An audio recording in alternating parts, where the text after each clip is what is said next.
Silence, your ultimate weapon for self-control. The complete guide to Stoic strategy. Why is silence often more powerful than words? How can embracing quietness transform your self-control in a world that never stops talking? As we navigate the tumultuous waters of life, we all encounter moments of inner turmoil and external conflict. These are the times when it feels like the noise around us drowns out our inner peace. Yet within these challenges lies an opportunity to harness the incredible power of silence. In this video, we delve deep into the ancient Stoic strategies that show how silence can be your ultimate weapon for self-control. Stay with us until the end to uncover profound lessons that will empower you to master your inner calm and enhance every aspect of your life.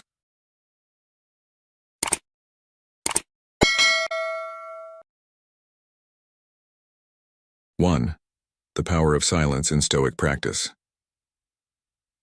Silence is a source of great strength. This timeless wisdom from Lao Tzu echoes through the ages, reminding us that in the quiet moments, we find our greatest power. In the realm of Stoic philosophy, silence stands as a pillar of self-control and inner tranquility, serving as a strategic tool for mastering one's emotions and reactions. Drawing inspiration from Marcus Aurelius, the revered Roman emperor and Stoic philosopher, we learn that silence is not merely the absence of speech but a profound state of mindful awareness and restraint. Aurelius emphasized the importance of introspection, urging us to cultivate an inner dialogue that fosters wisdom and calmness.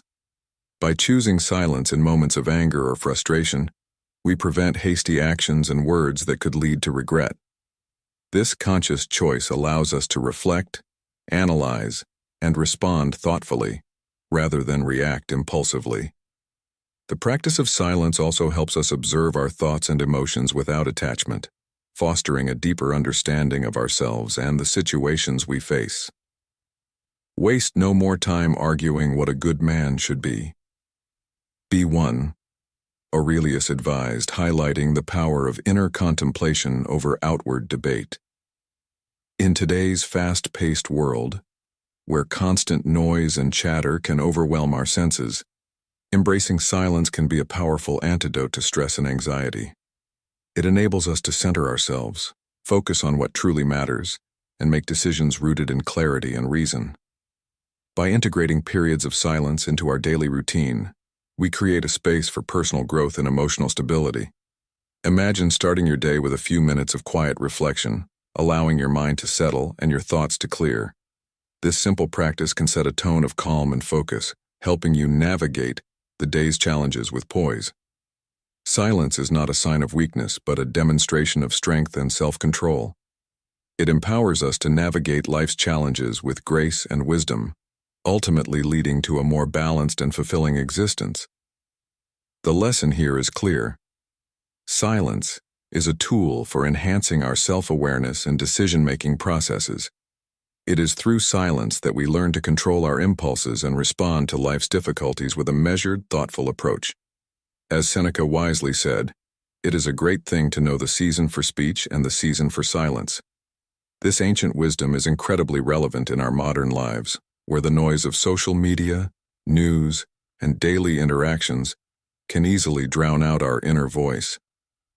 By embracing the Stoic practice of silence, we can cultivate a deeper connection with ourselves and our values. This practice helps us build resilience, allowing us to stay grounded in our principles even amidst chaos. Silence, therefore, becomes our ultimate weapon for self-control, guiding us to live more deliberately and with greater purpose. In moments of silence, we find the strength to face our fears, the clarity to make wise decisions, and the peace to live authentically. Thus, silence is not just the absence of noise, but a powerful strategy for personal empowerment and growth. 2. Silence as a reflection of inner strength. Silence, often misunderstood as a passive act, is actually a profound display of inner strength and self-discipline within Stoic philosophy. Marcus Aurelius, a staunch advocate of this virtue, taught that true power resides in the ability to control one's reactions and maintain composure in the face of adversity. This concept might seem counterintuitive in a world that often equates assertiveness with strength. Yet the ability to remain silent and composed reveals a deeper, more resilient form of power. When confronted with provocation or conflict, silence acts as a protective shield, guarding us against the impulsive need to retaliate or defend ourselves unnecessarily. It signifies a profound confidence and wisdom, recognizing that not every battle is worth engaging in and that our energy is better conserved for pursuits of genuine importance. Consider the modern-day office environment where tensions can easily escalate over misunderstandings or differing opinions. In such situations, those who practice the art of silence often find themselves at an advantage. Instead of reacting hastily and potentially exacerbating the situation, a silent, thoughtful approach allows for a measured response. This not only diffuses tension, but also demonstrates a level of maturity and control that commands respect. By choosing silence, we can reflect on our values and ensure that our actions align with our long-term goals, promoting a sense of resilience that withstands external pressures without compromising our inner peace. Moreover, silence in social interaction serves as a powerful tool for fostering empathy and understanding. It provides us the space to listen intently, to truly hear what others are saying, and respond with thoughtfulness and compassion. This practice of active listening can transform our relationships, creating deeper connections and promoting harmony in our interactions. By not rushing to fill the void with words, we allow ourselves and others the time to think and process, leading to more meaningful and effective communication. The story of John, a manager in a high-stress corporate setting, illustrates this beautifully. Faced with a disgruntled team member who felt overlooked for a promotion, John chose to remain silent initially, allowing the employee to vent their frustrations. His silence wasn't a sign of indifference, but a strategic move to fully understand the concerns without interruption. Once the employee finished speaking, John responded with empathy, acknowledging their feelings and explaining the reasons behind the decision. This approach not only diffused the tension, but also built a stronger, more respectful relationship between them. John's silence was not about avoiding conflict, but about handling it with grace and wisdom. Reflect on your own life. Have there been moments when silence could have served you better than words? How often do we react impulsively, only to regret our words later? By embracing the practice of silence, we give ourselves the gift of time to think, to reflect, and to choose our actions wisely. This deliberate pause can transform our interactions and lead us towards a more peaceful, fulfilling life. In conclusion, silence, far from being a sign of submission, is a manifestation of strength and control. It empowers us to act with intention and integrity, guiding us towards a path of inner peace and wisdom. By mastering the art of silence, we not only protect ourselves from unnecessary conflicts, but also cultivate a deeper sense of purpose and resilience. Let us embrace silence as a powerful tool in our Stoic arsenal, one that allows us to navigate life's challenges with grace and fortitude. What lessons can you draw from the moments of silence in your life, and how can you apply them to foster greater self-control and inner strength? 3. Cultivating inner peace through silence. Silence is not just the absence of noise, it is a powerful practice that fosters inner peace, a cornerstone of Stoic philosophy. Imagine the tranquility that arises from within, independent of the chaos and distraction surrounding you. Marcus Aurelius, one of the great Stoic philosophers, once said, "Nowhere can man find a quieter or more untroubled retreat than in his own soul."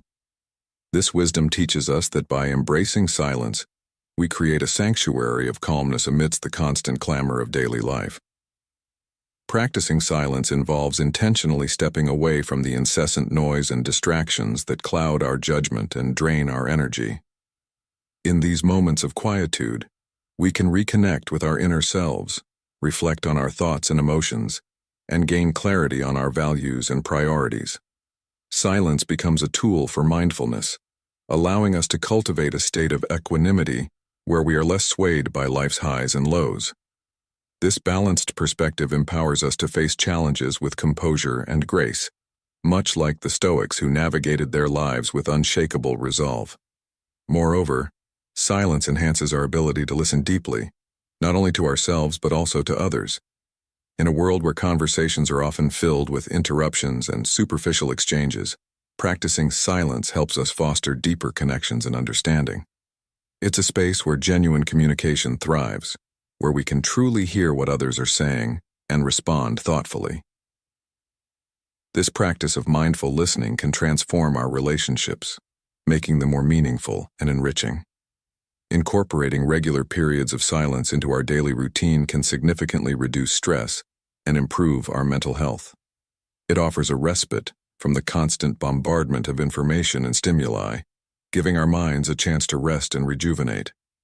As Epictetus wisely noted, "We have 2 ears and 1 mouth so that we can listen twice as much as we speak." This perspective underscores the importance of silence in achieving a balanced and thoughtful approach to life. The benefits of silence extend beyond mental clarity and emotional stability. It also plays a crucial role in our decision-making processes. When we allow ourselves moments of silence, we can approach problems and decisions with a calm and centered mind. This clarity of thought leads to better outcomes and more deliberate actions. Consider how often impulsive decisions are made in the heat of the moment, only to be regretted later. Silence provides the space needed to think things through, weigh options, and make choices that align with our true values and goals.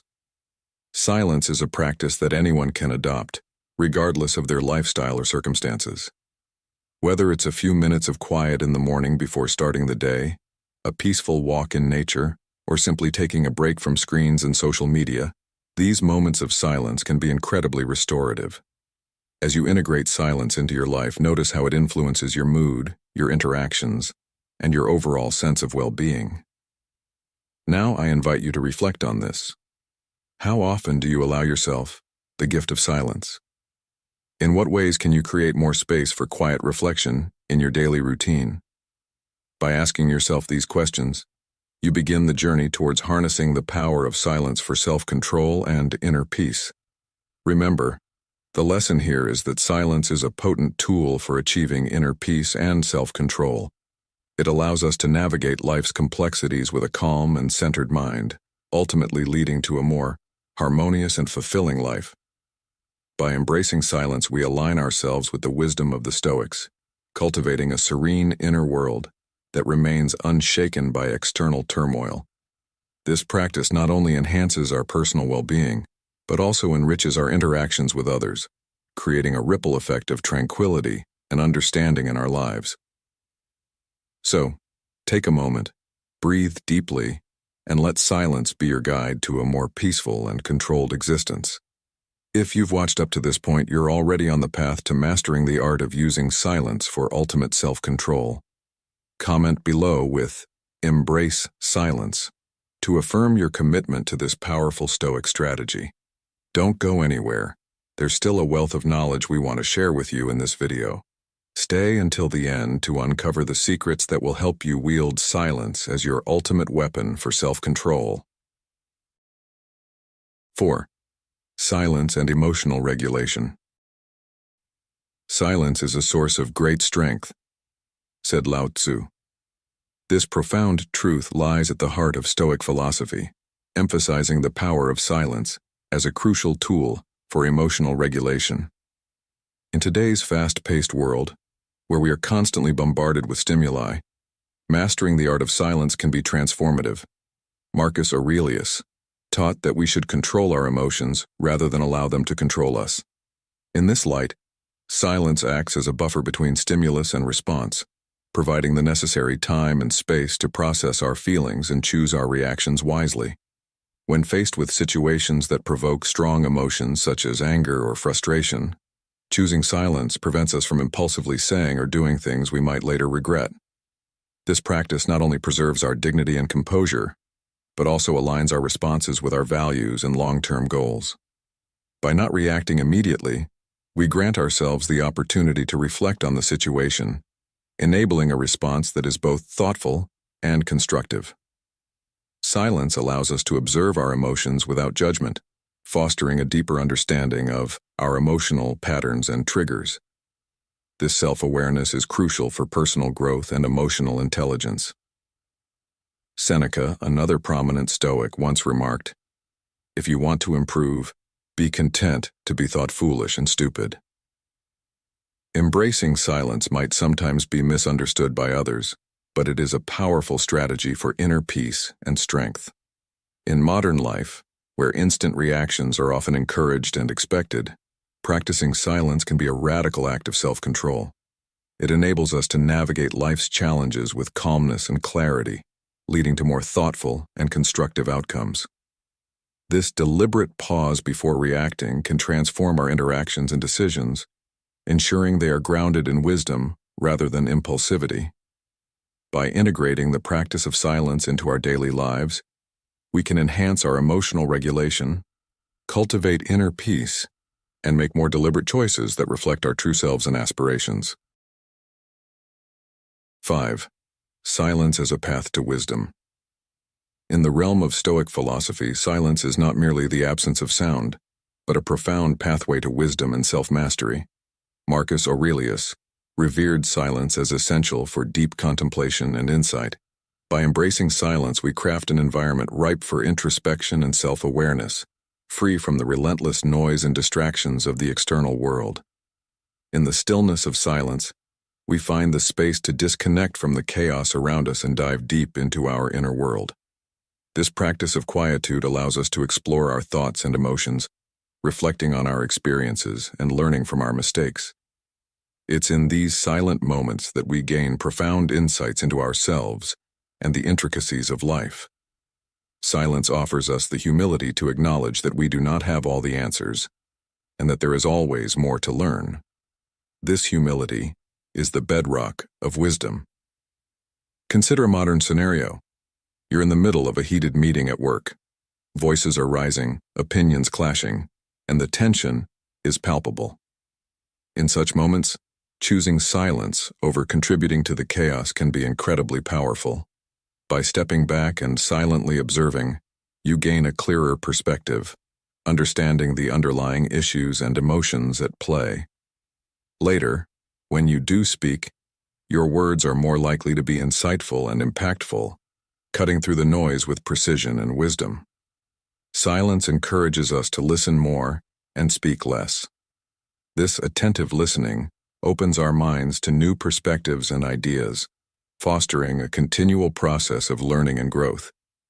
For instance, think about the last time you had a meaningful conversation with a friend or loved one. Were you truly listening, or merely waiting for your turn to speak? By practicing silence, you enhance your ability to listen deeply, making your interactions more meaningful and enriching. Incorporating periods of silence into our daily routines can significantly enhance our mental clarity and emotional resilience. Imagine starting your day with a few minutes of quiet reflection, setting a calm and focused tone for the hours ahead. Throughout the day, short intervals of silence can serve as mental resets, helping you navigate challenges with a composed and thoughtful mindset. Before bed, a moment of silence can help you process the day's events, fostering a peaceful transition into rest. Silence also fosters a profound sense of humility. It reminds us that despite our knowledge and experiences, we are still learners on the journey of life. This humility is crucial in a world where egos often clash and assert dominance. By embracing silence, we acknowledge our limitations and open ourselves to continuous growth and self-improvement. This is especially relevant in today's fast-paced society, where constant communication can sometimes cloud our judgment and hinder our personal development. To illustrate, let's take the example of a successful entrepreneur who has made silence a part of his daily routine. Each morning, before diving into the day's tasks, he spends 10 minutes in silent reflection. This practice not only clears his mind, but also helps him set clear intentions for the day. He credits these moments of silence with his ability to make sound decisions, remain calm under pressure, and maintain a balanced perspective, even in the face of adversity. The lesson here is clear. Silence is a powerful tool for gaining wisdom and achieving self-control. It offers us the opportunity to reflect, learn, and grow, leading to a deeper understanding of ourselves and the world around us. As you go about your day, consider the moments when silence could serve you better than words. How might embracing silence transform your interactions, your decisions, and your overall sense of well-being? Engage with this idea and share your experiences in the comments below. Have you found silence to be a useful tool in your life? How do you integrate periods of quiet into your daily routine? By actively incorporating silence into your life, you can harness its power to enhance your self-control, foster humility, and continually expand your wisdom. Embrace the silence and let it guide you on your journey to self-mastery. 6. The strategic use of silence in conflict resolution. Imagine this. You're in the middle of a heated argument, tempers are flaring, and words are being thrown around carelessly. In such moments, the power of silence can be your greatest ally. As Marcus Aurelius once said, the best answer to anger is silence. This profound wisdom from Stoic philosophy teaches us that maintaining our composure and choosing silence over confrontation can lead to more effective and harmonious outcomes. When conflicts arise, it's natural to feel the urge to defend yourself or retaliate. However, silence allows you to step back and assess the situation with a calm and rational mind. It prevents you from reacting impulsively and saying something you might later regret. By choosing silence, you create a space for reflection, enabling you to identify the root cause of the issue and approach it constructively. Silence is not merely the absence of words, it's a powerful form of communication. It shows that you are willing to listen and understand rather than simply reacting. This approach fosters an environment of mutual respect and consideration. When the other party feels respected, they are more likely to reciprocate with the same level of respect, which can diffuse tension and pave the way for a more open and productive dialogue. In addition to showing respect, silence gives you the opportunity to listen actively and empathetically. By truly listening to the other person's perspective, you gain valuable insights into their thoughts and feelings. This understanding is crucial for finding common ground and resolving conflicts amicably. As Epictetus wisely noted, we have 2 ears and 1 mouth so that we can listen twice as much as we speak. Think about the last time you were in a conflict. Did you take a moment to pause and listen, or were you quick to respond? How might the outcome have been different if you had chosen silence instead of reacting immediately? By reflecting on these questions, you can better appreciate the power of silence in managing conflicts. Silence also serves as a tool for self-control, a key tenet of Stoicism. It teaches you to master your emotions and responses, rather than letting them control you. This mastery is not about suppressing your feelings, but about channeling them in a way that is productive and aligned with your values. By practicing silence, you cultivate patience and resilience, which are essential for navigating the complexities of human interactions. Moreover, silence can be a form of strength. It takes courage to remain silent when provoked, to choose patience over impulsiveness. This strength is not about being passive or weak, but about being strategic and wise. It's about understanding that sometimes the most powerful action is inaction. As the Stoic philosopher Seneca said, "He who is brave is free." Let's consider a practical scenario. You're in a work meeting, and a colleague makes a provocative comment. Your instinct might be to respond immediately to defend your position. But what if you chose silence instead? By remaining silent, you give yourself time to think, to assess the situation, and to respond thoughtfully rather than reactively. This approach not only helps in maintaining your composure, but also sets a positive example for others. In personal relationships, silence can be a tool for deeper connection. When conflicts arise with loved ones, choosing silence can demonstrate your commitment to understanding and resolving the issue rather than winning the argument. This approach can strengthen your bonds and lead to more meaningful and lasting resolutions. The strategic use of silence in conflict resolution is a powerful lesson from Stoic philosophy. It enables you to handle disputes with grace and wisdom, leading to more peaceful and constructive outcomes. Silence is not about avoiding conflict, but about approaching it with a mindset of understanding and respect. By embracing silence, you can transform conflicts into opportunities for growth and connection. As you reflect on this wisdom, consider how you can incorporate the practice of silence into your daily life.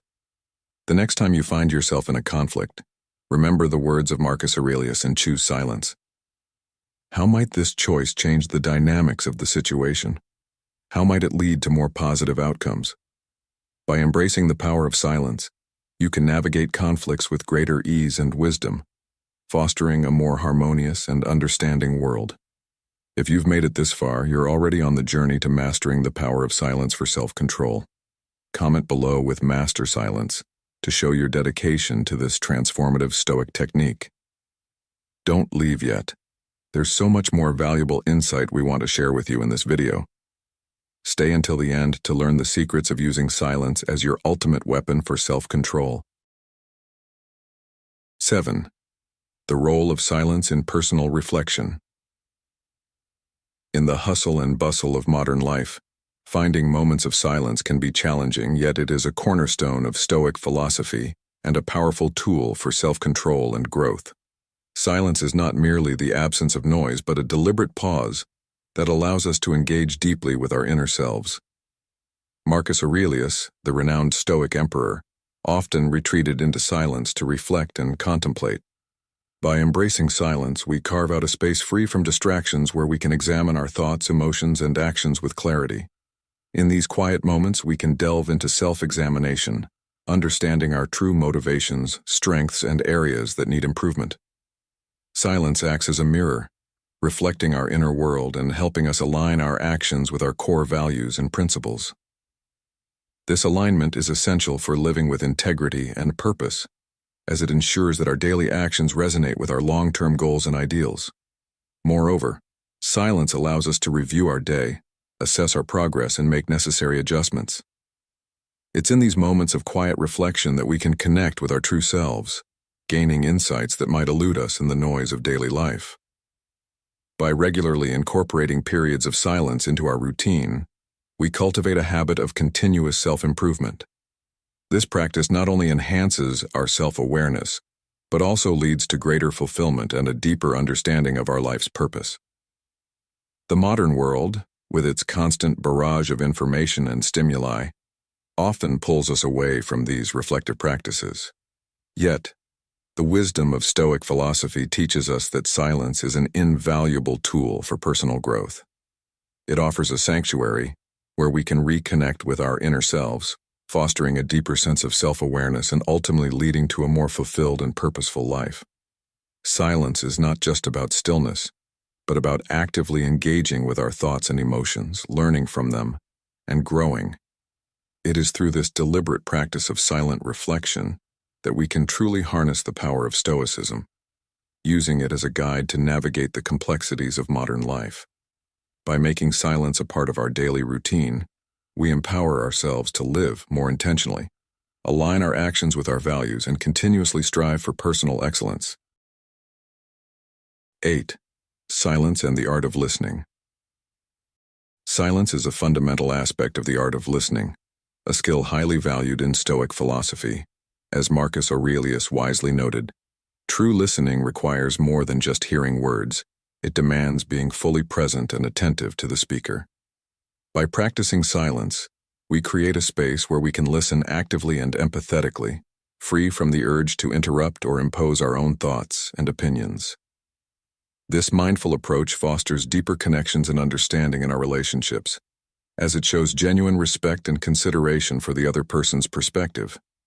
Silence allows us to absorb and process information more effectively, leading to thoughtful and informed responses. It also helps us pick up on nonverbal cues and underlying emotions, providing a more comprehensive understanding of the conversation. Imagine a modern workplace scenario where a team leader practices the art of silence during a team meeting. Instead of dominating the conversation, the leader listens attentively to each team member's input. This silence is not just an absence of words, but a presence of attention and respect. The team members feel valued and heard, which enhances their engagement and willingness to contribute. The leader's silence allows for a more inclusive and productive dialogue, where ideas are exchanged freely and solutions are collaboratively developed. Additionally, silence can be a powerful way to communicate empathy and support. When someone is sharing their troubles or expressing emotions, our silent presence can be more comforting than any words we might offer. It demonstrates that we are truly listening and valuing what the other person has to say. This silent support can be particularly effective in personal relationships, where feeling understood and acknowledged can significantly strengthen the bond between individuals. Consider a friend going through a tough time. Instead of offering unsolicited advice or trying to fix the problem, you sit quietly, allowing them to express their feelings. Your silence shows that you are there for them, not to solve their problems, but to provide a supportive and non-judgmental space. This can be incredibly comforting and can help your friend feel less alone in their struggles. Practicing silence also cultivates patience and humility. It teaches us to hold back our immediate reactions and judgments, giving us time to reflect and consider our responses more carefully. This pause can lead to more measured and constructive interactions, reducing the likelihood of conflicts and misunderstandings. It can also help us recognize the value of others' contributions and insights, fostering a more collaborative and harmonious environment, whether at home or at work. Think about a heated discussion where emotions are running high. By choosing silence, you give yourself and others the chance to cool down and think more clearly. This can prevent the escalation of tensions and lead to a more rational and productive conversation. Your silence can act as a calming influence, encouraging others to approach the issue with a more open and composed mindset. The lesson learned here is that silence is an essential component of effective listening. It enhances our ability to connect with others and understand their perspectives, leading to more meaningful and fulfilling relationships. By embracing silence, we can communicate more effectively, support others more empathetically, and cultivate a more thoughtful and reflective approach to our interactions. 9. Silence as a tool for mindfulness. In the hustle and bustle of modern life, finding moments of silence can be challenging. Yet it is precisely this silence that allows us to cultivate mindfulness. Marcus Aurelius believed that silence was essential for connecting with the present moment and gaining a deeper awareness of our thoughts and surroundings. By embracing silence, we create an environment that promotes mindfulness, enabling us to focus our attention on the here and now, without distraction. This practice is crucial for developing a heightened sense of awareness and presence, allowing us to observe our thoughts, emotions, and sensations with clarity and objectivity. When we immerse ourselves in silence, we break free from the relentless stream of external stimuli and reconnect with our inner selves. It is in these quiet moments that we find the space to pause, breathe, and reflect, fostering a sense of calmness and serenity. This intentional practice of silence can be seamlessly integrated into our daily routines, transforming our approach to mindfulness and significantly improving our overall well-being. The benefits of this practice are profound. It helps us manage stress, reduce anxiety, and cultivate a more balanced and centered mind. Consider the words of Seneca, another renowned Stoic philosopher, who said, "Silence is a lesson learned through life's many sufferings." This powerful statement underscores the value of silence as a means to gain wisdom and inner peace. By dedicating moments of our day to silence, we allow ourselves the opportunity to process our experiences and emotions without the noise and distraction of the outside world. This reflective practice can lead to greater self-awareness and a deeper understanding of our inner lives. As you embark on this journey of integrating silence into your daily routine, remember that it is not about completely eliminating sound, but rather about creating intentional moments of quietude. These moments can be as simple as taking a few minutes each morning to sit in silence before starting your day, or finding a quiet spot during your lunch break to breathe deeply and center yourself. Over time, these small practices will accumulate, leading to significant shifts in your mindfulness and overall well-being. In conclusion, Silence is not just the absence of sound, but a powerful tool for achieving mindfulness and self-control. It enables us to live more fully in the present moment, fostering greater self-awareness and a deeper sense of peace and contentment. As you embrace the practice of silence, you will find that it becomes a sanctuary for your mind, offering clarity and tranquility amidst the noise of daily life. So I encourage you to explore the power of silence in your own life and discover the profound benefits it can bring. How will you incorporate silence into your daily routine, and what changes do you anticipate as a result? Share your thoughts and experiences, and let's embark on this journey towards mindfulness and self-control together. Thank you for being part of today's video. Before we proceed, I want to thank you for your participation in our community. Feel free to share your thoughts or simply comment, "I am a newbie," if you're new, or "I am a Stoic," if you've been around. Your interaction is a great source of motivation for us. Let's continue this journey together, shall we? A wise person always knows to stay silent at these 9 moments. Have you ever wondered about the power of silence? In our fast-paced world, we often rush to fill the void with words, but sometimes staying silent is the wisest choice we can make. Now we'll explore the wisdom of knowing when to hold our tongues, focusing on 9 crucial moments when a wise person chooses silence.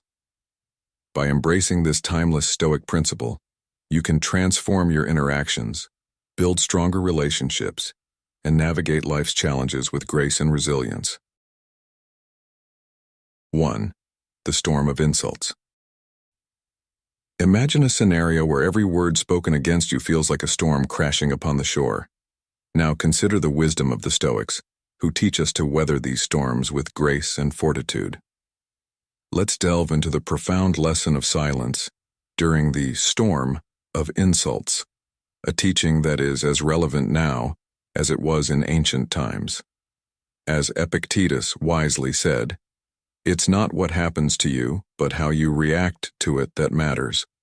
This principle is the bedrock of understanding why silence is often the most powerful response. Take, for instance, the story of John, a renowned Stoic philosopher and politician. Known for his unwavering adherence to ethical principles, John often faced ridicule from his peers. Despite the mockery, he remained steadfast, exemplifying the Stoic belief that true strength lies in our convictions, not in external validation. This resilience is rooted in the understanding that others' opinions are mere reflections of their perspectives and do not define our intrinsic value. Stoicism teaches us that difficult times and insults are inevitable. Instead of pretending to be unaffected, Stoics recognize that these are just external opinions powerless to alter one's true worth. They focus on what they can control, their own reactions.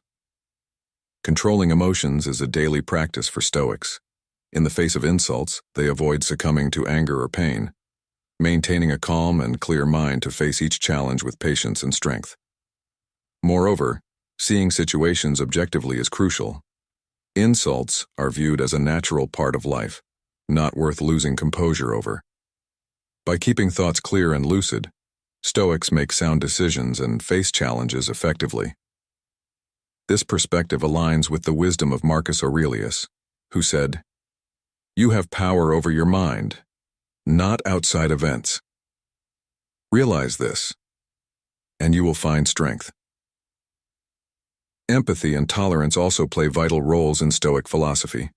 Instead of responding with harsh words or actions, Stoics often choose silence or kind words, preventing conflicts from escalating and fostering positive communication. This approach not only diffuses tension, but also promotes a more harmonious interaction with others. In essence, weathering the storm of insults involves more than just avoiding confrontation. It is a journey of applying wisdom, patience, persistence, and determination. By following Stoic principles, we can navigate even the most challenging situations with grace and tranquility. As Seneca aptly put it, sometimes even to live is an act of courage. In embracing this courage, we find the path to a free and peaceful life no matter the external circumstances. This timeless wisdom is especially pertinent in our modern lives where we often encounter criticism and negativity. By adopting the Stoic practice of silence in the face of insults, we can maintain our inner peace and focus on what truly matters, our growth and well-being. Remember, it is not the storm that defines us, but how we stand amidst it. So, let the storm rage on, for in silence we find our strength. 2. When you are unjustly criticized. When you face unjust criticism, your instinct might be to jump to your own defense. However, the Stoic philosopher Epictetus offers a different perspective. Instead of immediately defending yourself with excuses like, "If they knew my other faults, they would have mentioned them," he suggests embracing a more reflective approach. This is a profound lesson in self-awareness and self-control, teaching us the power of silence in the face of unfounded accusations. Everyone encounters criticism at some point, especially when it's unfair. For those moments, a true Stoic remains calm. Instead of reacting with anger or hastiness, they pause, listen, and thoughtfully consider the criticism. This response demonstrates not only self-control, but also the dignity that sets a respectable person apart from others. Stoics accept reality as it is, even when it seems unjust. They understand that true mental freedom comes from accepting what they cannot change. This doesn't mean they condone the injustice. Rather, they recognize the limits of their influence. When there's no way to defend yourself, choosing silence is a powerful act.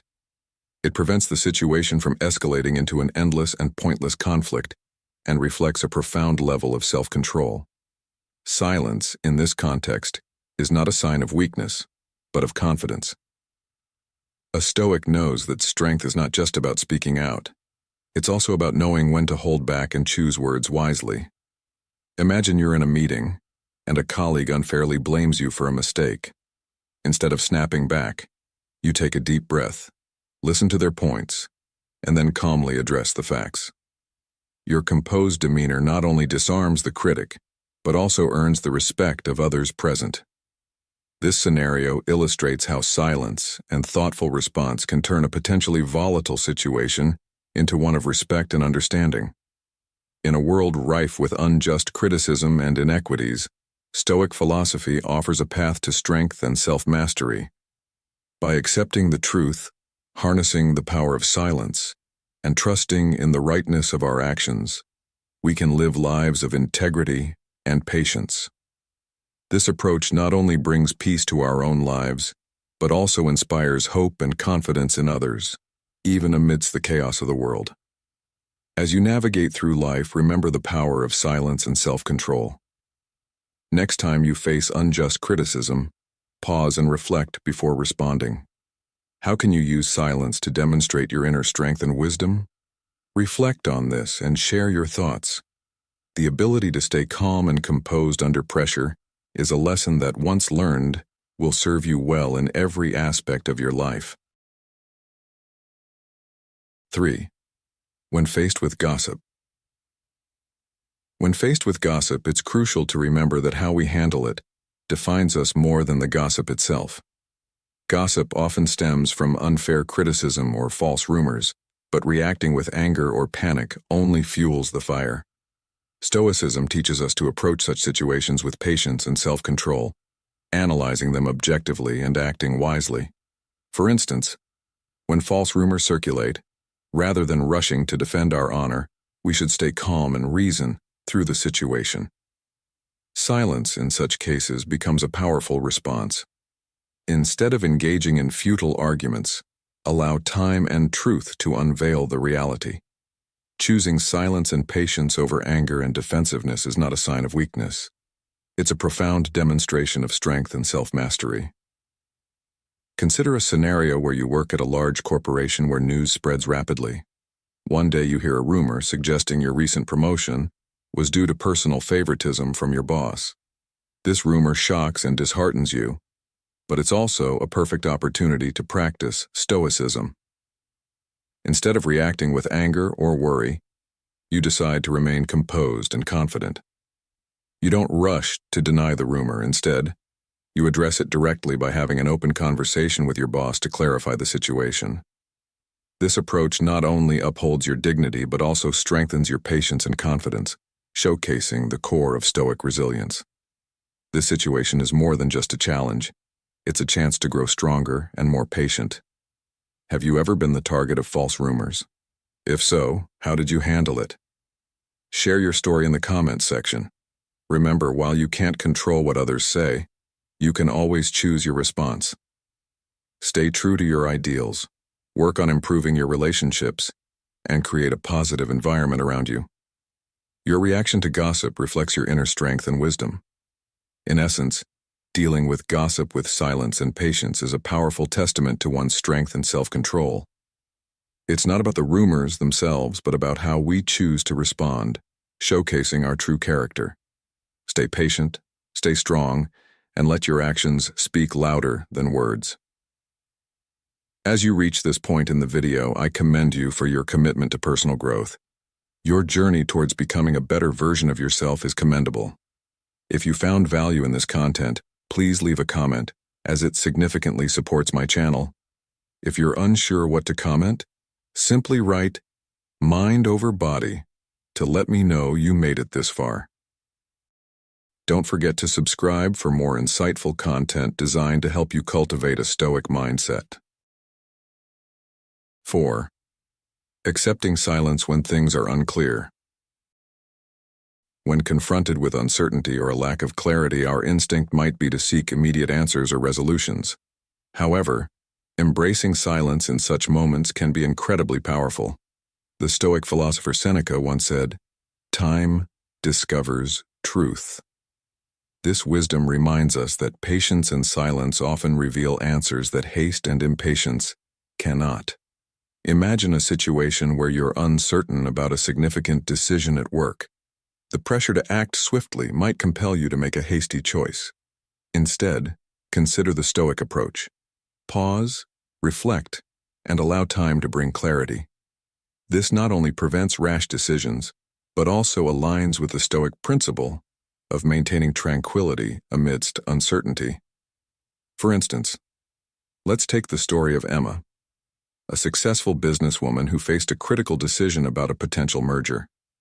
The information she had was incomplete, and rushing to a conclusion could have jeopardized her company's future.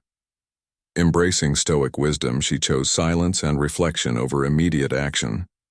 By taking the time to gather more information and consider her options thoughtfully, she eventually made a decision that benefited her company significantly. This exemplifies how silence in the face of uncertainty can lead to more informed and effective outcomes. In the realm of personal relationships, silence during unclear situations can also be beneficial. Imagine you hear conflicting stories about a friend's actions. Instead of confronting them immediately, take a step back and allow the situation to unfold. This not only gives you time to gather more information, but also demonstrates respect and trust in the relationship. Stoicism teaches us that it's okay not to have all the answers immediately. Embracing uncertainty with patience and silence can lead to greater wisdom and better outcomes. As Marcus Aurelius said, "The impediment to action advances action. What stands in the way becomes the way." This mindset encourages us to see uncertainty as an opportunity for growth rather than a hindrance. In a world that often demands instant answers and quick fixes, the ability to remain silent and patient when things are unclear is a powerful testament to one's inner strength and wisdom. By embracing this practice, we can navigate life's uncertainties with greater resilience and composure. As you reflect on this lesson, consider moments in your own life where embracing silence and patience during unclear times could have led to better outcomes. Share your thoughts and experiences in the comments below. Your insights can inspire others on their journey toward a Stoic mindset.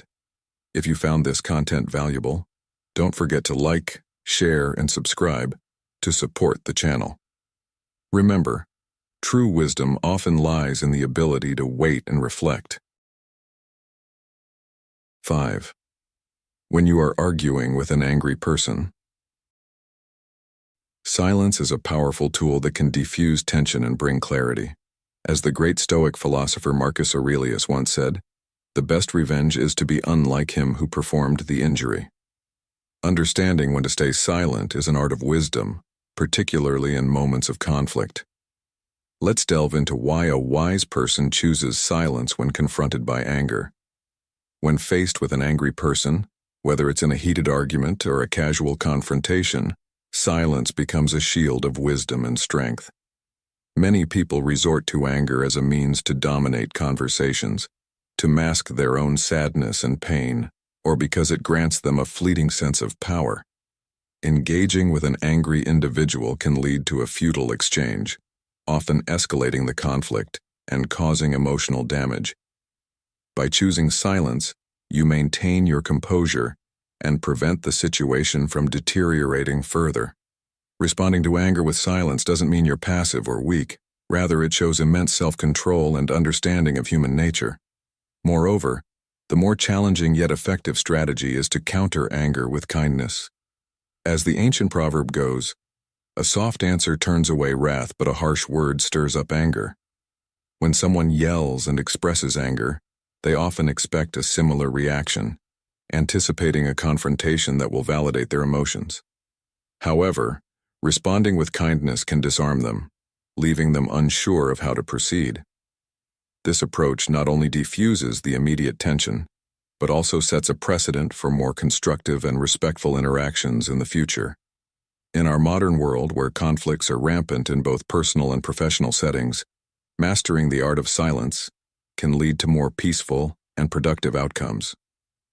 Next time you find yourself in an argument with an angry person, remember the wisdom of the Stoics. Choose silence, or better yet, respond with unexpected kindness. This not only preserves your peace, but also has the potential to transform the interaction, leading to a more positive resolution. Thus, the wisdom of staying silent in the face of anger is timeless and invaluable. It's a strategy that not only protects your peace of mind, but also demonstrates profound inner strength and emotional intelligence. So, take a step back, breathe, and let silence be your guide.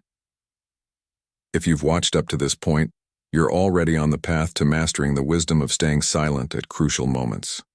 Comment below with silent wisdom to affirm your commitment to these empowering practices.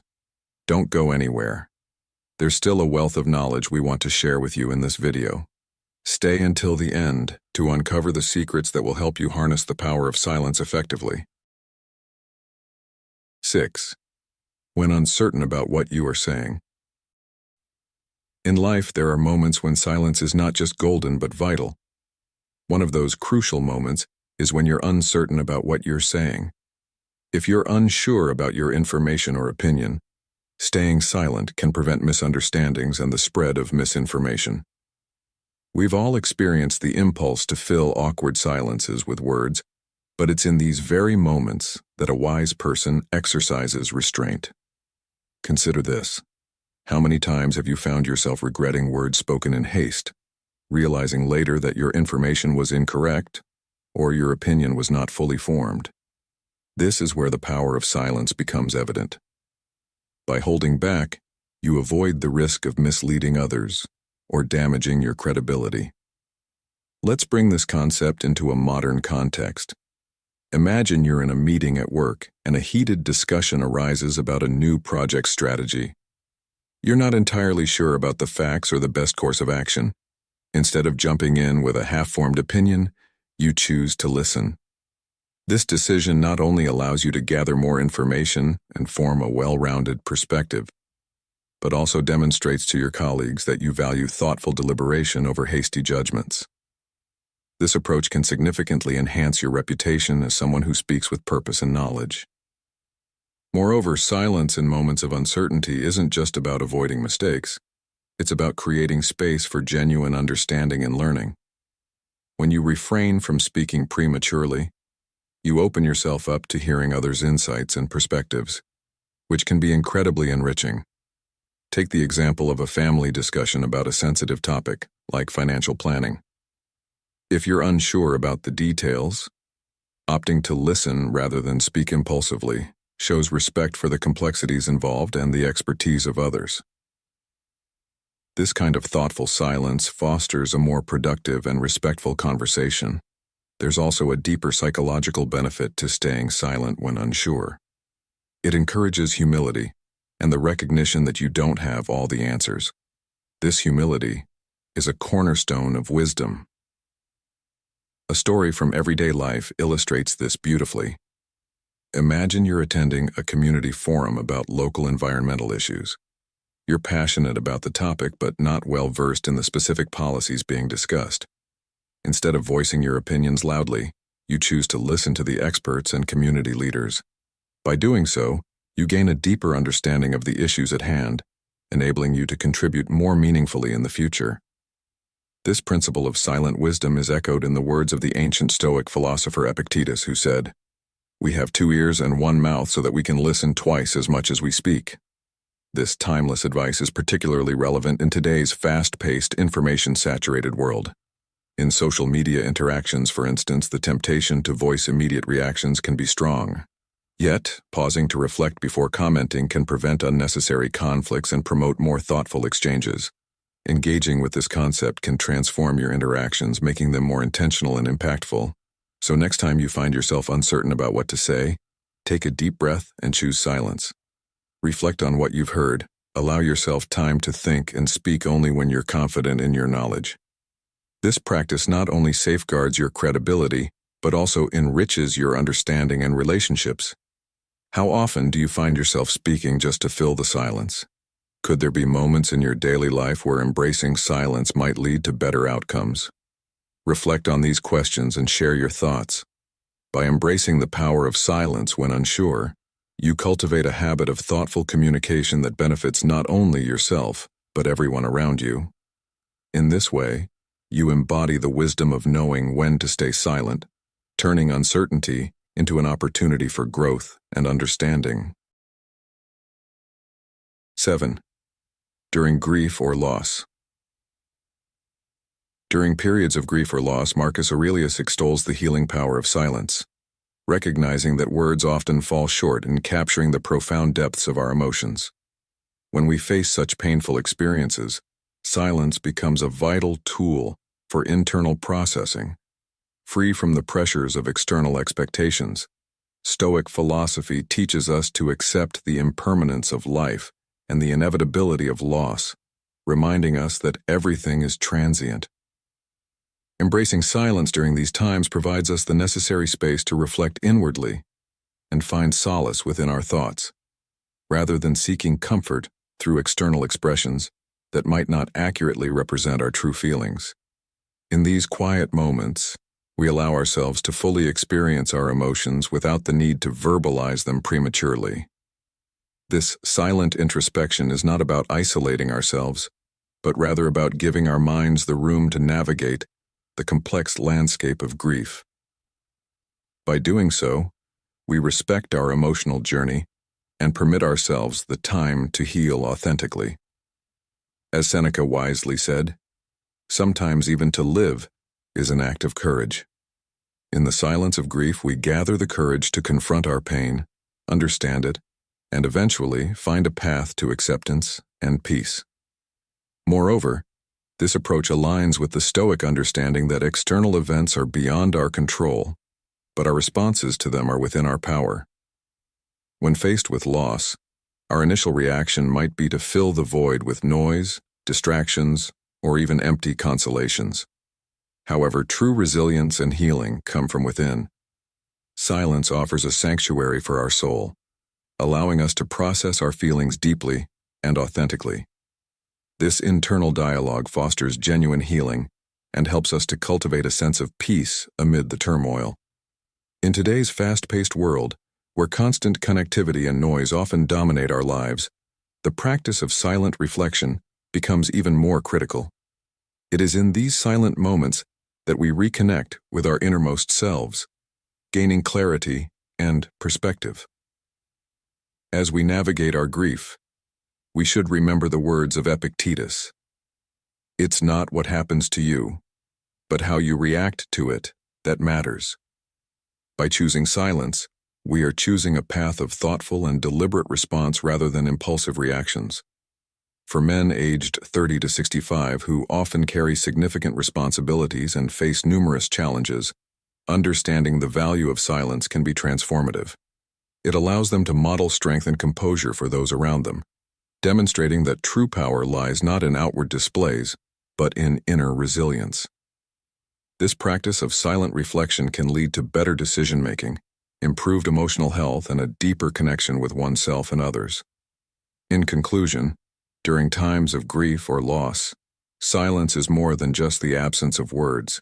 It is a powerful tool for self-reflection and healing. It aligns with the Stoic principles of accepting life's impermanence and focusing on our inner responses to external events.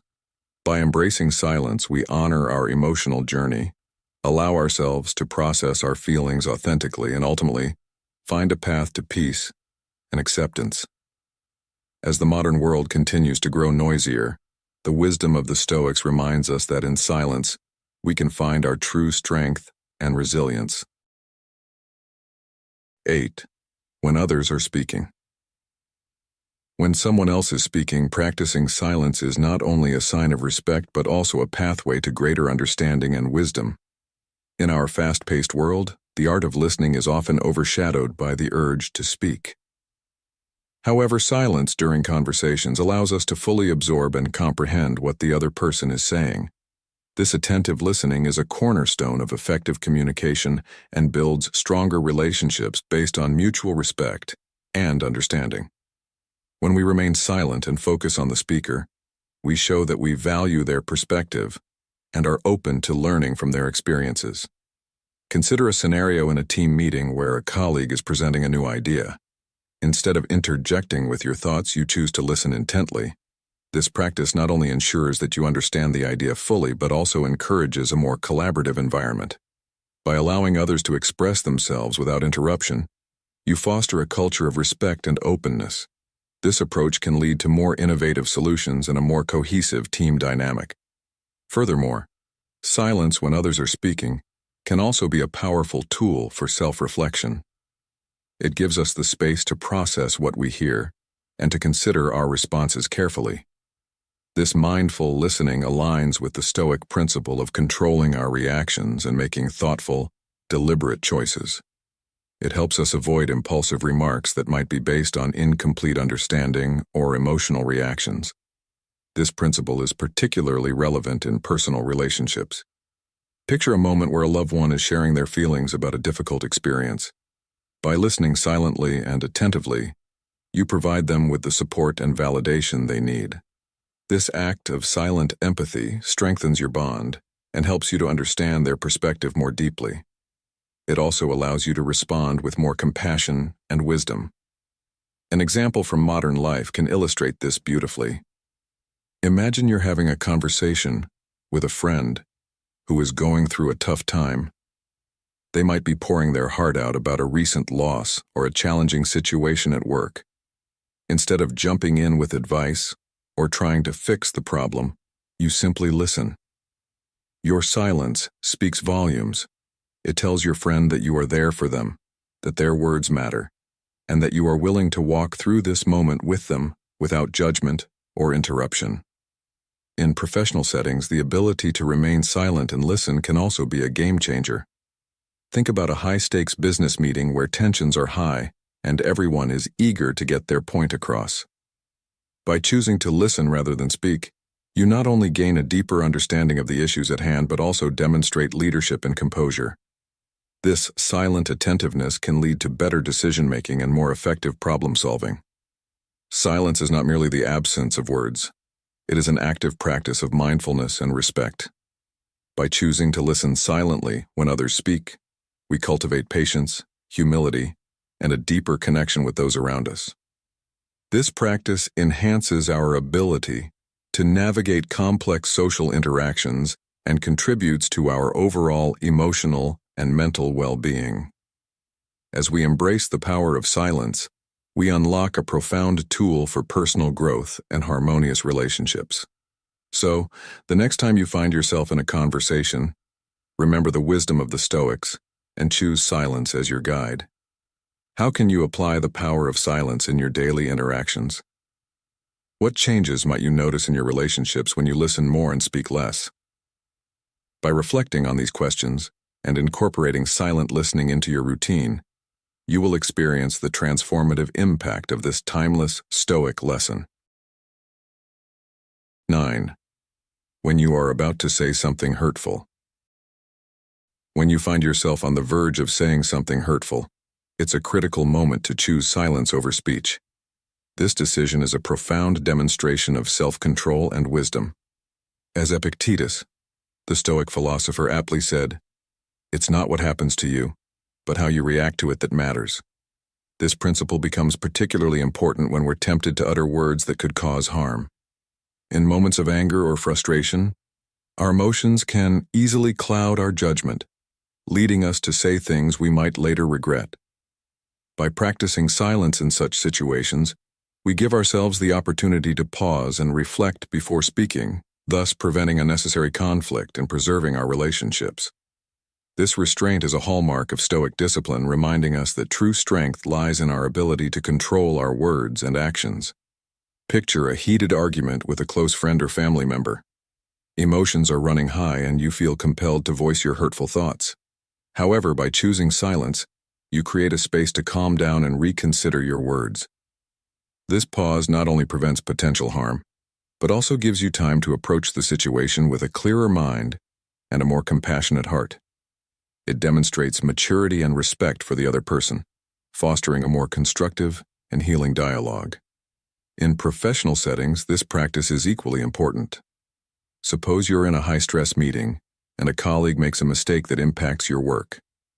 The temptation to criticize them harshly is strong, but opting for silence allows you to address the issue later with a composed and solution-oriented mindset. This approach not only maintains a positive working environment, but also shows leadership and emotional intelligence. Stoicism teaches us that silence in the face of potential conflict is not about avoiding the issue, but about choosing a more thoughtful and effective response. It's about recognizing that our words have power and that using them wisely can build rather than destroy. This practice aligns with the Stoic goal of living a virtuous life, guided by reason and empathy. But why is silence so powerful in these moments? When we choose not to speak, we are not just holding back words, but also giving ourselves the chance to think more deeply about the situation and our emotions. This pause can lead to a more reasoned and less reactive approach, aligning with the Stoic belief in the importance of rational thought over emotional impulsivity. What could happen if we always spoke our minds without considering the impact of our words? The practice of choosing silence over hurtful words also extends to our self-talk. How often do we criticize ourselves harshly when we make mistakes? Applying the same principle of silence can help us treat ourselves with more kindness and understanding. This self-compassion is essential for personal growth and resilience, helping us to move forward from our mistakes rather than getting stuck in self-recrimination. In social media interactions, where the anonymity and distance can sometimes encourage harsh words, the discipline of silence can be particularly valuable. Before typing out a hurtful comment or response, consider the impact of your words. What might be gained from choosing silence in these digital interactions? Could it lead to more thoughtful and meaningful exchanges? Ultimately, the choice to stay silent when you're about to say something hurtful is a powerful tool for maintaining harmony and building stronger relationships. It's a practice that requires self-awareness, patience, and a commitment to the Stoic ideals of reason and virtue. By mastering this skill, you not only protect others from harm, but also cultivate inner peace and resilience. So next time you find yourself in a heated moment, remember the wisdom of the Stoics and the power of silence. How might your relationships change if you consistently chose to pause and reflect before speaking? How might your own sense of peace and self-control improve? These are questions worth pondering as you continue your journey toward a more stoic and fulfilling life. In this video, we explored how embracing silence can be a powerful tool for self-control and personal growth. By understanding and applying the ancient Stoic strategies of silence, you can navigate life's challenges with a calm and focused mind. Remember, silence isn't just about the absence of noise. It's about creating space for reflection, clarity, and thoughtful action. I encourage you to incorporate periods of silence into your daily routine and observe the transformative effects it can have on your well-being and interactions. How has silence impacted your life? Share your thoughts and experiences in the comments below. If you found this content valuable, please like, share, and subscribe to Stoic in Your Life for more insights on living a balanced and fulfilling life.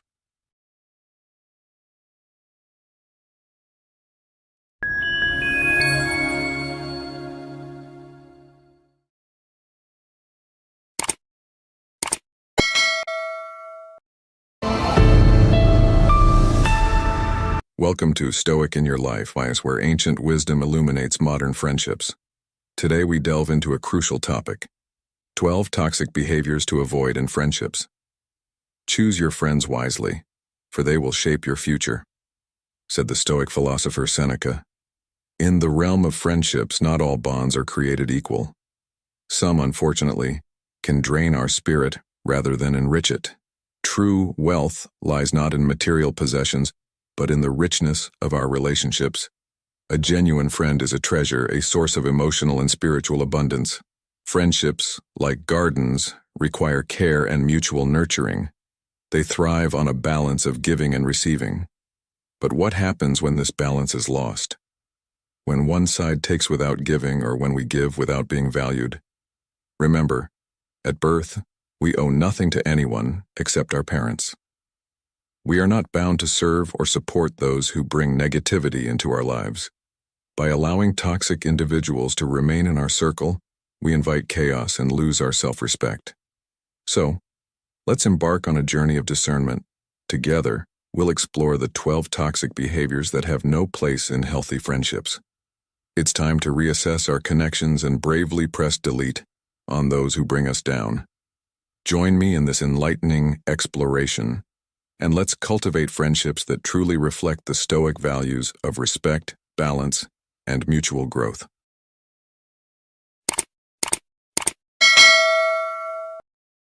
The type who likes to control or exploit others. You likely have a friend who seems genuinely caring. They know your preferences, surprise you with thoughtful gifts, and appear to be the epitome of a good friend. However, beneath this veneer of generosity, there's often a hidden agenda. This type of friend operates on the principle that nothing comes without a price. Accepting their gifts or favors, you might find yourself unwittingly trapped in a cycle of obligation. It's a classic case of no free lunch. Before you realize it, you're dancing to their tune, your autonomy slipping away as you transform into a mere puppet in their hands. Reflect on this. They gain a helper, but at what cost to you? Marcus Aurelius, a renowned Stoic philosopher, once said, "Such as are your habitual thoughts, such also will be the character of your mind, for the soul is dyed by the thoughts." This quote resonates deeply in this context. If you constantly think you owe someone for their kindness, your mind starts believing it, losing its freedom and resilience. The Stoics emphasized living a life true to oneself, not one that's manipulated by others. It's essential to recognize when a friendship stops being a mutual exchange of respect and support and starts becoming a tool for someone's control. The moment you sense this imbalance, it's time to question the value of such a relationship in your life. Ask yourself, why hesitate to let go of a connection that costs you your peace and autonomy? Remember, true friends uplift and empower each other, not bind and control. As Epictetus wisely stated, we have 2 ears and 1 mouth so that we can listen twice as much as we speak. In friendships, this means listening not only to what is said but also to what is unsaid, the underlying intentions and the unspoken transactions.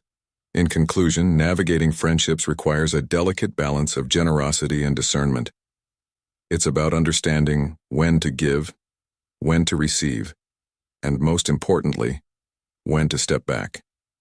As we continue on our Stoic journey, Let's strive to cultivate relationships that are enriching, equitable, and free from the shadows of control and exploitation. Remember, in the grand tapestry of life, each thread should add to your pattern, not unravel it. The criticizer disguised as a friend. In the realm of friendship, we cherish those brave enough to offer us the unvarnished truth, dissecting the good and bad for our betterment. This is indeed a hallmark of true camaraderie. Yet, lurking in the shadows of this noble trait is a more insidious type of companion. This individual masquerades their penchant for criticism and contradiction as a means of improving you. Their modus operandi is not to uplift but to incessantly find fault, irrespective of the situation. Whether it's task A, B, or C, their critique is relentless, serving not to guide, but to pull you down while subtly elevating themselves. This behavior echoes the words of the Stoic philosopher Epictetus, who wisely stated, "It is impossible for a man to learn what he thinks he already knows." Such friends, cloaked in the guise of wisdom, are often blind to their own shortcomings. Their criticism, rather than being constructive, becomes a tool for asserting dominance and superiority. It's a toxic trait, where their inability to tolerate others' success or happiness becomes glaringly evident. Engaging with this type of friend is akin to navigating a minefield. You are perpetually on edge, unsure of what will trigger their next bout of criticism. This constant state of unease and negativity can be draining, both mentally and emotionally. It's a relationship that offers little in the way of growth or genuine support. In such cases, it might be prudent to consider distancing oneself. As Marcus Aurelius, another Stoic philosopher, advised, the best revenge is to be unlike him who performed the injustice. By choosing to step away from such toxic dynamics, you not only protect your well-being, but also affirm your commitment to healthier, more uplifting relationships. In our modern lives, where stress and challenges abound, the value of supportive and constructive friendships cannot be overstated. It's essential to cultivate relationships that are rooted in mutual respect, understanding, and genuine care. Friends who challenge us to grow while offering support and encouragement are the ones who truly enrich our lives. As you navigate the complexities of friendships, remember to seek those who uplift rather than undermine, who offer light instead of casting shadows. In doing so, you not only enhance your own life but also contribute positively to the lives of those around you. The type who likes to speak ill of others. In the realm of friendships, especially those formed in professional environments, it's crucial to be wary of the third toxic behavior, speaking ill of others. This trait is unfortunately not uncommon in workplaces. If you find your office devoid of such individuals, consider yourself fortunate. Picture this: a colleague who is outwardly friendly and engaging, someone who might even come across as charming. However, their demeanor can be misleading. The moment your back is turned, the same individual could be spreading negative comments about you. This scenario is not rare. Many have stumbled upon such revelations in unexpected places, like overhearing a conversation in the restroom. The realization that someone you deemed a friend is capable of such duplicity can be jarring.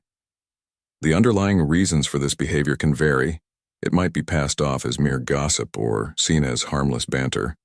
However, the essence of the issue remains the same. When a person engages in speaking negatively about others, it reflects a lack of integrity and trustworthiness. If they can speak ill of someone else to you, they can just as easily do the same about you to others.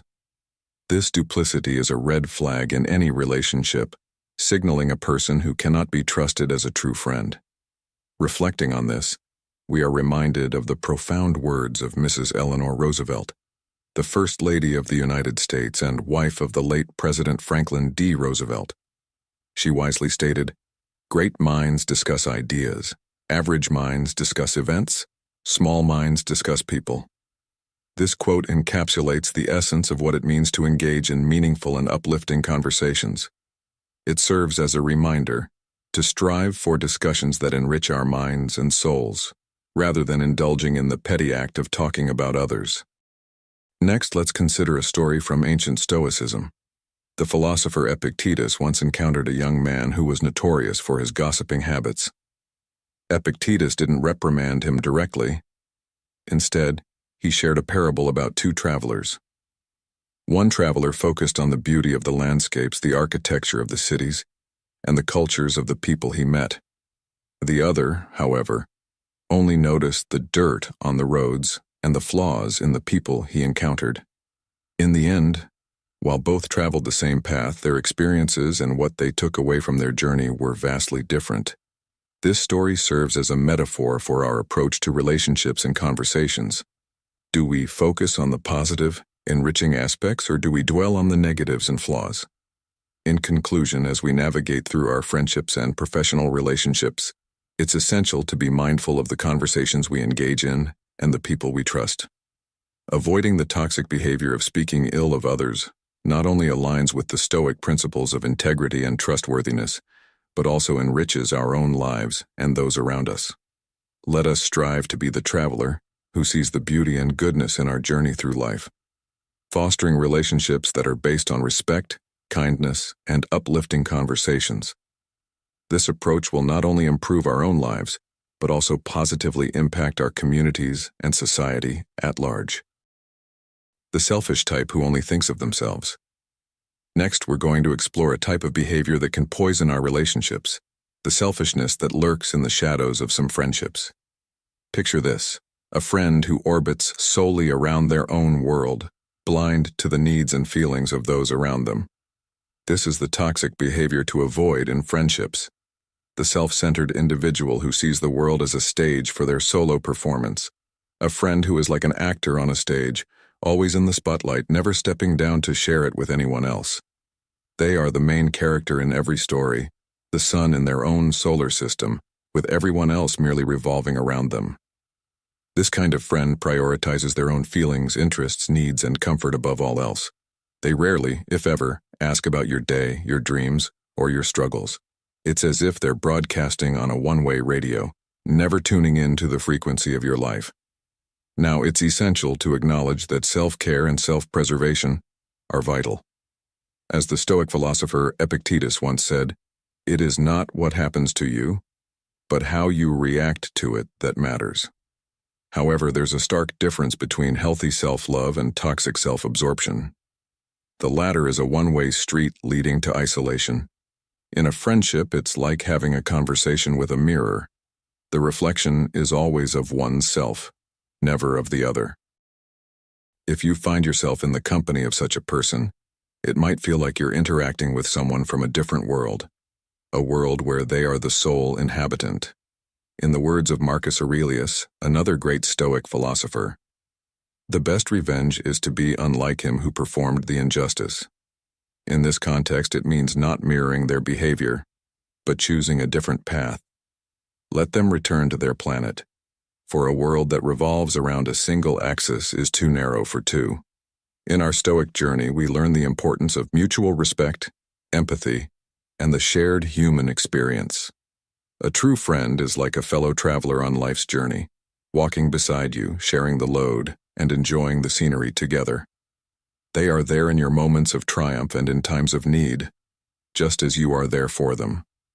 This reciprocity is the foundation of a healthy, fulfilling friendship. So, as we continue to navigate the ebbs and flows of life, let's be mindful of the company we keep. Let's cherish those who enrich our lives and gently let go of those who diminish it. Remember, in the grand tapestry of life, each thread should add color and strength, not weaken the fabric of our shared humanity. As we strive to be better friends and better people, let's hold on to the wisdom of the Stoics, guiding us towards more meaningful and authentic connections. The jealous type. In the intricate tapestry of human relationships, the jealous type emerges as a common thread, particularly prevalent in our society. These individuals harbor a deep-seated envy when they witness others basking in the glory of professional triumphs or savoring the sweetness of personal fulfillment. Their worldview is tinted with a lens of comparison, constantly measuring their fortunes or misfortunes against the backdrop of others' lives. This incessant comparison fuels a relentless drive to ensure that no one under any circumstance eclipses their achievements. The presence of such individuals in one's life can be likened to navigating through a treacherous storm. Their jealousy, often cloaked in benign intentions, can insidiously erode your self-worth and diminish the value of your endeavors. It's akin to walking alongside someone who, unbeknownst to you, is silently pulling the rug from under your feet. The danger lies not just in their overt actions, but in the subtle ways they can make you question your own accomplishments and worth. Moreover, this jealousy can sometimes propel them to cross the moral boundaries, albeit unintentionally. Their actions, driven by an unquenchable thirst for superiority, can lead them down a path where ethics become blurred and questionable decisions are justified. It's a slippery slope, where the lines between right and wrong are often obscured by the fog of envy. As the great Stoic philosopher Seneca once said, "Envy is the art of counting the other fellow's blessings instead of your own." This profound insight encapsulates the futility and self-destructive nature of jealousy. It's a reminder that in the pursuit of equanimity, one must focus on cultivating personal growth and contentment, rather than fixating on the achievements of others.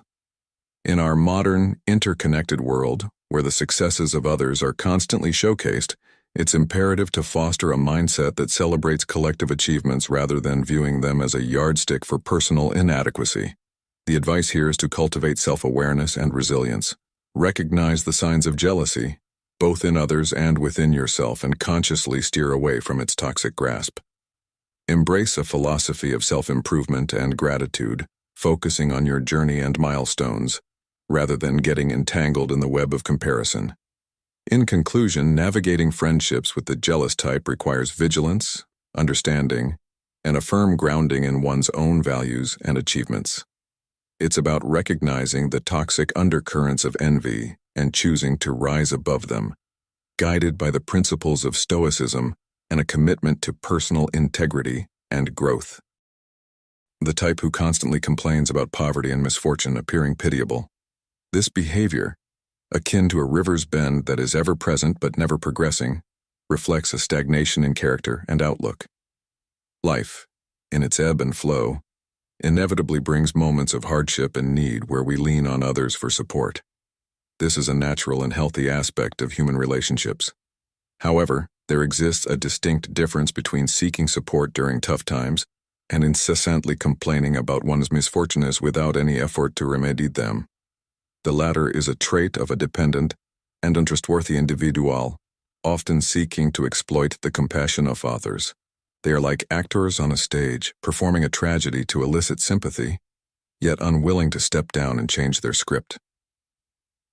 It's crucial to recognize that while empathy is a virtue, it should not lead us into a trap of unwarranted guilt or a sense of obligation towards those who refuse to help themselves. Stoicism teaches us the importance of discernment in our relationships. As Marcus Aurelius wisely stated, it is not events that disturb people, it is their judgments concerning them.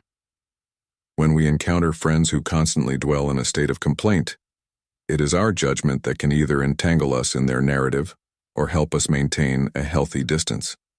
Now consider the story of the farmer and the boulder. A farmer once came across a large boulder in his field. Every day he would lament its presence, blaming it for his poor crops. Yet he never attempted to remove it. His neighbor, on the other hand, faced with a similar obstacle, chose to exert effort to remove the boulder and subsequently enjoyed a bountiful harvest. This allegory highlights the stark contrast between passivity in the face of challenges and proactive problem-solving. In applying this to our friendships, it's essential to encourage and support friends who face difficulties, but also to recognize when our assistance is fostering dependency rather than empowerment. A true friend does not merely dwell in shared misery, but inspires and motivates towards positive change. In conclusion, while it is noble to aid friends in need, it is equally important to discern when our help is genuinely beneficial. We must remember that each individual is responsible for their journey, and while we can offer support, we cannot walk their path for them. As Stoics, we strive to balance compassion with wisdom, understanding that true friendship involves not just empathy, but also the encouragement of self-reliance and growth. This lesson, deeply rooted in Stoic philosophy, serves as a guide for us to cultivate healthier, more empowering relationships.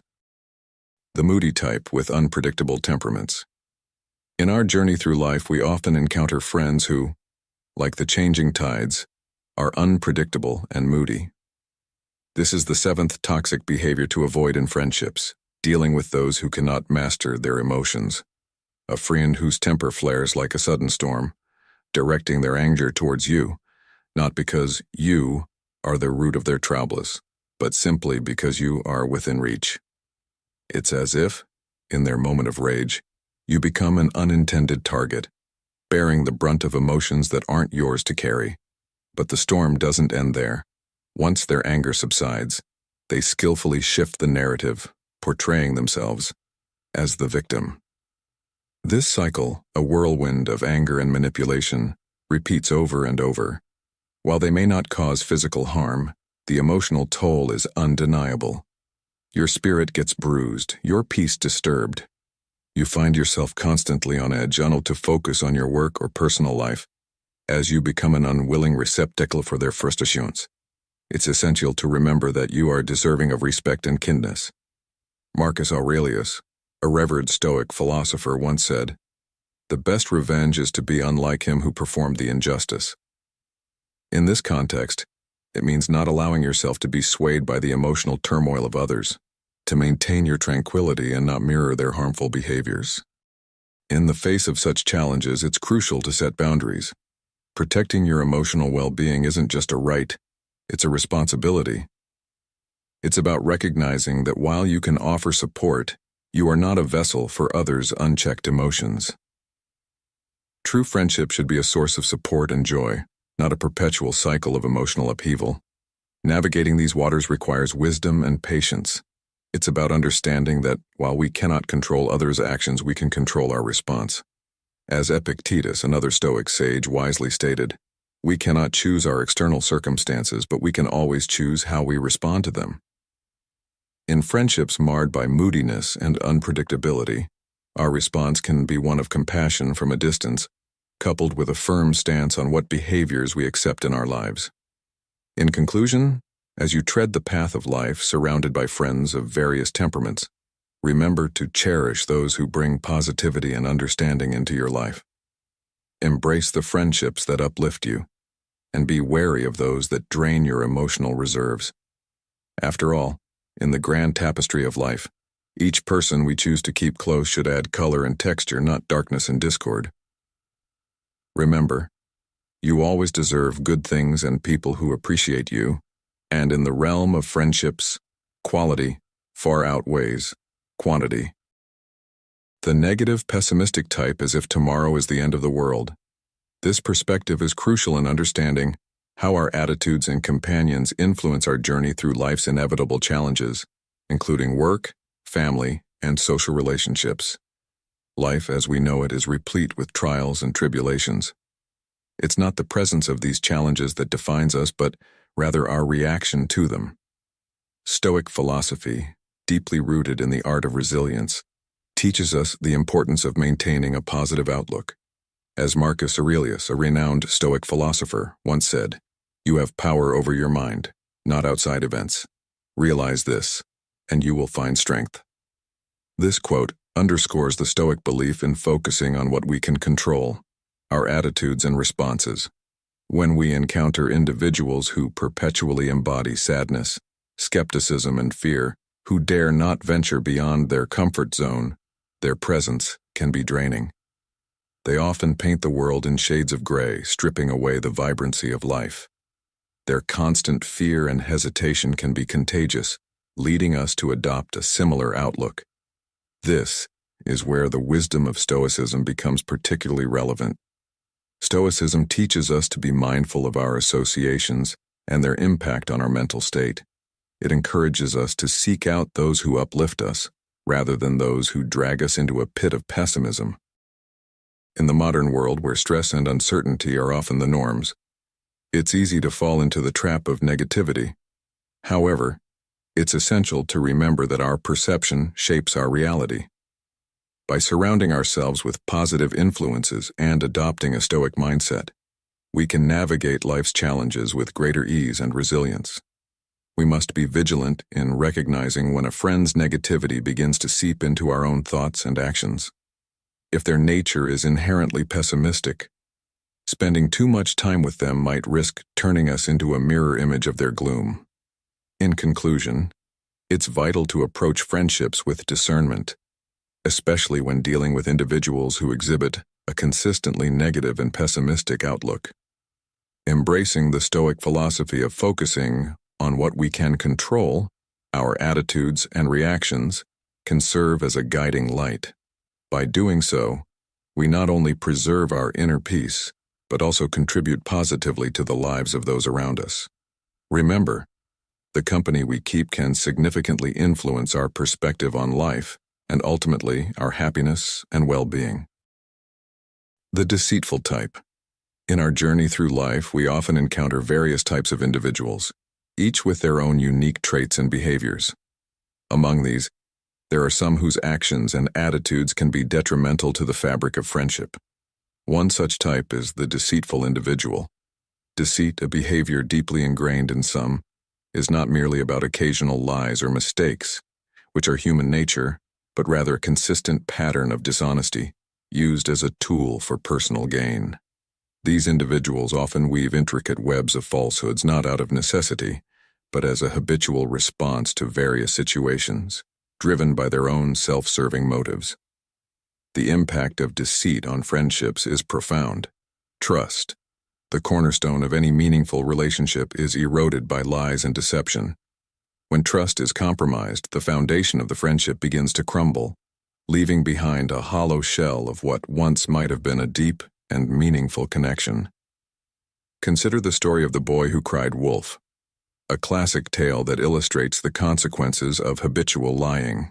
The boy, who repeatedly deceived the villagers into believing a wolf was attacking his flock, found himself helpless when the wolf actually appeared. His previous lies led to a loss of trust, and when he truly needed assistance, he was left alone to face the consequences. This allegory mirrors the fate of deceitful individuals in friendships. Over time, their lies create a barrier of skepticism and disbelief, and when they are in genuine need of support or understanding, they might find themselves isolated, their pleas for help falling on deaf ears. In the realm of Stoicism, the emphasis is on personal integrity and living a life of virtue. Stoic philosophy teaches us the value of honesty and the importance of maintaining ethical standards in all aspects of life, including our relationships. Marcus Aurelius, a prominent Stoic philosopher, once said, "If it is not right, do not do it. If it is not true, do not say it." This simple yet powerful statement encapsulates the Stoic approach to honesty and integrity. For those navigating the path of Stoicism, it becomes essential to recognize and distance oneself from toxic behaviors, such as deceit. While it is important to offer compassion and understanding, it is equally vital to protect oneself from the negative influences of those who habitually lie and deceive. In doing so, we not only preserve our own integrity, but also foster an environment where genuine, trustworthy relationships can flourish. In conclusion, the lesson here is clear. Value honesty and integrity in your friendships. Be wary of those who habitually lie, as their deceit can erode the very essence of trust that binds a friendship. As Stoics, we strive to surround ourselves with individuals who reflect the virtues we cherish, creating a circle of friends that uplifts, supports, and enriches our lives. Remember, in the pursuit of a virtuous life, the company we keep plays a pivotal role in shaping our character and our journey. The lazy type who always shifts work onto others. This behavior is not uncommon in various settings, including the workplace. Such individuals are characterized by their reluctance to shoulder their fair share of work, often finding ways to offload their tasks onto their colleagues. Yet when it comes time to present results, they audaciously claim credit, basking in the accolades that rightfully belong to others. In the realm of Stoicism, this behavior is antithetical to the virtues of justice and integrity. Stoic philosophy, as taught by the likes of Seneca and Marcus Aurelius, emphasizes the importance of personal responsibility and fairness in all our dealings. Seneca once said, "We should every night call ourselves to an account. What infirmity have I mastered today? What passions opposed? What temptation resisted? What virtue acquired? This introspection encourages us to reflect on our actions and strive for personal improvement rather than exploiting others for personal gain. When encountering such individuals, it is crucial to adopt a stance of assertive clarity. Stoicism teaches us the value of direct and honest communication. Marcus Aurelius, a Stoic philosopher and Roman emperor, advised, "If it is not right, do not do it. If it is not true, do not say it." In line with this, it is essential to communicate your unwillingness to enable such behavior. This does not mean confrontation, but rather a calm and reasoned expression of your boundaries. Stoicism does not advocate for passivity. Instead, it encourages us to stand firm in our principles while maintaining our composure. It's important to recognize that being overly considerate or accommodating in such situations can lead to exploitation. Stoicism teaches us the value of self-respect and the importance of not being swayed by external circumstances or the actions of others. Epictetus, another prominent Stoic philosopher, once stated, "We have 2 ears and 1 mouth so that we can listen twice as much as we speak." This implies the importance of being observant and understanding the true nature of those around us. By doing so, we can make informed decisions about how to interact with them, ensuring that we do not become unwitting enablers of their toxic behavior. In summary, dealing with the lazy type who shifts work onto others requires a balanced approach, guided by Stoic principles. It involves being assertive and setting boundaries, maintaining integrity, and not allowing oneself to be exploited. By doing so, we not only protect our well-being but also uphold the Stoic virtues of justice, integrity, and personal responsibility. Remember, in the journey of life, especially in the context of friendships and professional relationships, it is vital to surround ourselves with individuals who reflect the values we cherish and aspire to uphold. The drama magnet. In our journey through life, we often encounter various types of individuals, each with their unique traits and challenges. Among them is a particularly draining archetype, the drama magnet. This person seems perpetually entangled in a web of crises, conflicts, or controversies. Like a powerful whirlpool, they possess an unsettling knack for drawing others into their vortex of chaos.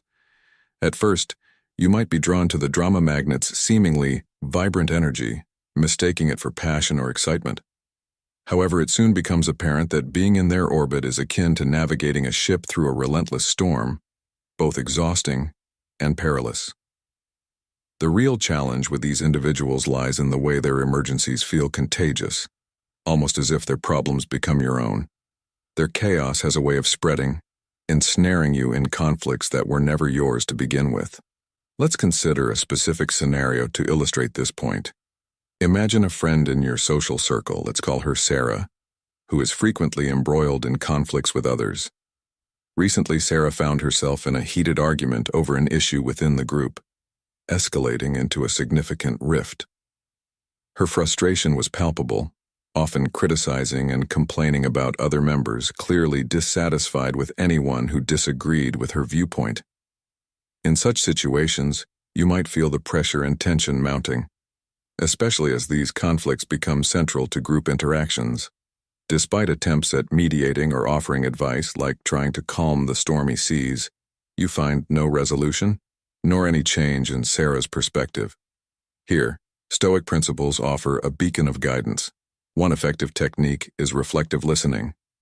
Instead of engaging in the conflict or attempting to sway Sarah, simply mirror her sentiments in a non-judgmental way. For instance, when Sarah expresses frustration over disagreements, respond with, "So you feel frustrated with their disagreement, right?" This approach allows you to acknowledge her feelings without fueling the fire of the argument. However, if the situation persists and participating in the group no longer aligns with your peace of mind and goals, consider becoming selectively unavailable. This might mean distancing yourself from the group or seeking relationships and activities more in tune with your state of mind. Stoicism teaches us to value our time, and sometimes that entails being unavailable for others' perpetual crises. Create periods of focused solitude, turning off your phone and dedicating time to work or personal development, making it clear that you're not to be disturbed during these times. To echo the words of Seneca, true happiness is to enjoy the present without anxious dependence upon the future. This wisdom is particularly relevant when dealing with drama magnets. Rather than being consumed by worry over the next crisis, focus on the present moment, where your control lies. Embrace your life, undisturbed by the turmoil of others. Strive to navigate your ship calmly, steering clear of the whirlpools that threaten your journey towards personal growth and serenity. In essence, our interactions with drama magnets test our resilience and ability to maintain inner peace. By employing Stoic practices like reflective listening and selective unavailability, we can navigate these turbulent relationships while preserving our tranquility. Remember, the goal is not to change others, but to maintain our own course towards a life of contentment and balance. The time vampire. Your daily life is an intricately woven tapestry, where each thread represents a task or commitment, contributing to the overall beauty and balance of your existence. However, there lurks a disruptive force akin to a time vampire that threatens to unravel this fabric, distorting the harmony of your life's design. Time vampires are those who incessantly demand your time and attention, often offering little of value in return. Picture a friend who frequently engages you in lengthy, aimless conversations, leaving you feeling depleted and your schedule in disarray, or a colleague whose constant trivial interruptions derail your productivity, causing missed deadlines. These time vampires don't merely consume your time, they erode your focus, productivity, and inner peace. To counteract the influence of time vampires, it's imperative to establish firm boundaries, communicate your availability and limits with clarity and politeness. Inform them of when you are open for calls or meetings and when you require focused, undisturbed work time. Encourage them to honor your schedule, just as you respect theirs. Another tactic is to steer their demands towards more efficient communication methods. If a friend is prone to long directionless phone calls, propose shifting to brief, focused text messages or emails for quick updates or queries. This approach allows you to reclaim your time and prevent it from being drained away. Delving deeper into the example of a friend who indulges in protracted phone calls, we can glean insights into effectively managing our time and maintaining efficiency in our daily lives. Suggesting a transition to concise text messages or emails as a more efficient communication method can be transformative. This change not only conserves time but also fosters a more convenient communication environment for both parties. By opting for text or email, you gain control over when you engage, freeing yourself from the constraints of long, unscheduled calls. You can peruse and respond to messages at your leisure, ensuring that your time is respected. Moreover, text or email communication can lead to more impactful and efficient exchanges. By distilling your thoughts into succinct, clear messages, you aid the recipient in understanding and responding swiftly. This approach optimizes information exchange and curtails the time lost in rambling conversations. Additionally, this mode of communication is conducive to addressing and resolving specific issues. It allows for a focus on essential questions and requests, enabling the recipient to provide precise responses without the need for extended dialogue. This strategy not only maximizes time efficiency for both parties, but also ensures that tasks are executed more effectively. By adopting this approach, you exercise control over your time and uphold efficiency in your daily life, proposing an improvement in communication that is both diplomatic and rational. You create a positive and convenient environment for yourself and your contacts. In the realm of Stoic philosophy, there is an emphasis on discerning what lies within our control and what does not. Time vampires attempt to dominate your schedule and attention, but you have the power to assert your autonomy by setting boundaries and managing your time with intention. Heed the words of the Stoic philosopher Seneca. It is not that we have a short space of time, but that we waste much of it. Surrounding yourself with individuals who uplift you and resonate with Stoic principles is vital for your advancement in Stoic philosophy and personal growth. As we conclude today's exploration of 12 toxic behaviors to avoid in friendships on Stoic in Your Life, we've journeyed through a landscape rich with insights and wisdom. From understanding the nuances of control and criticism in friendships to recognizing the subtle signs of jealousy and deceit, we've delved deep into the complexities of human relationships. Each point we've discussed serves as a beacon, guiding us towards healthier, more fulfilling connections. Remember, the essence of Stoicism lies in discernment, resilience, and the pursuit of virtue in our daily lives. By applying these principles to our friendships, we not only enrich our own lives but also contribute positively to those around us. As we part ways today, I invite you to reflect on these lessons and consider how they resonate with your personal experiences. Which of these behaviors have you encountered in your friendships? How have you navigated these challenges and what insights have you gained? I encourage you to share your thoughts and experiences in the comments below. Your journey, your insights, are invaluable to our community here at Stoic in Your Life. Let's continue to learn from each other to grow together in our understanding and application of Stoic principles. And if you haven't already, please like, share, and subscribe to Stoic in Your Life. Turn on notifications to ensure you don't miss our upcoming videos, where we'll continue to explore the profound wisdom of Stoicism and its application in our modern world. Thank you for joining me today. Until next time, remember, in the tapestry of life, we weave our own story, one thread at a time. Let's make each thread count. Stay stoic, stay strong, and keep thriving in your life's journey.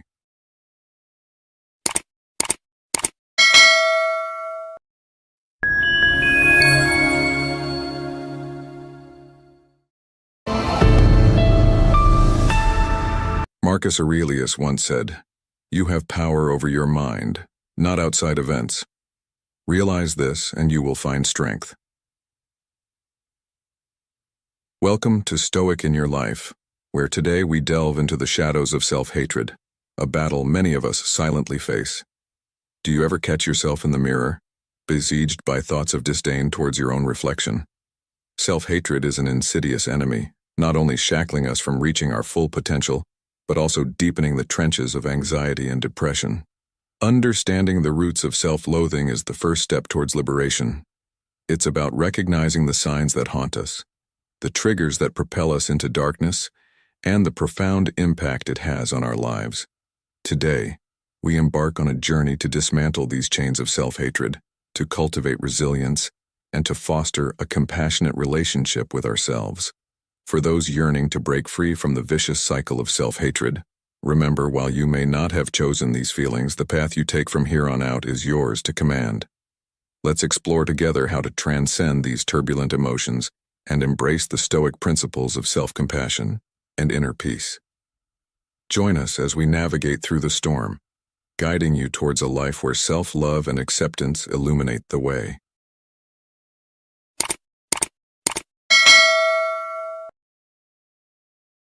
Realizing that hate comes from judgment.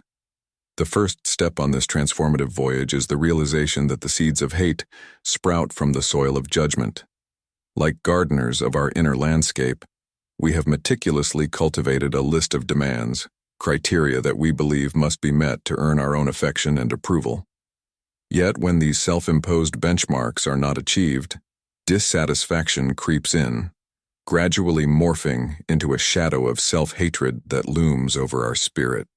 This phenomenon is not swayed by external factors, for they lie beyond the realm of our control.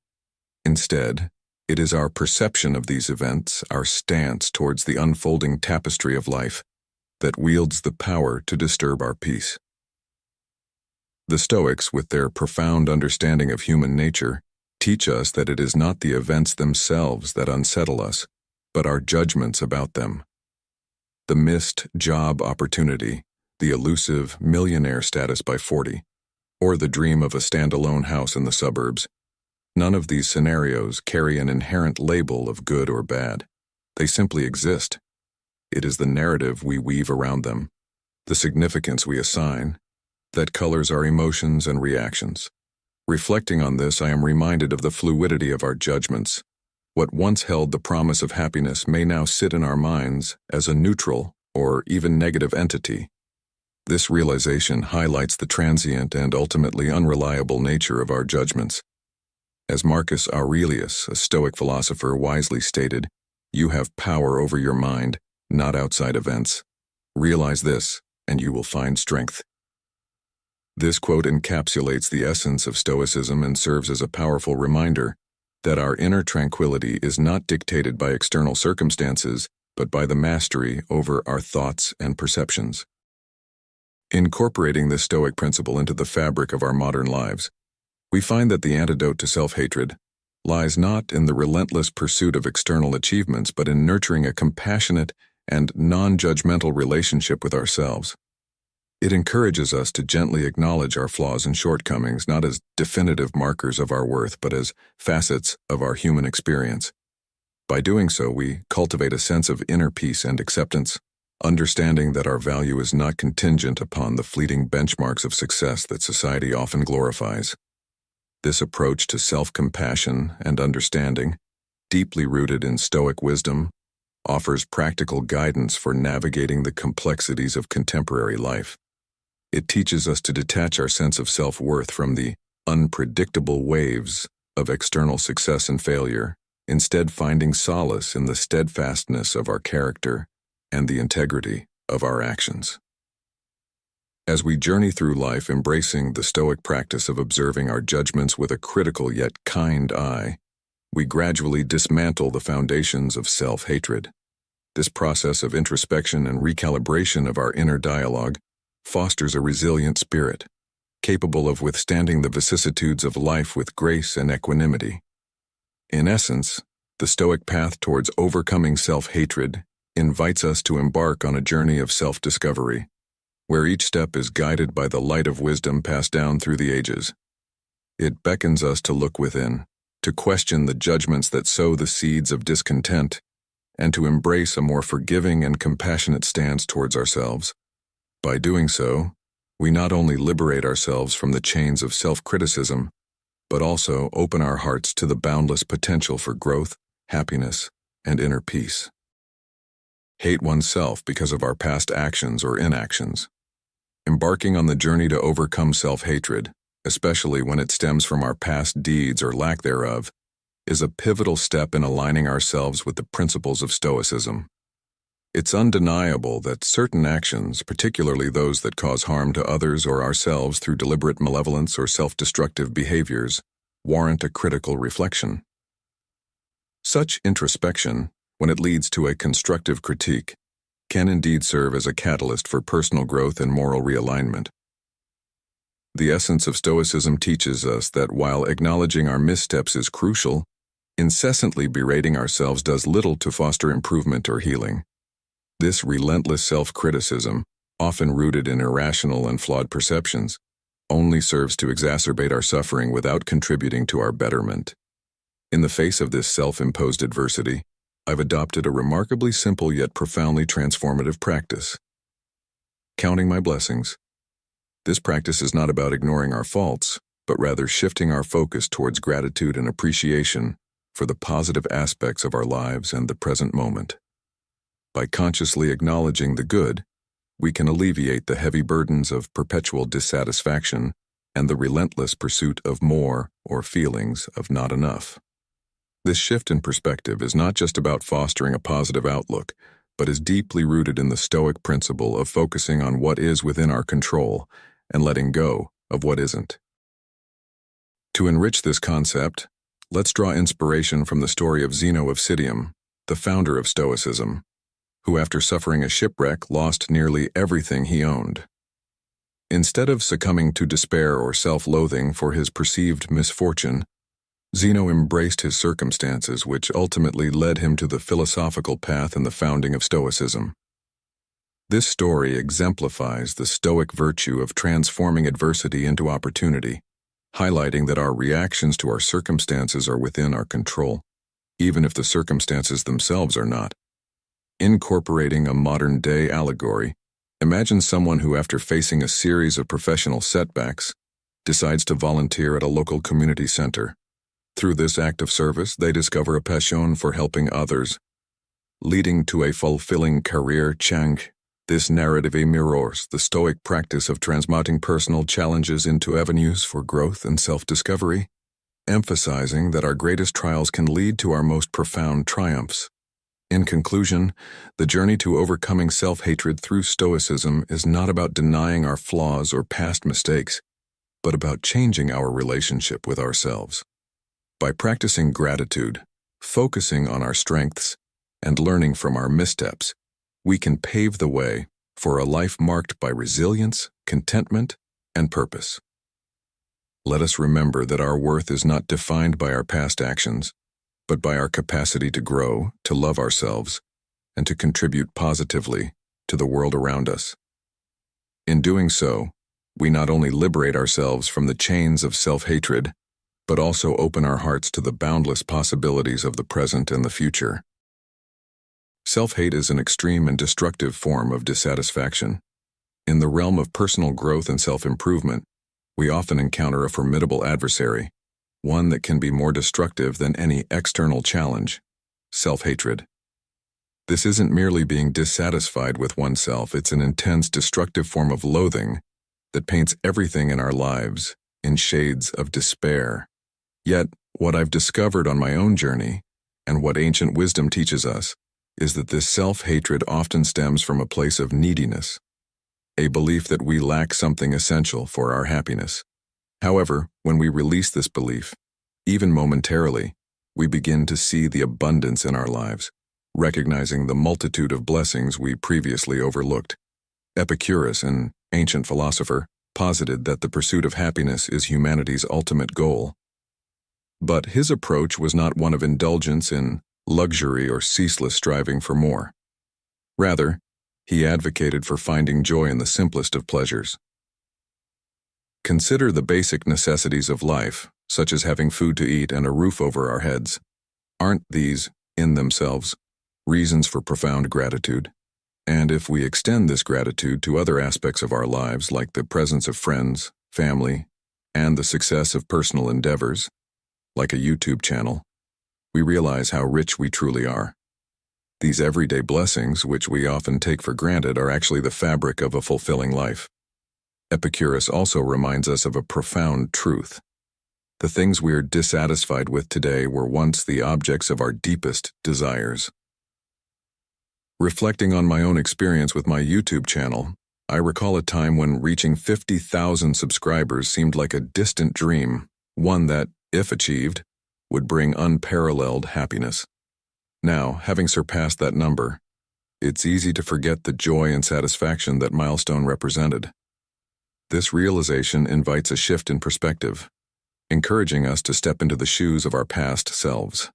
By doing so, we can rekindle our appreciation for the achievements and blessings we currently have, recognizing them as the fulfillment of past desires. This exercise of looking back, of seeing our present through the lens of our past aspirations, reveals a fundamental truth. We have much to be thankful for, and little, if any, reason for self-loathing. The journey from self-hatred to self-appreciation is not about acquiring more, but about recognizing the abundance that already exists in our lives. It's about understanding that happiness doesn't come from external achievements or possessions, but from an internal state of gratitude and contentment.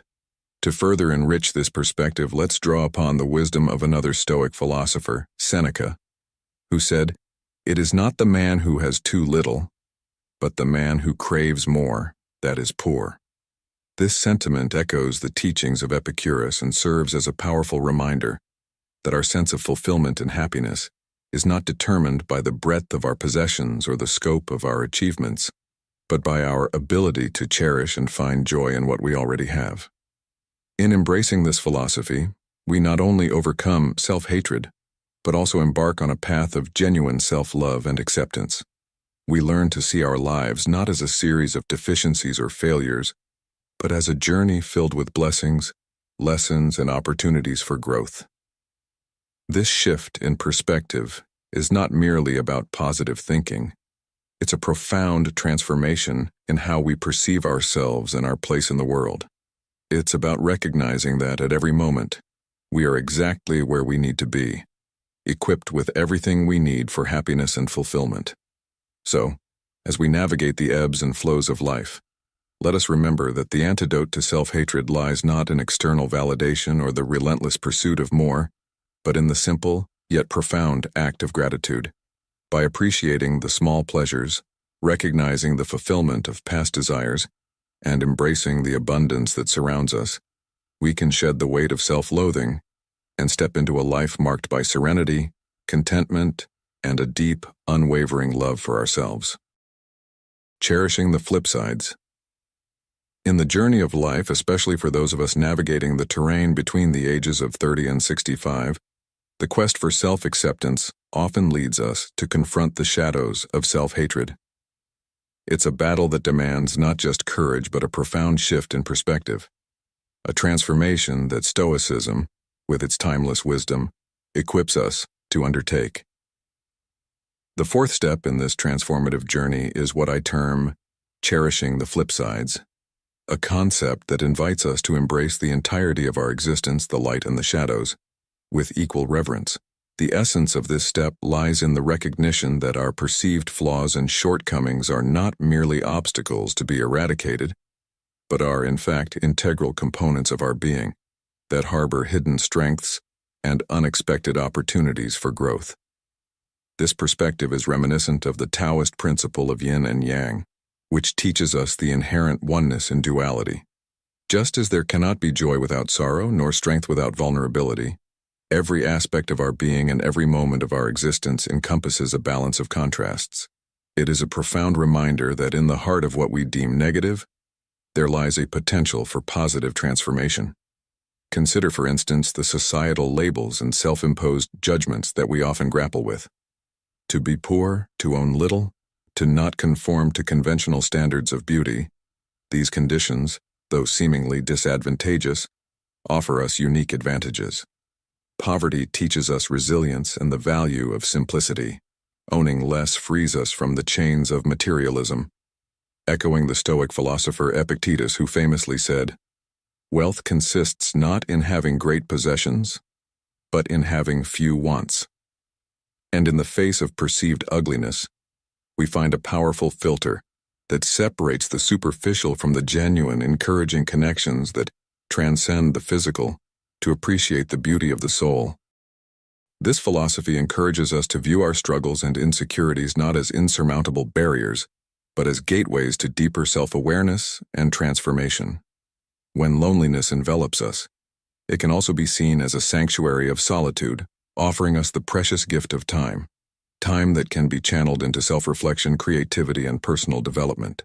It is in these moments of solitude that we can engage with the teachings of Marcus Aurelius, who reminded us that nowhere can man find a quieter or more untroubled retreat than in his own soul. This introspection enables us to convert our inner turmoil into a wellspring of strength, turning the act of self-loathing into an exercise in perspective shifting.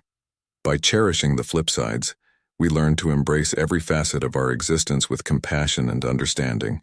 It's about recognizing that our greatest challenges often hold the keys to our most profound growth. This approach does not deny the pain or difficulty inherent in our experiences, but instead invites us to search for the silver lining, however faint it may seem. In doing so, we align ourselves with the Stoic principle of amor fati, the love of one's fate, which encourages us to welcome every experience, good or bad, as necessary parts of our journey. In the modern hustle, where success is often measured by material wealth, physical beauty, and social status, Stoicism offers a sanctuary of peace and resilience. It teaches us that true contentment and self-acceptance arise not from external accolades, but from the internal fortitude to face life's adversities with grace and to find value in every moment regardless of its outward appearance. To my fellow travelers on this Stoic journey, let us remember that in the tapestry of life, every thread, no matter how dark or frayed, contributes to the beauty of the whole. By cherishing the flip sides, we not only overcome self-hatred, but also open ourselves to a life of deeper fulfillment and serenity. Let this be our guide as we navigate the ebbs and flows of existence, transforming our challenges into stepping stones towards a more resilient and enlightened self. Creating space and be miserable. In the journey of life, especially when guided by the Stoic principles of resilience and inner peace, we often encounter moments that test our fortitude, leading us into the shadows of self-doubt and self-hatred. It's in these moments that the wisdom of Stoicism can illuminate a path forward, teaching us not only to endure, but to transform our struggles into stepping stones for growth. The concept I want to explore today, which may initially seem counterintuitive, is the art of creating space to be miserable as a step towards overcoming self-hatred. This approach, though it sounds paradoxical, is deeply rooted in the Stoic practice of self-compassion and mindfulness. Imagine for a moment that you're caught in a relentless storm of negative thoughts and emotions, a tempest that threatens to uproot your peace of mind. It's natural to want to escape this turmoil swiftly, but Stoicism teaches us the value of patience and understanding with oneself. By allowing ourselves a designated period to fully experience our emotions without judgment, be it a day of introspection and acceptance, we open the door to genuine healing. This process isn't about wallowing in despair, but about acknowledging our feelings and treating ourselves with kindness and care during these moments. During this time, it's crucial to engage in acts of self-love that nourish both the body and soul. If your surroundings reflect the chaos within, take a moment to tidy up, creating a serene space that mirrors the internal clarity you seek. Indulge in your favorite meal, disconnect from the digital world, and postpone tasks that add to your stress. Perhaps immerse yourself in a book that uplifts your spirit or a film that brings you joy. The essence of this practice lies in granting yourself the grace to be human, to feel deeply, and to accept these feelings without self-reproach. The allegory of Hercules at the crossroads can be particularly inspiring here. Faced with the choice between the path of virtue, which is arduous and challenging, and the path of vice, which is easy and pleasurable, Hercules chooses virtue, understanding that true fulfillment comes from overcoming difficulties. Similarly, by consciously choosing to face our inner turmoil, we embrace the opportunity for profound personal growth. As we navigate through these moments of self-permitted misery, a transformation begins to unfold. The very act of allowing ourselves to be vulnerable, coupled with self-care, catalyzes a shift in perspective. We start to see our struggles not as insurmountable obstacles, but as opportunities for growth and self-discovery. This shift is not instantaneous, but a gradual process that unfolds as we learn to treat ourselves with compassion and understanding. In conclusion, overcoming self-hatred through Stoicism involves embracing our vulnerabilities and treating ourselves with kindness during our lowest moments. By creating space to be miserable, we actually pave the way for a quicker recovery, as this practice fosters self-awareness, acceptance, and ultimately, self-love. Remember, it's not the absence of struggle that defines our strength, but our ability to face adversity with courage and grace. Let this be a reminder that in the art of living, the most profound lessons are often learned in the heart of our challenges. Taking action. In the journey of overcoming self-hatred, the pivotal moment arrives when we decide to take action. This step, crucial and transformative, is where the real change begins. It's not about the number of times we find ourselves faltering or falling into the depths of despair. What truly matters is our resilience, our unwavering determination to rise each time we fall. The essence of this step lies in the simple yet profound act of moving forward, of engaging in life's myriad activities, no matter how small or insignificant they may seem. Whether it's immersing ourselves in the routine of work, seeking solace in the company of a friend, or finding peace in the solitude of a forest walk, the act of doing something, anything, serves as a lifeline, pulling us away from the tumultuous sea of negative thoughts that gave birth to self-hatred in the first place.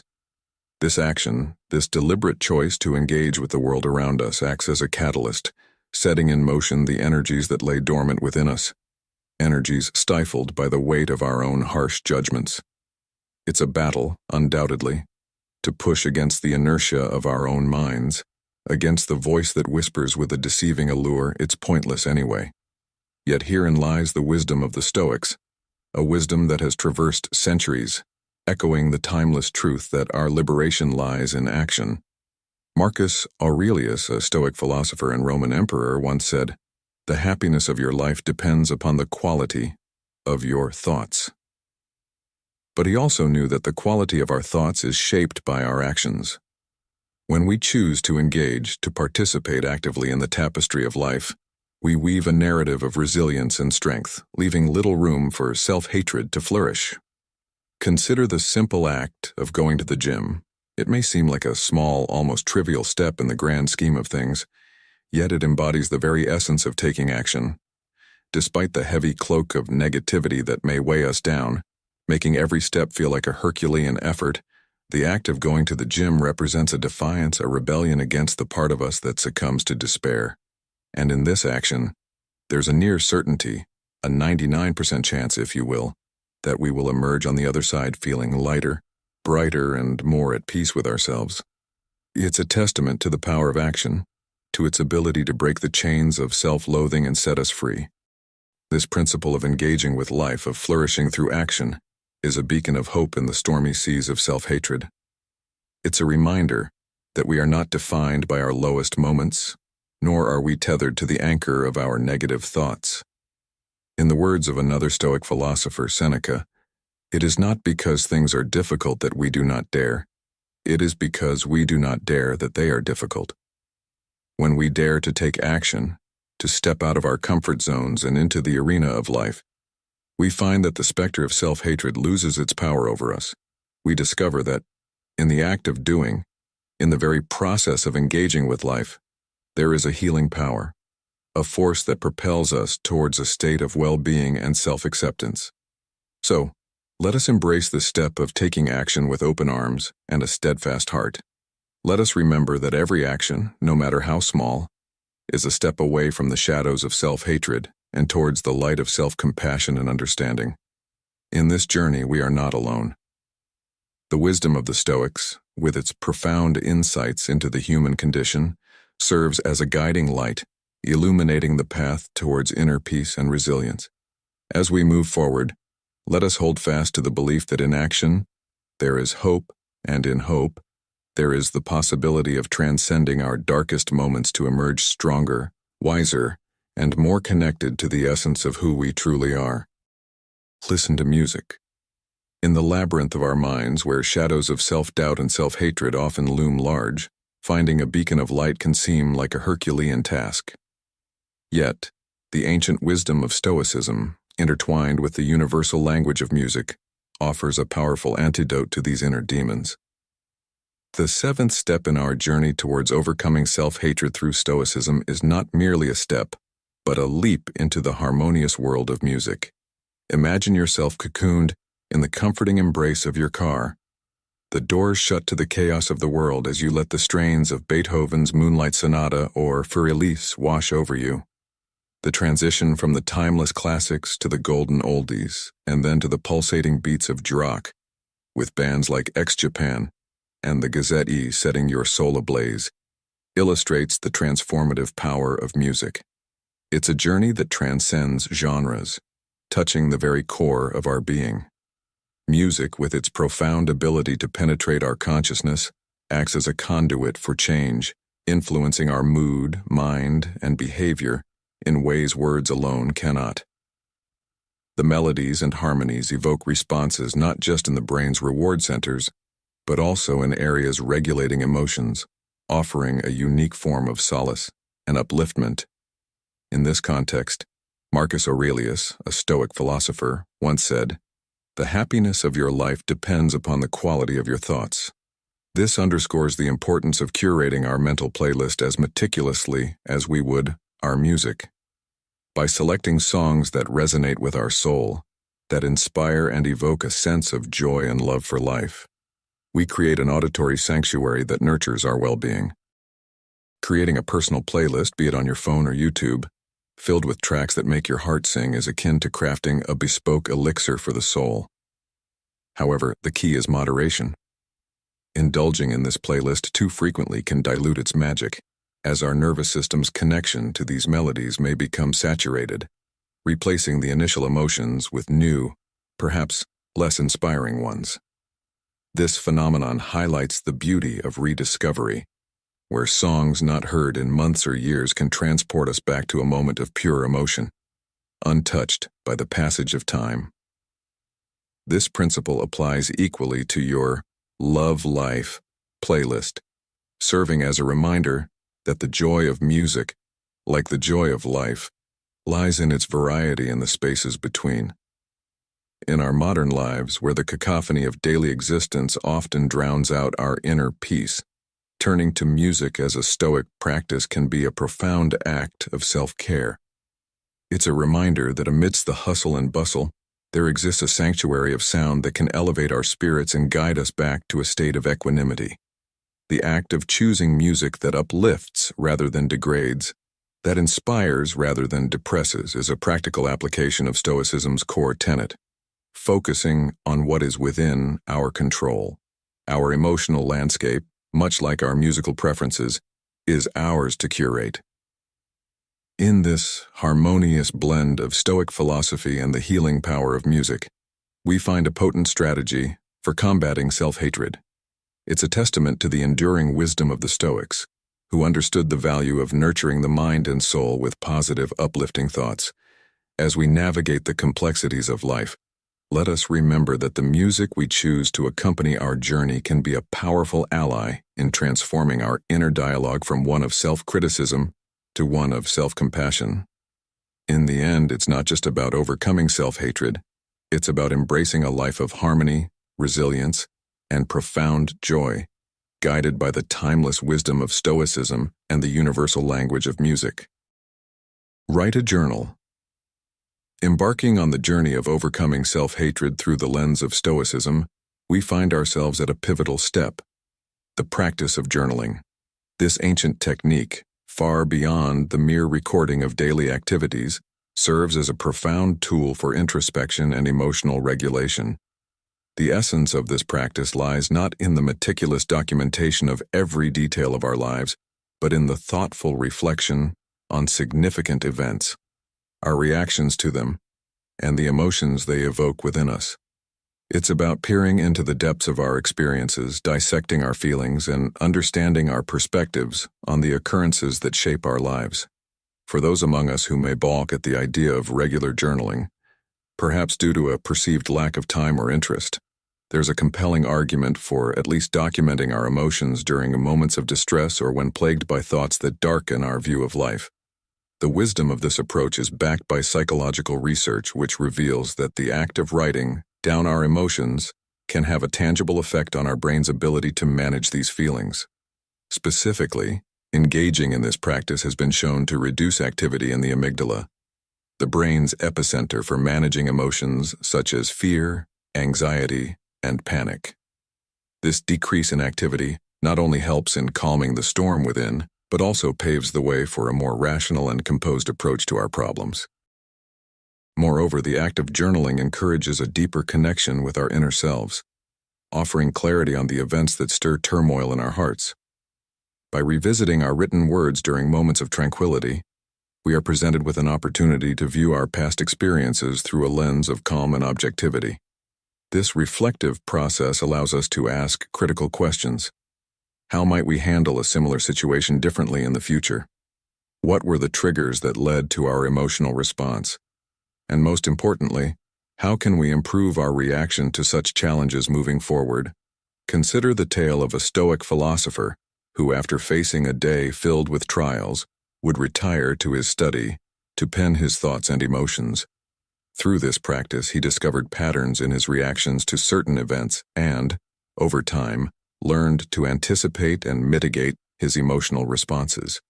This story exemplifies the transformative power of journaling, not just as a means of coping with immediate feelings of despair or frustration, but as a tool for long-term emotional growth and resilience. In conclusion, the practice of journaling, as advocated by Stoicism, offers more than a simple outlet for emotional expression. It is a pathway to understanding ourselves and mastering our reactions to the world around us. By committing to this practice, we can uncover the triggers of our self-hatred, learn from our past, and take proactive steps towards healing. The lesson here is clear. Through the disciplined reflection of journaling, we can cultivate a more compassionate and forgiving relationship with ourselves, ultimately leading to a life of greater peace and fulfillment.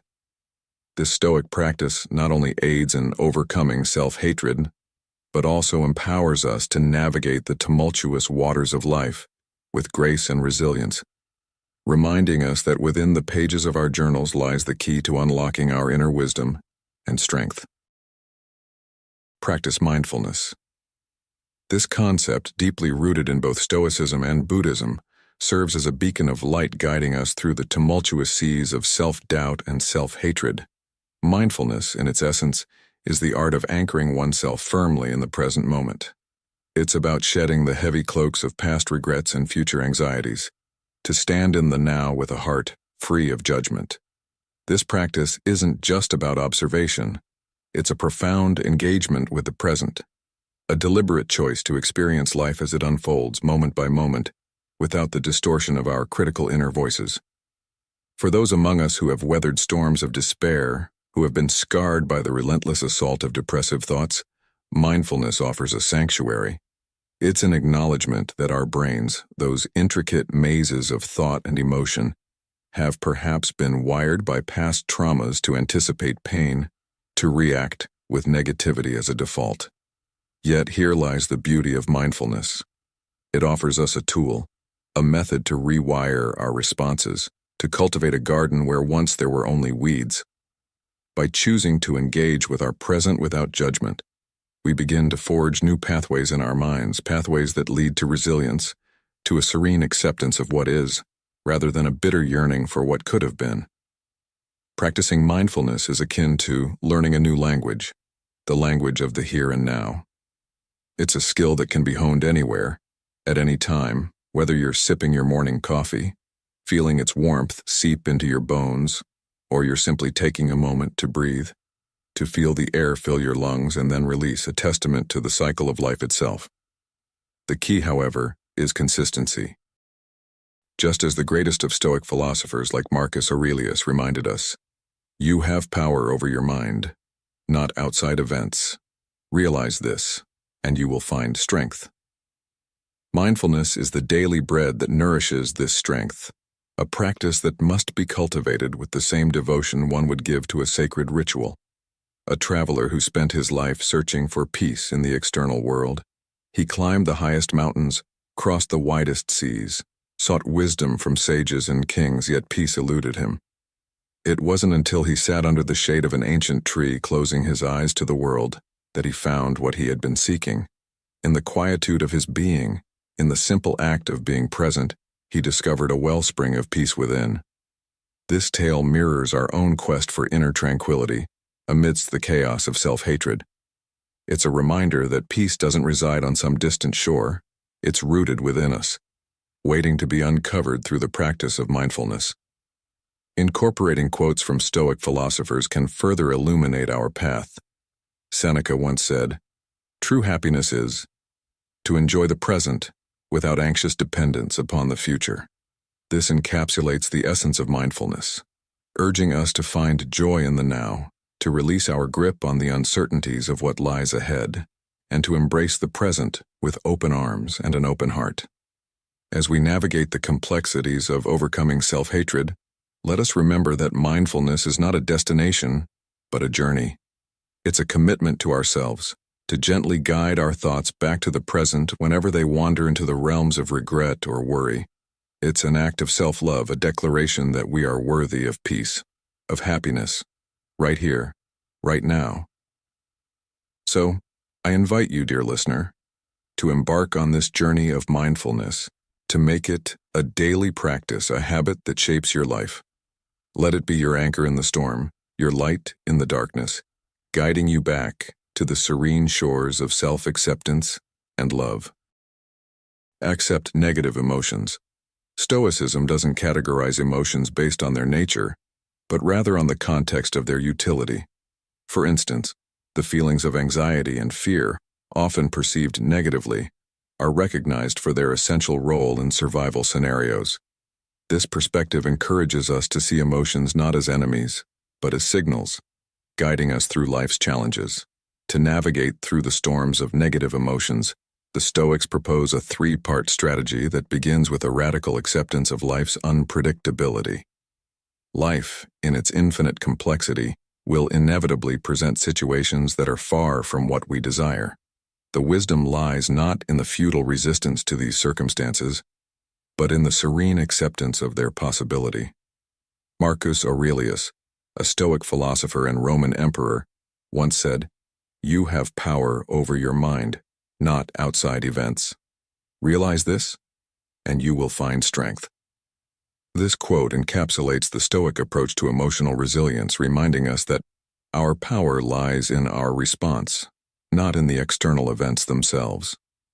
The second part of the strategy advises against exacerbating the situation.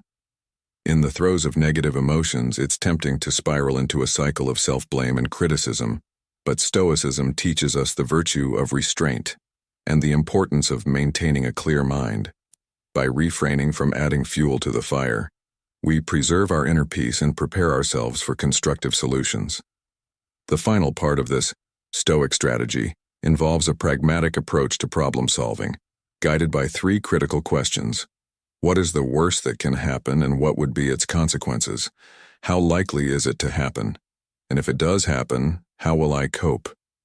This methodical inquiry not only demystifies the fear surrounding the situation, but also empowers us with a plan of action.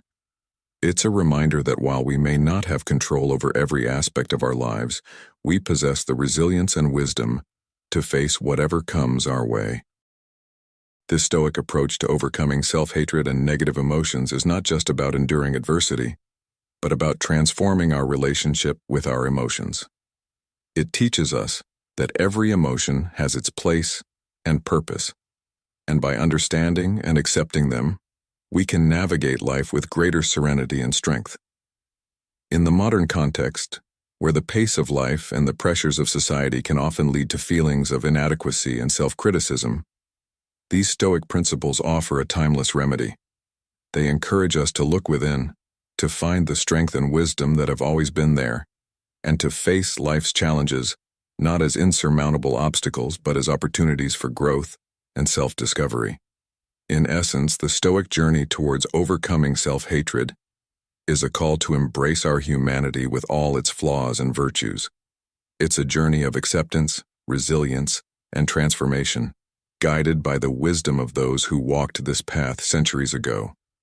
By integrating these Stoic principles into our lives, we not only learn to navigate our emotions with grace, but also to live with a deeper sense of purpose and fulfillment. In the words of Seneca, another Stoic luminary, "Life, if well lived, is long enough." Thus, let us live well, embracing every emotion, every challenge, and every moment with the strength and serenity of a Stoic. As we conclude this journey through the depths of overcoming self-hatred, it's crucial to remember that the path to self-acceptance and love is not a destination but a continuous journey. The steps we've explored together, recognizing the source of self-judgment, counting our blessings, cherishing the flip sides, allowing ourselves to be miserable, taking action, listening to music, writing a journal, practicing mindfulness, and accepting negative emotions are not just strategies but lifelines to a more fulfilled and serene existence. I encourage you, my dear viewers, to not just passively watch this video, but to actively engage with these principles in your daily lives. Reflect on which step resonates with you the most and commit to incorporating it into your routine. Remember, every small action counts towards building a more compassionate relationship with yourself. I'm curious to know how you plan to apply these steps in your life. Which one do you think will be the most challenging for you? Share your thoughts and experiences in the comments below. Let's create a supportive community where we can learn from each other's journeys and celebrate our progress no matter how small. Remember, Stoicism teaches us the value of inner tranquility and resilience. By applying these principles, we not only overcome self-hatred but also pave the way for personal growth and happiness. Let's embrace the wisdom of Stoicism and transform our struggles into stepping stones for a more contented life. Thank you for joining me on this important journey. If you found value in this video, please like, share, and subscribe to Stoic in Your Life for more insights on how ancient philosophy can guide us in the modern world. Together, let's continue to explore the depths of our minds and hearts, fostering a community of strength, understanding, and compassion.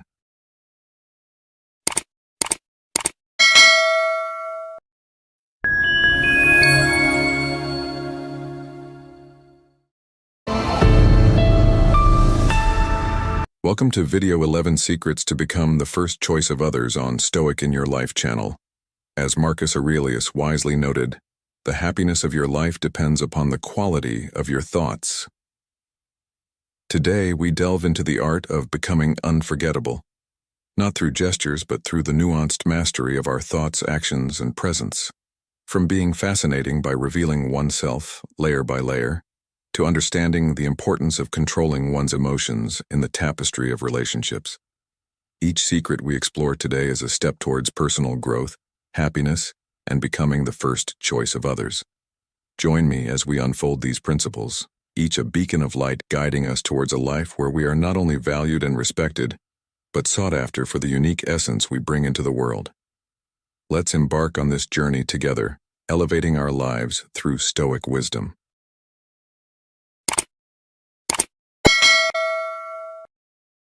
Number 1. Create your own happiness. The secret to becoming the first choice of others begins with the art of cultivating your own joy. This journey, far from a mere pursuit of fleeting pleasures, is a deliberate path to discovering what genuinely brings your soul to life. Imagine a scenario in our contemporary maze of existence, where amidst the cacophony of demands and distractions, you find an individual whose presence is like a serene oasis. Their happiness, unmistakable and emanating from within, becomes a magnet to those around them. Why? Because, as Marcus Aurelius so eloquently put it, the happiness of your life depends upon the quality of your thoughts. This insight reveals a powerful truth. Happiness is a treasure locked within, waiting to be unleashed by the alchemy of our thoughts and perspectives. This Stoic wisdom underscores that true joy is not a commodity to be sought in the external world, but a masterpiece to be crafted from the inside out. Seneca, with his profound understanding of the human spirit, encourages us to anchor our happiness in the tranquility of our inner being, independent of the tempests of life's uncertainties. He invites us to savor the present, to immerse ourselves fully in the tapestry of now, without being ensnared by the mirages of tomorrow. Similarly, Epictetus challenges us to shift our gaze from the external to the internal, to find goodness not in the world but within ourselves, reminding us that do not seek goodness in external things, find it within yourself. But how does one navigate this journey to self-sourced joy in a world that constantly pulls our attention outward? It begins with a commitment to nurture positive thoughts, to celebrate our own progress and victories, no matter how small. It's about building a life that resonates with our deepest values and passions, creating a sanctuary where our spirits can thrive. This quest for personal contentment means that we no longer seek others to fill a void within us, but instead invite them to share in the abundance of our own joy. Now let's pause and reflect. How often do we look outward for happiness when the keys to the kingdom lie within us? This Stoic principle invites us into a dialogue with ourselves, urging us to explore the landscapes of our inner world and to plant the seeds of joy that can flourish, unaffected by external circumstances. As we embrace this philosophy, let us remember that the allure we seek to possess is not something to be manufactured, but discovered within the depths of our own being. The journey to becoming someone's first choice, therefore, is intrinsically linked to our ability to cultivate an inner sanctuary of happiness and peace. The message is clear. The most magnetic, irresistible quality one can possess is the glow of genuine joy that springs from the heart of our being, a joy that is not contingent upon the whims of the world but is the natural outflow of a life lived in alignment with our deepest truths. So, as we navigate the complexities of life, let us hold fast to the wisdom of the Stoics, finding within ourselves the source of true happiness and, in doing so, becoming a light that naturally attracts others. In embracing this path, we not only become the architects of our own joy, but also the inspiration for those around us to embark on their own journeys of inner discovery. This is the essence of Stoicism, a beacon of hope and guidance in our quest for a life that not only seeks joy but becomes an embodiment of it. Number 2, become fascinating. In the profound teachings of Stoicism, there lies a secret to becoming an unforgettable presence in the lives of others. It's about mastering the art of fascination. This doesn't imply shrouding oneself in secrecy, but rather unveiling oneself in a manner as deliberate and intricate as the strokes on a canvas. Each detail you reveal is a piece of the puzzle, sparking curiosity and the desire to delve deeper. Imagine the dullness in learning everything about someone in a single instance. No mystery, no anticipation for what's to come. Contrast this with the person who chooses to disclose themselves bit by bit, making each encounter a chance to share a new layer of their story, transforming every moment into a thrilling discovery. Stoic philosophers like Epictetus extolled the virtues of restraint and self-control as the highest forms of wisdom. This isn't about withholding one's essence, but choosing the right moments to share, akin to a maestro who knows when to pause and when to play.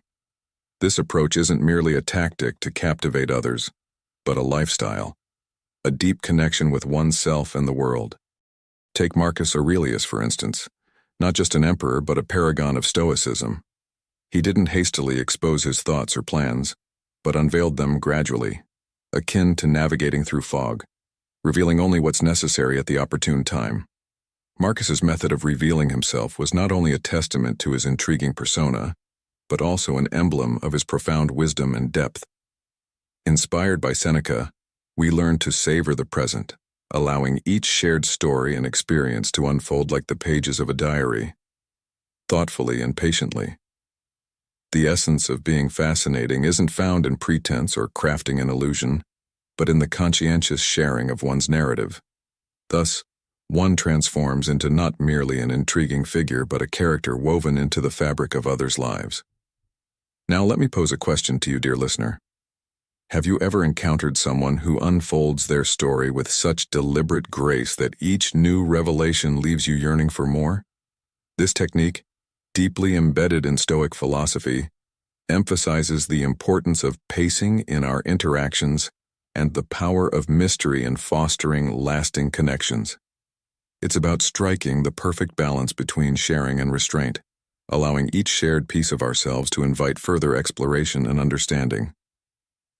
As Marcus Aurelius wisely penned, "He who does not know what the world is does not know where he is."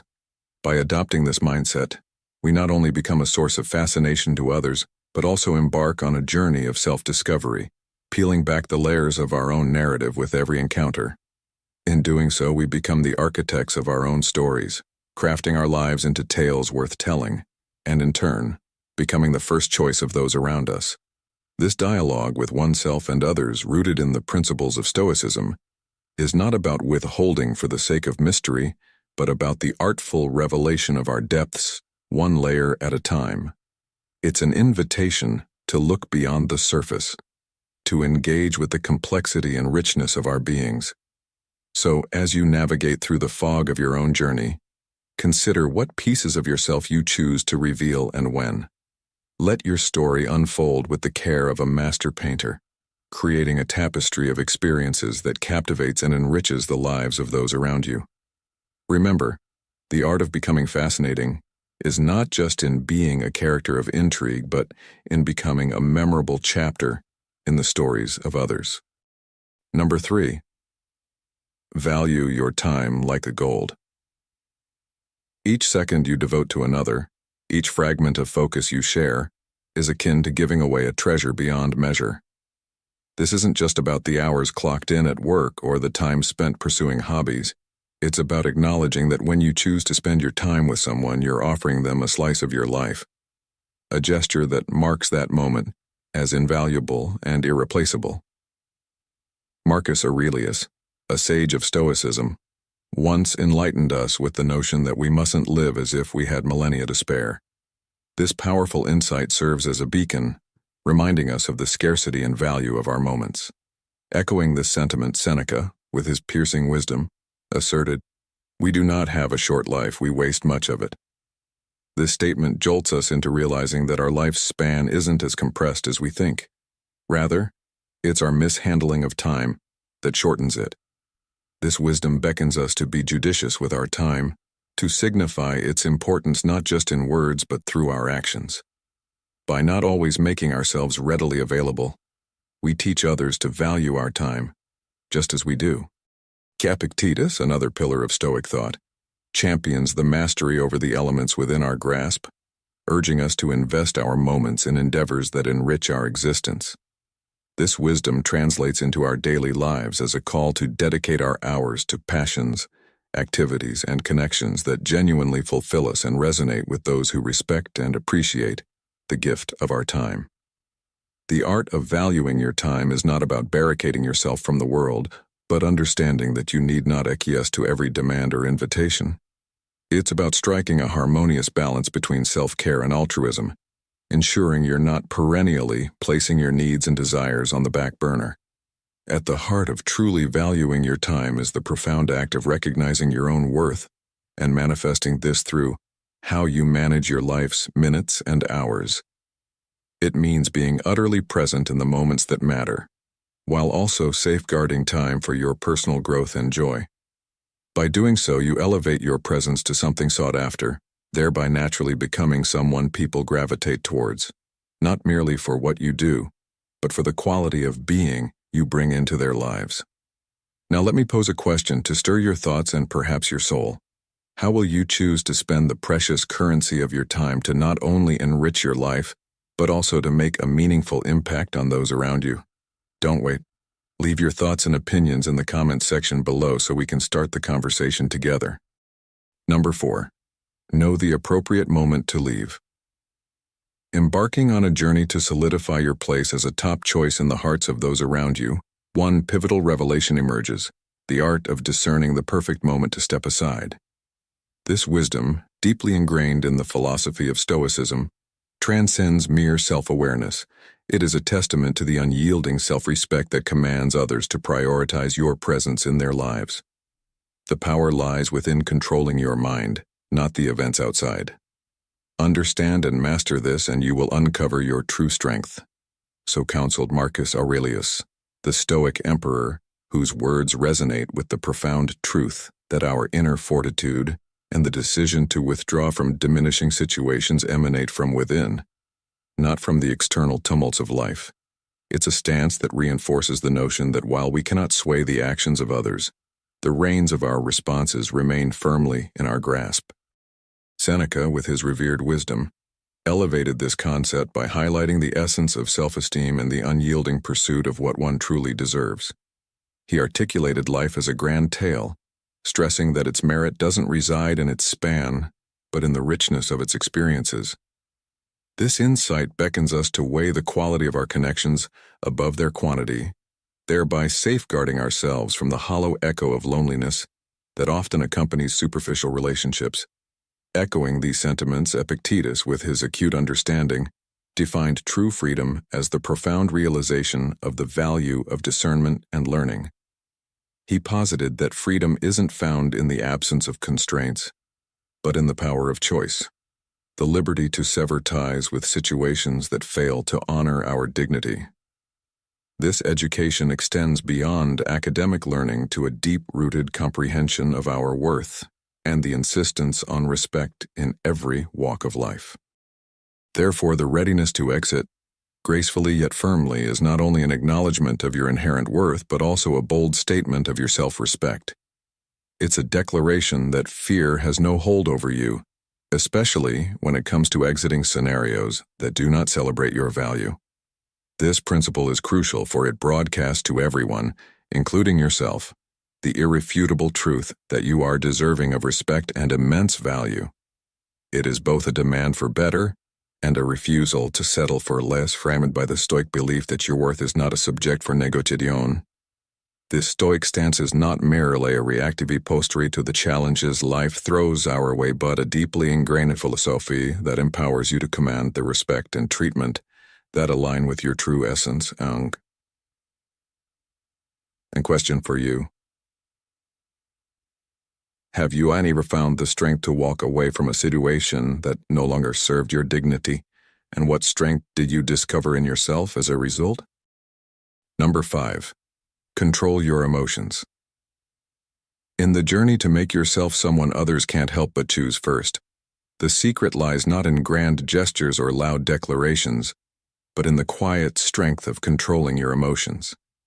Marcus Aurelius, an emblem of Stoic wisdom, once counseled, "The wisest reaction to negative actions is not to retaliate with negativity," guiding us toward the serene harbors of calmness and clear thinking, away from the tumultuous waves of retaliation and haste. It's about holding your ground amidst the storm, not with force but with patience and mutual respect. Consider a modern-day scenario where the immediacy of communication through technology often tempts us to respond impulsively to provocations and misunderstandings. In these moments, applying the wisdom of Seneca, who warned against allowing premature worries to dictate our actions, reminding us to wait for a real cause before surrendering to anxiety. This practice teaches us the value of patience and the strength found in waiting for the storm to pass, rather than charging into it. Epictetus, another pillar of Stoicism, teaches us that our power lies not in altering the storm's course, but in adjusting our sails. He asserted that the essence of emotional equilibrium is in our response, not the events themselves. Thus, managing our emotions is akin to a skilled sailor navigating through tempests, knowing when to hold back and when to move forward, ensuring that we're not thrown off course by the waves of unexpected events or sudden revelations. The art of emotional control doesn't advocate for emotional detachment or indifference, but emphasizes a gradual, mindful engagement with our feelings and those of others. It's about exploring the depths of our emotional connections with the careful precision of an experienced diver, recognizing the value of patience, self-respect, and the quality of our emotional engagements. This nuanced approach not only shields us from potential hurt, but also enhances our allure by demonstrating our commitment to the sanctity of our emotional connections. Now, why is this also crucial in becoming the first choice of others? It's because emotional wisdom is magnetic. It draws people towards stability, reliability, and depth. By allowing our relationships to unfold naturally, without forcing the pace or depth of our emotional investment, we cultivate a foundation of trust and respect. This steady and thoughtful approach to emotional engagement makes us invaluable companions, preferred confidants, and ultimately, the first choice in the hearts of those we cherish. To encapsulate, becoming the first choice isn't about mastering the grand gestures of affection, but about the subtle art of emotional equilibrium. It's a journey of patience, understanding, and gentle progression. This path teaches us the value of calmness in the face of provocation, the strength found in patience, and the importance of navigating our emotional responses with wisdom and respect. As we tread this path, we not only protect ourselves from the unnecessary turmoil, but also emerge as beacons of stability and understanding, making us the unmistakable choice for those seeking depth, reliability, and emotional intelligence in their relationships. Number 6, put yourself first. Central to Stoicism is the art of self-care and self-control, a discipline that transcends mere practice to become a fundamental duty. This brings us to an essential secret in becoming the first choice of others: the art of placing oneself first. Far from being an act of selfishness, this approach is steeped in profound wisdom. It lays the groundwork for personal freedom and self-assurance, essentials in the tapestry of human interactions. By wholly addressing and fulfilling your own needs, you craft an aura of confidence and inherent value, transforming into a magnet that attracts admiration and attention from those around you. Consider the wisdom of Marcus Aurelius, a Stoic paragon, who declared the mind a fortress impervious to the tumult of the external world. "Your mind is an impregnable fortress, unaffected by external events," he proclaimed, urging us to grasp and preserve our mental strength. This strength becomes our anchor, enabling us to maintain a composure that remains undisturbed by the chaos of the external world. The Stoic teachings highlight the paramount importance of focusing inward, on what we can control, such as our thoughts and actions. Seneca, with his profound insight, emphasized the essence of self-reliance and the folly of outsourcing our happiness to others. He taught that true joy springs from within, untethered from the whims of external circumstances. Epictetus, another sage of Stoicism, encouraged us to hone our ability to act and react with intent to the unpredictabilities of life. We cannot choose our circumstances, but we can choose how to confront them, he reminded us, signifying that our power of self-determination is the cornerstone of contentment and well-being. Imagine yourself in the modern world, juggling the demands of work, relationships, and personal aspirations. In this whirlwind of responsibilities, it's easy to lose sight of oneself, to put others' needs before your own, and to forget the sanctuary of peace that lies within. Picture a friend, always available, always accommodating, yet gradually losing their sparkle, their joy. This story mirrors the lives of many, underscoring the critical need for self-preservation and self-care. It's not merely a choice but an imperative to carve out time for oneself, to indulge in activities that ignite joy and foster personal growth, and to assert the right to say no, safeguarding one's health and happiness. This act of prioritizing oneself is a powerful declaration of self-worth. Now ask yourself, when was the last time you truly put yourself first? Have you ever felt guilty for doing so, or struggled to find a balance between self-care and the care for others? This moment of reflection is crucial in understanding the transformative power of Stoicism in our lives. Embracing the Stoic approach to self-care does more than just enhance our own quality of life. It sets a standard, an example for others to follow. It showcases the value of personal well-being, inspiring those around us to also cherish and protect their own happiness and health. As we journey through life, let us remember that being the first choice of others begins with choosing ourselves first. It's about demonstrating through our actions and choices that we value ourselves, thus inviting others to value us in return. The lessons of Stoicism, self-reliance, the power of the mind, and the art of self-preservation are not just philosophical musings but practical guidelines for living a life of purpose, satisfaction, and influence. By integrating these principles into our daily lives, we not only enhance our own existence but also become a beacon of inspiration and a source of strength for others. Number 7. Justify your importance. In an era where the clamor for recognition often drowns the essence of genuine self-worth, the ancient wisdom of Stoicism emerges as a beacon, guiding us toward a path of introspection and self-assertion. It's not about the raucous display of our capabilities or adorning ourselves with unearned accolades. Rather, it's an intimate journey into the heart of what makes us unique, an expedition to declare our irreplaceable value in the world. This quest is rooted in the Stoic belief that our power lies not in the external accolades we gather, but in the strength of our character and the actions we control. Marcus Aurelius, the embodiment of Stoic wisdom and leadership, encapsulates this idea beautifully, asserting, "You have control over your mind, not external events. Realize this, and you will find strength." His words are not just a lesson in resilience. They are a clarion call to recognize and harness our inner strength, to shine through our actions and beliefs rather than the fleeting approval of the masses. Imagine an artist fervently dedicated to their craft, indifferent to the cacophony of public opinion. Or consider the quiet determination of someone navigating life's hurdles, their resolve unwavering.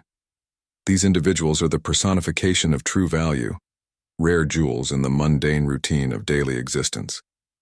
They command respect not through loud declarations of their worth, but through the eloquence of their self-respect and the magnetic pull of their authenticity. Seneca, another towering figure in Stoic philosophy, accentuates the significance of valuing our time, remarking, "It's not that we have a short life, but we waste much of it." His observation isn't just a commentary on the brevity of life, but a strategic guide on valuing oneself. By consciously choosing where and with whom to invest our time, we not only honor our self-worth but also teach others to recognize and respect our invaluable presence. The Stoic teachings of Epictetus further illuminate this discourse, reminding us that while we may not command the winds of fate, we hold the power to adjust our sails, our responses to the world around us. This philosophy extends to the realm of personal value, advocating for a shift in perspective from seeking external validation to nurturing an internal sanctuary of self-approval. This paradigm of self-assurance and independence is not just liberating, it's magnetic. It draws others to us, compelling them to see us through a lens of respect and significance, to embark on a profound voyage of self-discovery and self-expression. It's a process that demands respect for oneself, the establishment of healthy boundaries, and the pursuit of one's ambitions with unwavering conviction. Such a stance does not scream for attention. Rather, it exudes a quiet confidence, a serene assurance that one's value is inherent and non-negotiable. This subtle yet powerful assertion of self is what truly resonates with others, casting us not just as individuals passing through, but as essential, indelible forces in their lives. Number 8. Recognize your worth and inspire others. In the human connections, being someone's first choice isn't just about standing out. It's about recognizing the deep reservoir of value that resides within you and inviting others to see that brilliance. Think of yourself as a gem not readily visible, but one that requires patience, effort, and a discerning eye to truly appreciate. This approach, deeply rooted in Stoic philosophy, echoes the teachings of Epictetus, who believed that greatness unfolds with time, not haste. Consider the process of how a precious stone is gently polished to reveal its true luster. Similarly, meaningful relationships are meticulously crafted, reflecting a journey of mutual growth and respect. When you extend an open hand to others, showing them the unique light you carry, they start to see and value your essence. This reciprocity of recognition and appreciation forms the cornerstone of genuine connections. Drawing inspiration from Marcus Aurelius, we're reminded that the seeds of happiness and self-esteem are sown in the fertile ground of our own being. The way we perceive ourselves sets the stage for how others perceive and value us in return. A fulfilling life, abundant in joy and respect, blossoms from the myriad of small things that reside within us. When you wear your self-worth like a crown, you not only command respect but also remind yourself of your intrinsic value. Seneca, a Tao, stating, "Our fears are more numerous in our imagination than in reality." This insight sheds light on the common fear that our worth might go unrecognized. Yet the act of valuing oneself is a powerful magnet that draws others' respect and admiration towards us. By holding your head high and embracing your worth, you inadvertently elevate your stature in the eyes of those around you. Embracing this principle means to walk through life with a sense of purpose, nurturing your personal growth and indulging in self-care. It's about creating a life that fills you with pride, a life that others are drawn to, not because of what you have accomplished, but because of who you are. This journey isn't a race, it's a patient, step-by-step venture, guided by your own values and respect for yourself. Now, let me ask you, how often do you pause to reflect on your true worth? In the hustle and bustle of life, it's easy to overlook the power that lies within self-recognition and the impact it has on how others see us. Remember, it's the small, consistent steps of personal development and self-appreciation that build the path to becoming someone's first choice. So I invite you to join me on this path, not just as listeners, but as participants in this journey of self-discovery and mutual respect. Let's together unveil the layers of our worth and, in doing so, inspire those around us to recognize the value we all hold within. Number 9. Discover happiness in learning and evolving. One principle often overlooked yet paramount in becoming a person others gravitate towards is the art of continuous self-improvement and the cultivation of empathy and kindness. This narrative isn't just about accumulating accolades or mastering skills.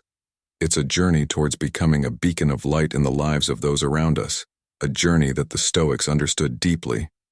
Marcus Aurelius once said, "The happiness of your life depends upon the quality of your thoughts." This sentiment echoes the essence of our discourse today. Discovering happiness in learning, evolving, and fostering kindness and empathy.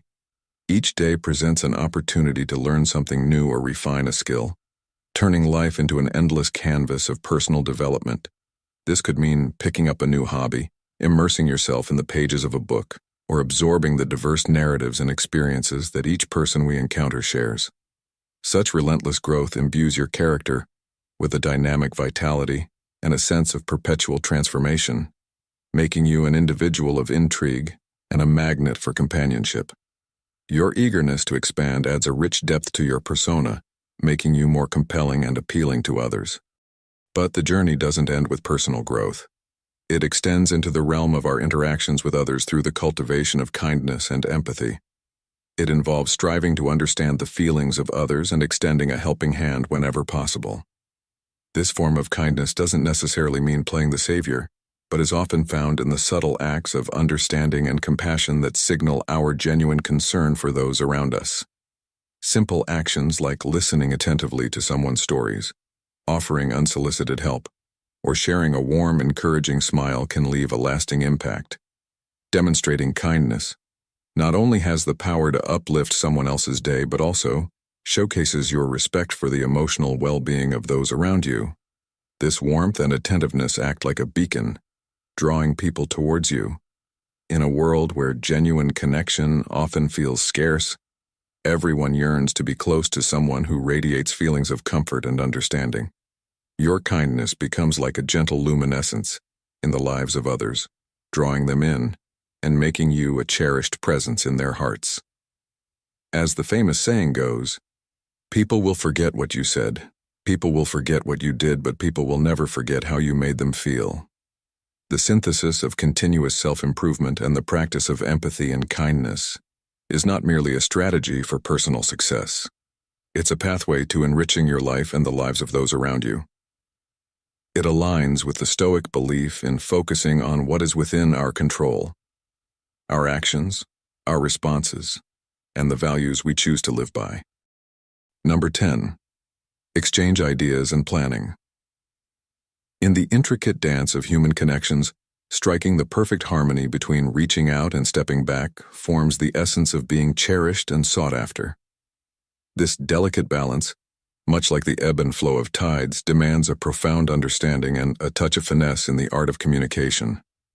Marcus Aurelius, who astutely observed that life is more like wrestling than dancing. In the arena of relationships, this analogy teaches us the importance of adaptability and the strength found in sometimes letting the other lead, inviting a dance where both partners move in sync, each allowing the other space to shine. Delving deeper, the art of exchanging ideas and planning with others is not merely about taking turns, but about cultivating a shared space where each feels valued and heard.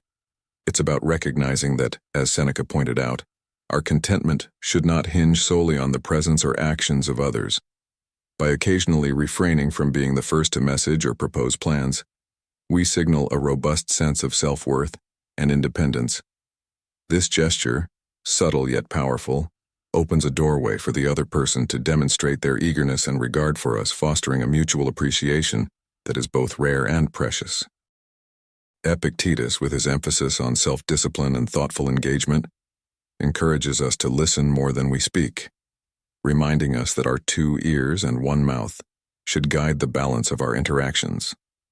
This sage advice underlines the importance of active listening and the space it creates for others to express themselves, enriching our connections with depth and meaning.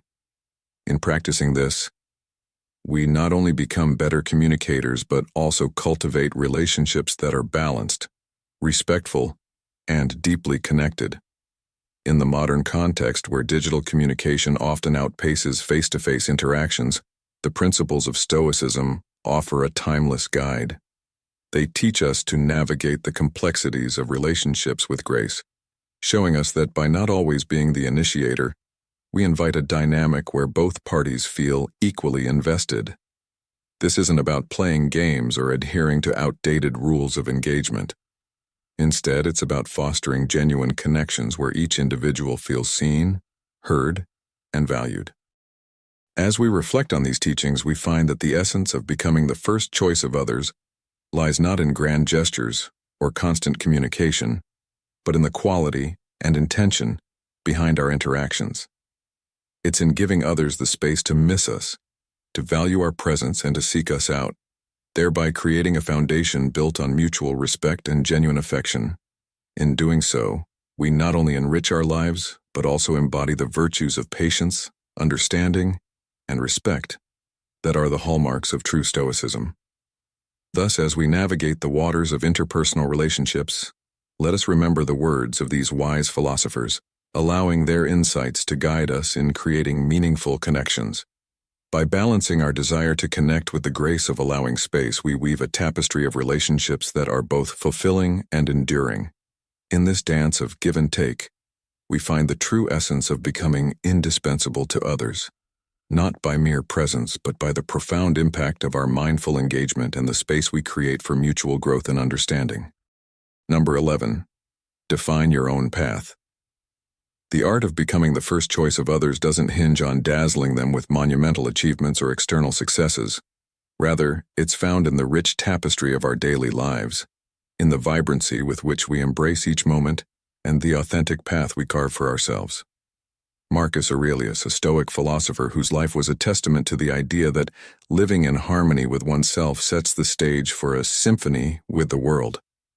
Live in harmony with yourself and you'll blend seamlessly with the world around you, Aurelius mused, a sentiment that unveils the essence of true fulfillment, not in the applause of the crowd, but in the quiet satisfaction of our own souls. By kindling the flames of passion for our dreams and asserting our independence, we craft an existence that's inherently magnetic to others. It's a phenomenon that Seneca, another luminary in the Stoic firmament, articulated beautifully. If you wish to be loved, start by loving yourself. This principle urges us not to linger in the shadows of expectation, yearning for external validation, but to cultivate a garden of self-love that blossoms outward, attracting admiration not for what we do but for who we are. Epictetus, with his pragmatic stoicism, guides us further down this path, teaching us that our tranquility is not shattered by the tempests of life, but by the stance we adopt towards them. We are not disturbed by events but by the views we take of them, he proclaimed, a powerful reminder that the only gaze that truly matters is our own.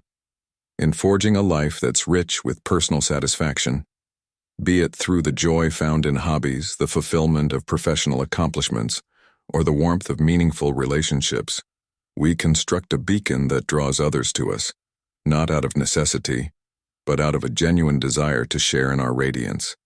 It is in setting ambitious goals and pursuing them with unyielding tenacity that we not only sculpt a life of profound meaning, but also become a wellspring of inspiration for those around us. People are naturally drawn to those who exude joy, those who manifest their dreams into reality, and who, by the sheer force of their authenticity, add an invaluable dimension to the lives of others. Thus, in the pursuit of becoming the first choice of others, we find that the most potent secret lies not in the pursuit itself, but in the journey of self-discovery, self-love, and the relentless pursuit of what sets our souls ablaze. As we navigate the ebbs and flows of existence, guided by the stars of Stoic wisdom, we learn that the key to unlocking the doors of others' hearts is first to unlock our own. It is a journey that beckons us to delve deeper into the essence of our being, to find harmony within and to live a life that resonates with the authenticity of our innermost selves. In doing so, we become not just a choice, but the only choice for those who seek light in the midst of darkness, guidance amidst uncertainty, and a reflection of the profound beauty that life offers to those brave enough to live it truly. In essence, the secret to becoming the first choice of others is a tapestry woven from the threads of self-awareness, authenticity, and the pursuit of genuine happiness. It's a life philosophy that, when embraced, transforms our existence into a masterpiece that others can't help but be drawn to, a testament to the enduring power of living a life in harmony with the Stoic ideals of self-reliance, resilience, and inner peace. The Stoic teachings of Epictetus further illuminate this discourse, reminding us that while we may not command the winds of fate, we hold the power to adjust our sails, our responses to the world around us. This philosophy extends to the realm of personal value, advocating for a shift in perspective from seeking external validation to nurturing an internal sanctuary of self-approval. This paradigm of self-assurance and independence is not just liberating, it's magnetic. It draws others to us, compelling them to see us through a lens of respect and significance, to embark on a profound voyage of self-discovery and self-expression. It's a process that demands respect for oneself, the establishment of healthy boundaries, and the pursuit of one's ambitions with unwavering conviction. Such a stance does not scream for attention. Rather, it exudes a quiet confidence, a serene assurance that one's value is inherent and non-negotiable. This subtle yet powerful assertion of self is what truly resonates with others, casting us not just as individuals passing through, but as essential, indelible forces in their lives.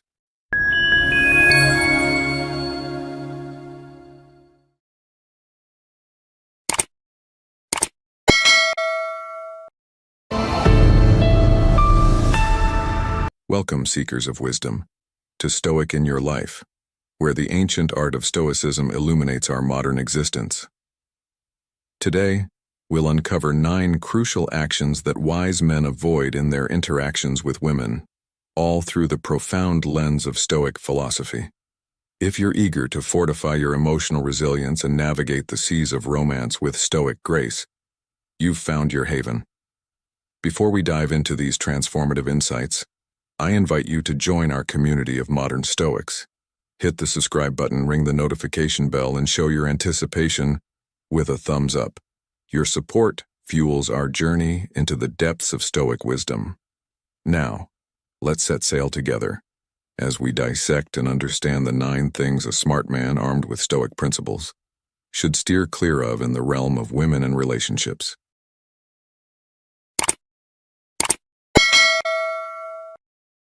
1.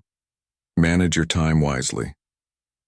The wise management of time is deeply rooted in the teachings of Seneca, a renowned Stoic philosopher who astutely observed that the brevity of our lives is less a matter of time itself and more about how we often squander it.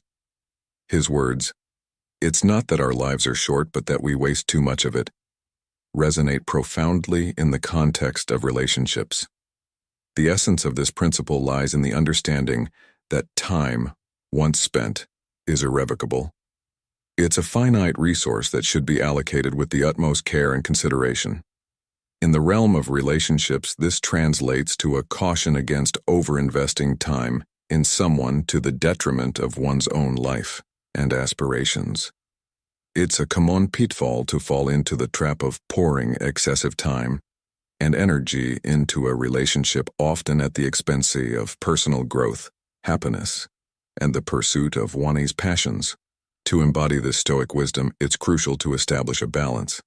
This balance isn't about meticulously dividing time between oneself and a partner, but rather about ensuring that the time spent in any relationship is meaningful, enriching, and reciprocal. It's about recognizing that your time is a testament to who you are and what you value. Therefore, investing time in a relationship should be a choice that aligns with your values and enhances your life, rather than a compulsion that drains you. This principle also emphasizes the importance of using time judiciously for activities that not only bring joy but also contribute to personal development. Whether it's pursuing a hobby, engaging in self-reflection, or cultivating new skills, these endeavors are vital for a well-rounded and fulfilling life. They ensure that your identity and happiness are not solely dependent on your relationship, but are also rooted in your personal journey and achievements. In the context of Stoicism, the wise management of time is akin to tending a garden. Just as a gardener carefully chooses where to plant seeds and how to allocate resources like water and sunlight, so too must we decide how to best use our time. We must nurture aspects of our lives that bring us fulfillment and growth while being cautious not to overwater one area at the expense of others. Next, consider the story of a musician who, in the throes of a new relationship, neglected his passion for music. Over time, he realized that while his relationship was important, it had become all-consuming, leaving little room for his personal growth and happiness. By re-establishing a balance, dedicating time to his music and sharing this passion with his partner, he not only regained his sense of self, but also brought a new dimension to his relationship. The lesson here is clear. Value your time as your most precious resource. Use it wisely, not just in the pursuit of relationships, but in the pursuit of a life that is rich, balanced, and fulfilling. Remember, time is the canvas on which you paint the story of your life. Make sure it's a masterpiece that reflects your true self and your deepest values.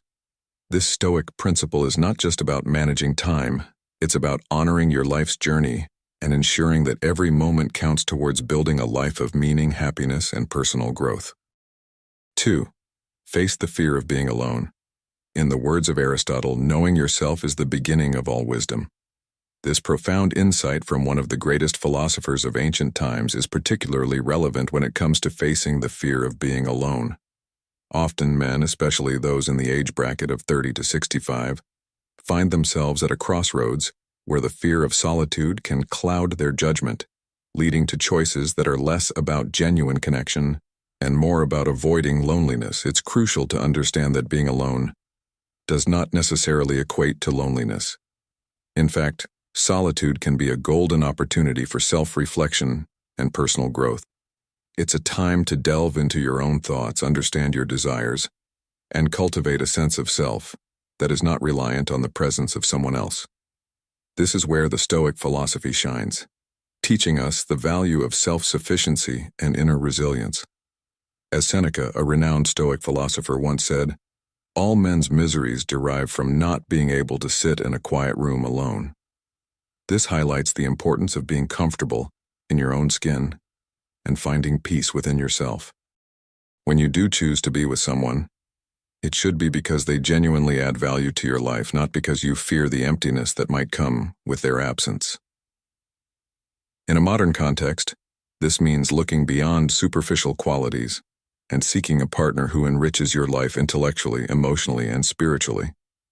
It's about finding someone who complements your journey, not someone who is merely a placeholder to stave off the fear of being alone. Moreover, in today's fast-paced world where social media often dictates our perception of relationships, it's vital to distinguish between the illusion of companionship and the reality of a meaningful connection. Smart men understand that a relationship should not be a mere escape from solitude, but a deliberate choice to share one's life with another. This perspective aligns perfectly with the Stoic principle of living a life of purpose and intention.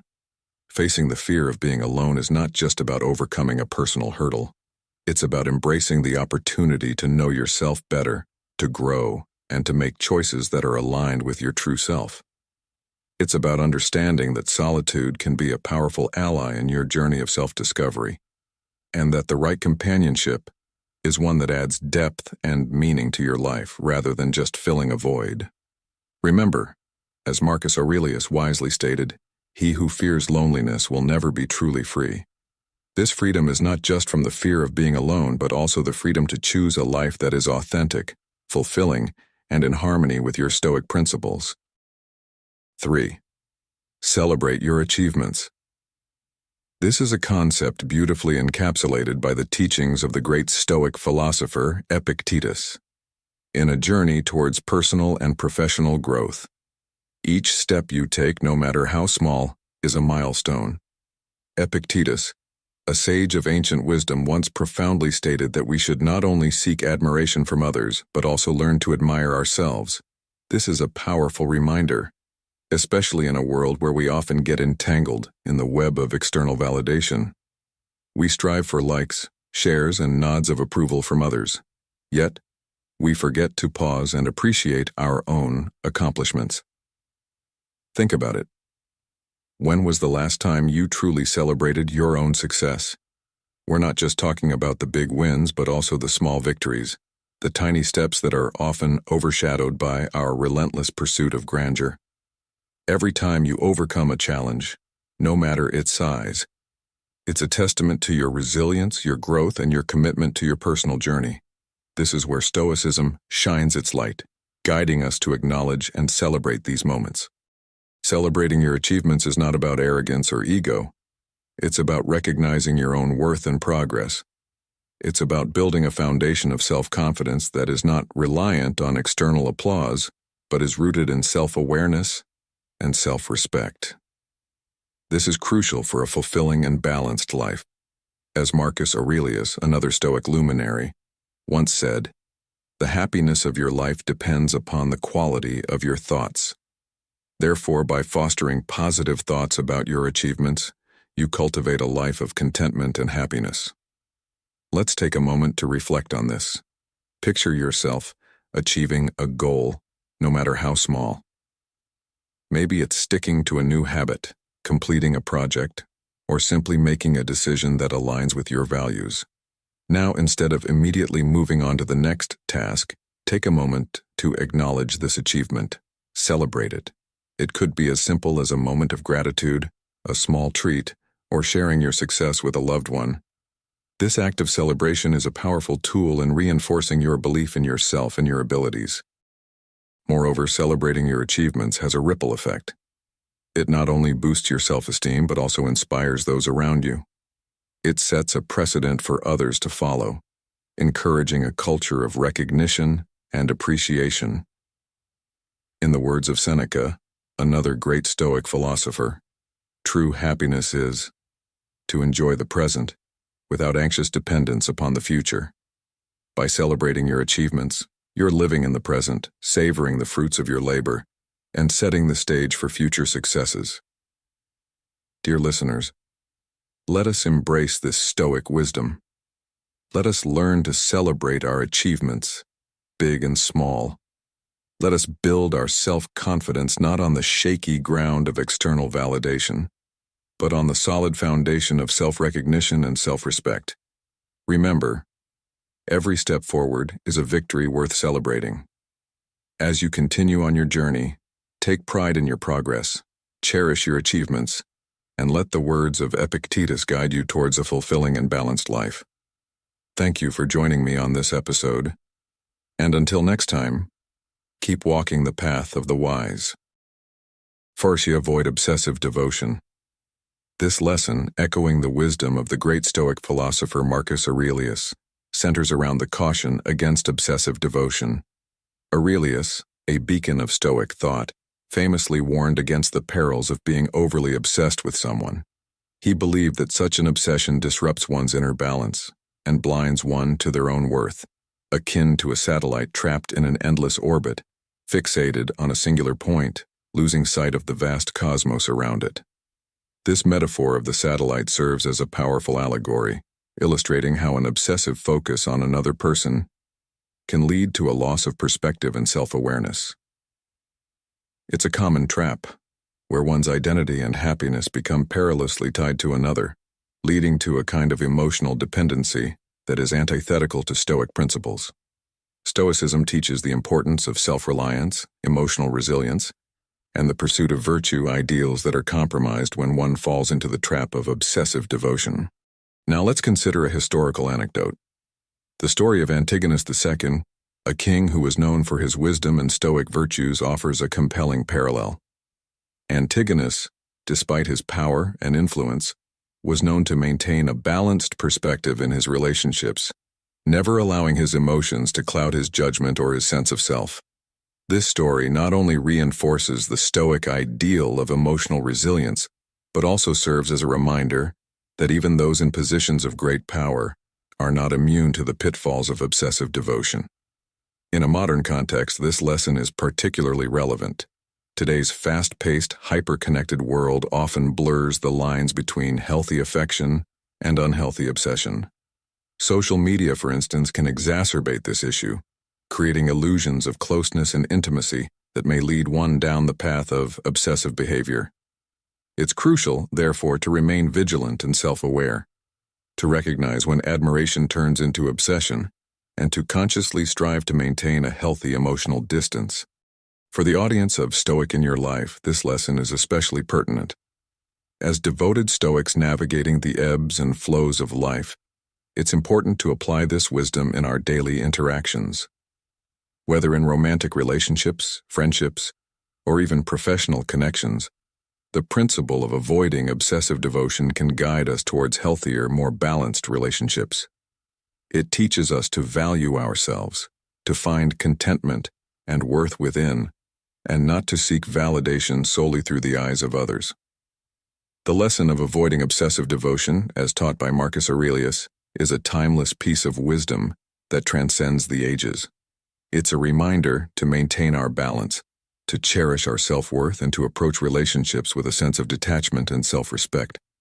As we continue our Stoic journey, let us keep this lesson close to our hearts, allowing it to guide us in cultivating relationships that are enriching, balanced, and in harmony with our Stoic principles. Remember, in the grand tapestry of life, each of us is a star in our own right, and it's in the balance of our own orbits that we find true harmony and happiness. 5. Guard your past. As you journey through life, it's essential to understand that your past is a tapestry of experiences, some of which have shaped you profoundly. However, not every thread of this tapestry needs to be laid bare for all to see. Friedrich Nietzsche, a philosopher whose insights often resonate with Stoic principles, once remarked that old ideas could return to haunt us. This is particularly true when it comes to sharing the intricacies of our past. Imagine your life as a fortress. While it's important to let others in, you must also be vigilant about which gates you open and which you keep closed. Your past, especially the parts that have tested and molded you, is akin to the inner sanctum of this fortress. It holds your secrets, your challenges, and the lessons you've learned. By indiscriminately sharing every detail, you risk exposing yourself to misinterpretation, judgment, or even exploitation. In the realm of relationships, particularly with women, it's vital to strike a balance between openness and discretion. Share what is necessary and beneficial for the growth and understanding of the relationship. However, guard the core parts of your story that have contributed to your resilience and character. These are your treasures, earned through trials and tribulations, and not every piece of this treasure needs to be displayed. Your life's narrative is uniquely yours. It's a journey of triumphs and setbacks, each playing a role in shaping who you are. But remember, as the Stoic philosopher Seneca once said, "Not everything that is more difficult is more meritorious." It's not necessary to lay bare every struggle or challenge you've faced. Instead, focus on sharing what builds understanding and connection, what inspires and educates. In your interactions, especially in the context of relationships, practice the art of selective storytelling. This doesn't mean being dishonest or secretive. Rather, it's about choosing what to share with wisdom and purpose. Think of it as curating the chapters of your life that you present to others. Each chapter should serve a purpose, whether it's to inspire, to teach, or to forge a deeper connection. Moreover, in the spirit of Stoicism, remember that your past does not define you. It's a part of your journey, but it's not the entirety of your being. As Marcus Aurelius, a Stoic emperor, once said, "You have power over your mind, not outside events. Realize this, and you will find strength." Embrace this power when it comes to sharing your past. You control the narrative, and in doing so, you maintain your strength and resilience. As you navigate the complexities of relationships and communication, let the wisdom of Stoicism guide you. Guard your past with the understanding that not every detail needs to be shared. Share with purpose, with the intention of building, not breaking. And always remember, your past is a part of you, but it does not define you. Your story is yours to tell, and in telling it wisely, you continue to grow and inspire. Thank you for joining us in this enlightening exploration. If you've journeyed with us to this point, you're truly embodying the Stoic spirit. Drop a comment with, "I am Stoic," to affirm your commitment to wise and mindful interactions. Stay with us as we continue to unravel more Stoic insights that can transform your daily encounters. Your path to becoming a wiser, more stoic individual is just beginning. 6. Be true to yourself. Albert Camus, a philosopher whose insights often align with Stoic principles, famously emphasized the futility of excessive concern for others' opinions. His wisdom echoes the Stoic philosophy of authenticity, urging us to resist the temptation to conform to external expectations at the expense of our true selves. In the context of relationships, this means avoiding the trap of saying yes to things that fundamentally contradict our values and beliefs. It's akin to wearing a suffocating mask, one that not only stifles our authenticity but also hinders our ability to live a fulfilling and genuine life. The Stoic approach to relationships, therefore, involves a steadfast commitment to honesty and authenticity. It's about recognizing that you are the protagonist of your own life story, not merely a supporting character in someone else's narrative. This perspective empowers you to make choices that are in harmony with your true self, rather than being swayed by the desire to please others or fit into a prescribed role. Living authentically requires the courage to say no when situations demand it. It's about setting boundaries and respecting your own values even when it's challenging or uncomfortable. This doesn't mean being inflexible or unkind. Rather, it's about being honest with yourself and others about what you can and cannot accept in your life.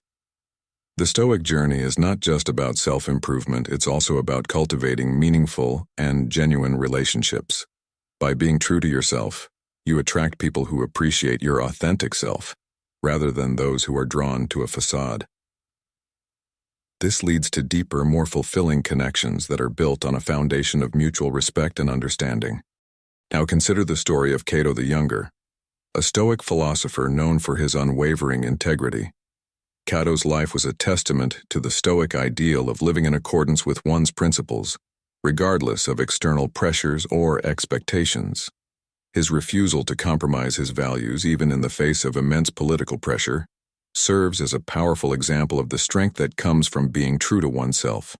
In applying this lesson to modern life, it's important to recognize that authenticity is not just about big, life-altering decisions, it's also about the small, everyday choices we make.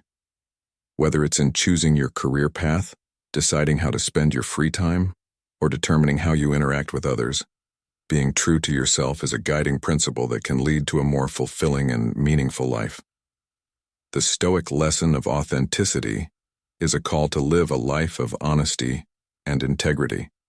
It's about making choices that align with your true self, setting boundaries, and cultivating genuine relationships. As you navigate the complexities of life, remember that being true to yourself is not just a path to personal fulfillment, it's also a way to build stronger, more authentic connections with others. Embrace this Stoic wisdom and let it guide you toward a life of virtue, wisdom, and genuine happiness. 7. Safeguard your mental health. The pursuit of a serene and resilient spirit is paramount. This philosophy, deeply rooted in the wisdom of ancient Greece, offers guidance that remains astonishingly relevant in our modern world. As we navigate the complexities of relationships, particularly those with women, it is crucial for men to be mindful of their actions and attitudes. In this context, let us delve into a critical aspect of this journey: safeguarding your mental health. The Stoics believed in the power of self-control and the importance of maintaining one's inner peace. This principle is particularly vital when it comes to relationships. Hurting your mental health for someone else is akin to burning your house down to keep them warm, a harmful and senseless act. Your mental health and happiness should never be compromised for the sake of others. It's essential to reclaim control, protect your peace fiercely, and strengthen your mental toughness. Remember, you are the master of your own mind. Your happiness is not a commodity to be traded away. It's a non-negotiable aspect of your well-being. In the words of the Stoic philosopher Epictetus, we cannot choose our external circumstances, but we can always choose how we respond to them. This quote underscores the Stoic belief in focusing on what we can control: our responses and attitudes. When interacting with women, or anyone for that matter, it's crucial to maintain this perspective. Do not let anyone, regardless of their role in your life, take away your joy or disturb your mental equilibrium. In modern life, where relationships can often become complex and challenging, it's easy to lose sight of this Stoic wisdom. Men may find themselves sacrificing their mental health in an attempt to please or appease others. This is a dangerous path as it leads to a loss of self-respect and inner peace.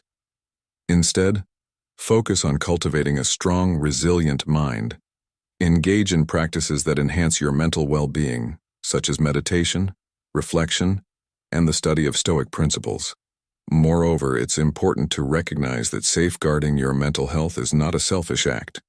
On the contrary, it allows you to be a better partner, friend, and individual. When you are mentally strong and at peace, you can offer a more stable and supportive presence in your relationships.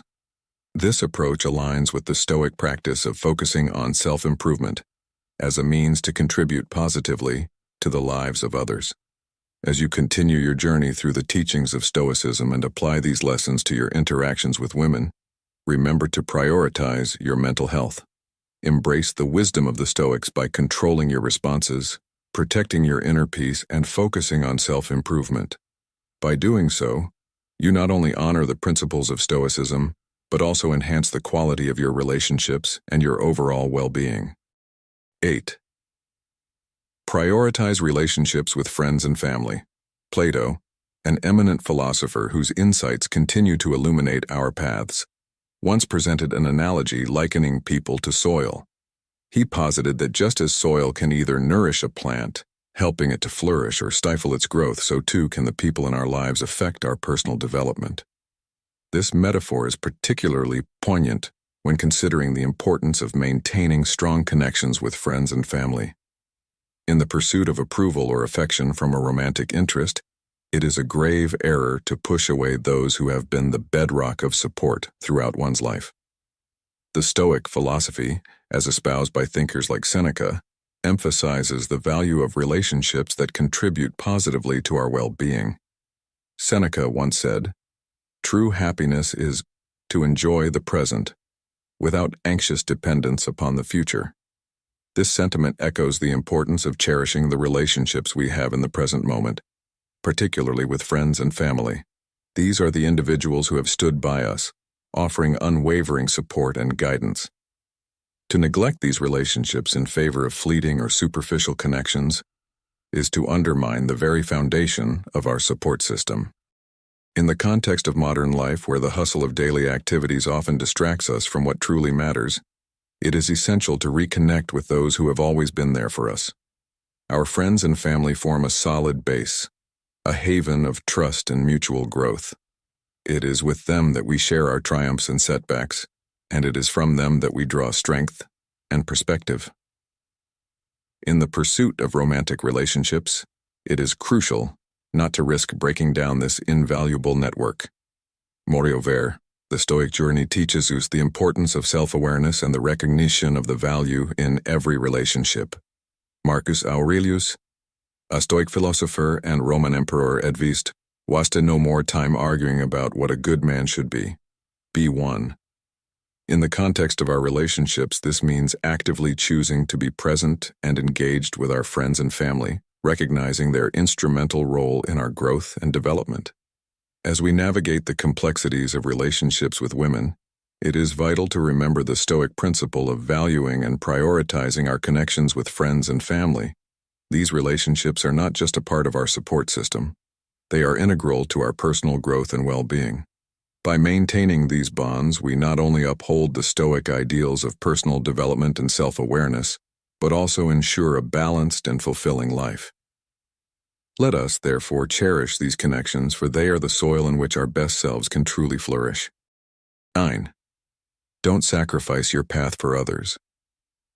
In our journey through life, it's crucial to remember a vital principle: never forsake your own path for the sake of others. This echoes the profound wisdom of Seneca, who astutely observed that trying to be everywhere at once essentially means you are nowhere, altering the course of your life just to align with someone else's expectations. It's like forcing your feet into shoes that are far too small, a painful, unnecessary endeavor that only leads to discomfort and regret. Each step you take to mold yourself into what others expect is a step away from your true self. causing you to lose sight of your own ambitions and dreams. Think of your life as a canvas, uniquely yours, waiting to be painted with the vibrant colors of your experiences, beliefs, and aspirations. When you start to compromise your journey to fit into someone else's frame, you're not only betraying your authenticity, but also diminishing the richness of your own story. Your path, with its unique twists and turns, is a reflection of who you are and what you stand for. It's a journey that should be walked with confidence and pride, not with the shackles of conformity. As you navigate through the complexities of relationships and interactions, it's essential to maintain a balance. While it's admirable to be considerate and empathetic towards others, it should not come at the cost of your own identity and goals. Remember, true harmony in any relationship comes from mutual respect and understanding, not from one person sacrificing their essence for the other. In the words of Epictetus, we have 2 ears and 1 mouth so that we can listen twice as much as we speak. This serves as a reminder to listen to your inner voice and the wisdom it offers. Your inner voice is a compass, guiding you on your authentic path. It's important to be attentive to it and not let the noise of others' expectations drown it out. Moreover, embracing your individuality doesn't mean you're walking your path alone. It means you're choosing to walk it with those who appreciate and support your true self, without asking you to change your course. These are the companions who enrich your journey, offering support and understanding, while also walking their authentic paths. N9.2. Your life is a unique, unfolding story, a tapestry woven with threads of your experiences, choices, and dreams. It's a journey that should be traveled authentically, without losing yourself in the pursuit of pleasing others. As Marcus Aurelius, another Stoic philosopher, wisely said, "The best revenge is to be unlike him who performed the injustice." In this context, it means living your life true to yourself, not shaped by the injustices of unmet expectations or the burden of conformity. Walk your path with confidence. Embrace your uniqueness, and let your life be a true reflection of your aspirations and values. Remember, in the grand theater of life, you are the protagonist of your own story. Make it a story worth telling. In today's insightful episode on Stoic in Your Life, we navigated through the complex world of relationships from a Stoic perspective, uncovering 9 essential principles smart men should avoid in their interactions with women. We delved into the importance of guarding your past, facing the fear of being alone, managing your time wisely, celebrating your achievements, safeguarding your mental health, staying true to yourself, not sacrificing your path for others, prioritizing relationships with friends and family, and avoiding obsessive devotion. These principles, drawn from the profound wisdom of Stoic philosophers, are not just theoretical concepts, but practical guidelines that can profoundly impact your relationships and overall well-being. As we conclude this episode, I encourage you to reflect on these principles and consider how they can be applied in your daily life. Which of these resonated with you the most? How can you integrate these Stoic teachings into your relationships and personal growth journey? Remember, the path of Stoicism is not just about understanding these principles, but actively living them out in every aspect of your life. I invite you to share your thoughts and experiences in the comments below. Which principle do you find the most challenging to implement? How has Stoicism influenced your approach to relationships? Your insights not only enrich our community but also inspire others on their Stoic journey. Thank you for joining us on Stoic in Your Life. If you found this video enlightening, please give it a thumbs up, subscribe to our channel, and hit the notification bell to stay updated on our latest content. Together, let's continue to explore the timeless wisdom of Stoicism and its transformative power in our modern lives.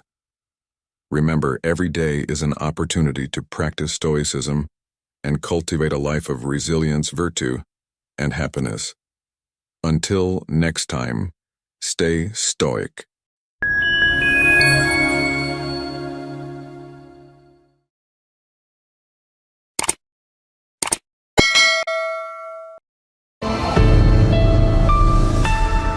Imagine Imagine pouring your heart into a vase that's already full.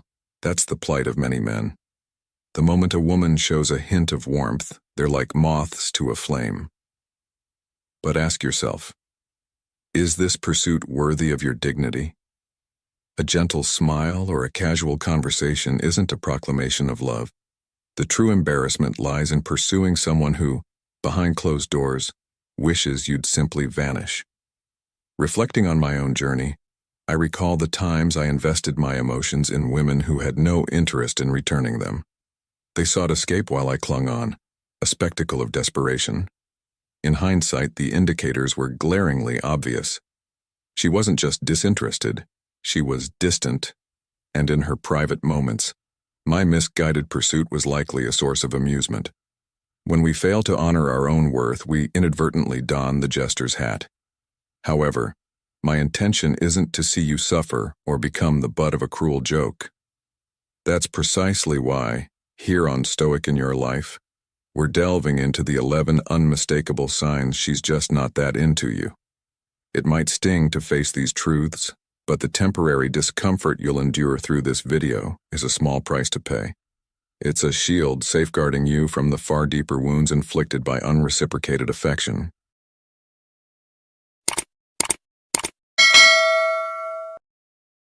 She avoids eye contact.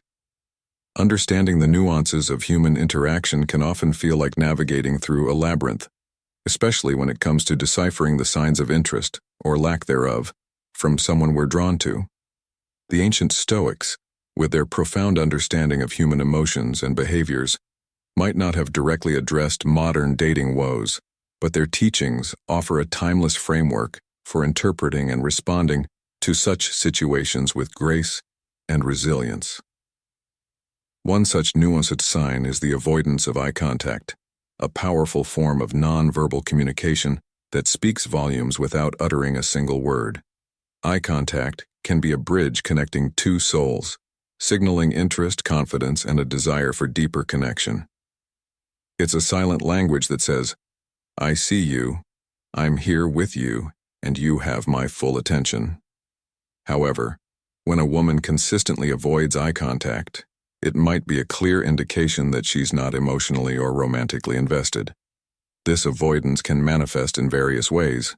She might quickly look away when your eyes meet, divert her attention to anything but you during conversations, or seem perpetually distracted, rarely meeting your gaze directly.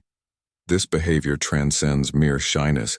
It's a subconscious signal that the emotional and romantic currents are not flowing in your direction. It's crucial to recognize that this isn't a reflection of your worth, but rather a mismatch of feelings or expectations. The Stoics would advise us to observe these signs with detachment and understand that we cannot control the feelings or actions of others, only our reactions to them. They would encourage us to look inward, focusing on our self-worth and the understanding that not every connection we seek will lead to the depth of intimacy we desire.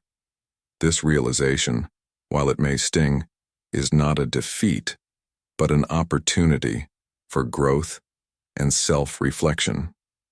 It's a chance to practice the Stoic principle of amor fati, loving our fate and embracing whatever life throws at us, including the unrequited affections, as part of our journey. In this context, let's consider the allegory of the archer from Stoic philosophy. The archer pulls back his bow with the intention of hitting the target, but once the arrow is released, it's beyond his control. The wind might shift, the target might move, or a myriad of other factors could intervene. Similarly, we can express our interest and show up as our best selves, but the outcome, whether or not someone is interested in return, is not in our hands. This teaches us about the importance of focusing on our efforts and intentions, rather than being solely fixated on the outcome.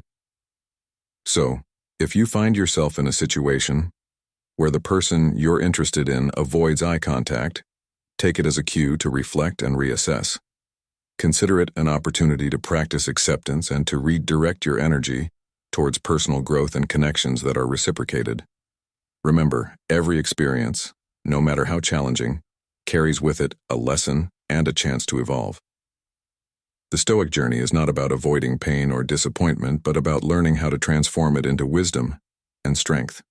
In the grand tapestry of life, these moments of unreciprocated interest are mere threads that add depth and complexity to our story. They teach us resilience, help us to clarify what we truly seek in a partner, and remind us of the importance of mutual interest and connection in forming meaningful relationships.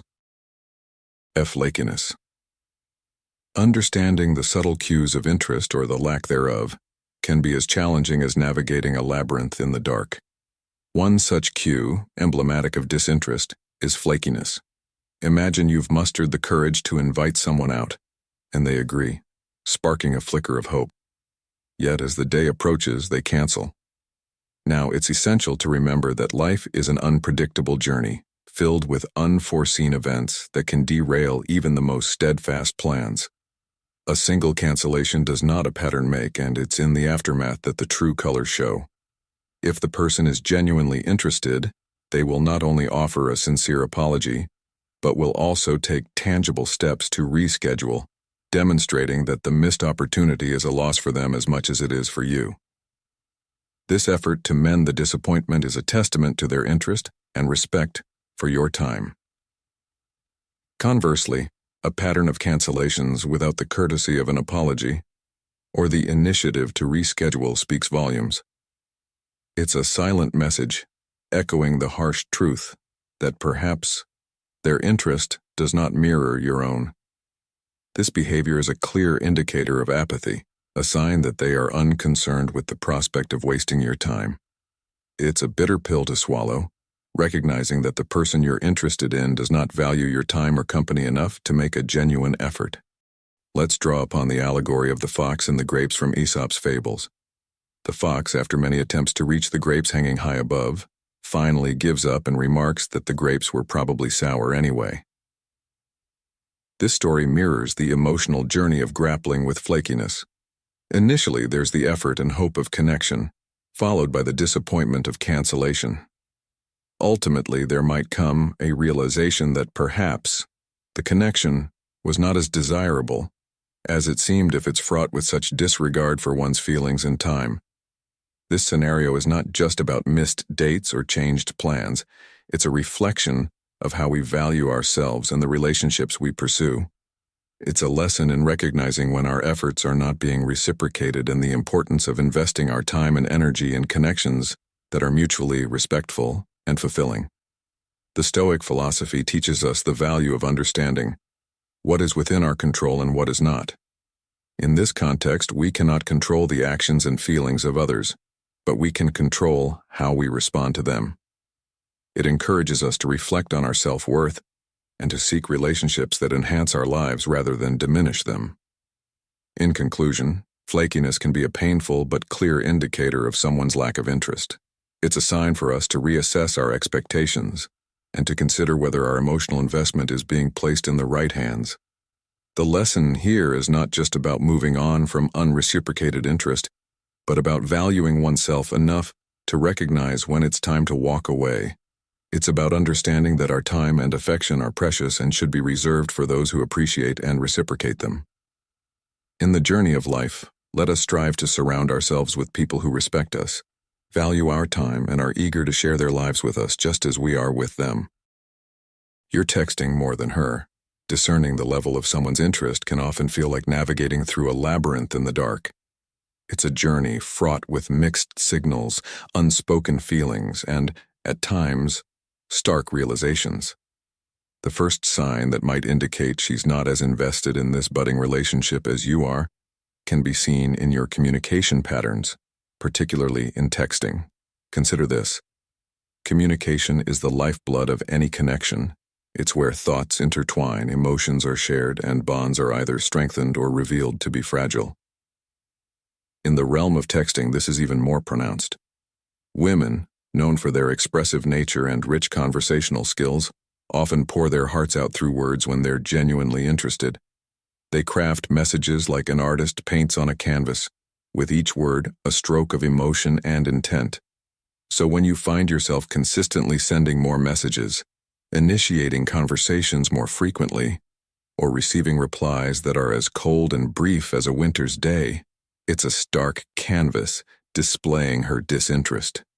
It's a bitter pill to swallow, realizing that your messages might be just one of the many she receives, your words a mere whisper in the cacophony of her social symphony. The Stoic philosopher Epictetus once said, "It's not what happens to you, but how you react to it that matters." This resonates profoundly in such situations.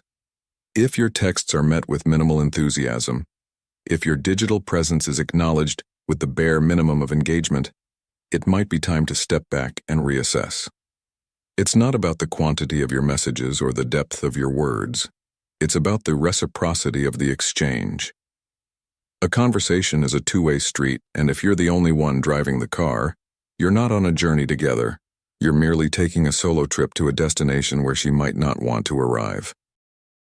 In this modern age where digital communication often precedes face-to-face interactions, understanding these subtle cues is crucial. It's about reading between the lines, understanding that sometimes silence speaks louder than words, and brevity might be a sign of disinterest rather than just a style of communication. It's about recognizing that you deserve someone who eagerly awaits your messages, who responds with the same enthusiasm with which you reach out. So take a moment to reflect. If you find yourself in this position, remember that it's not a reflection of your worth, but rather a sign that this connection might not be the one you're meant to explore.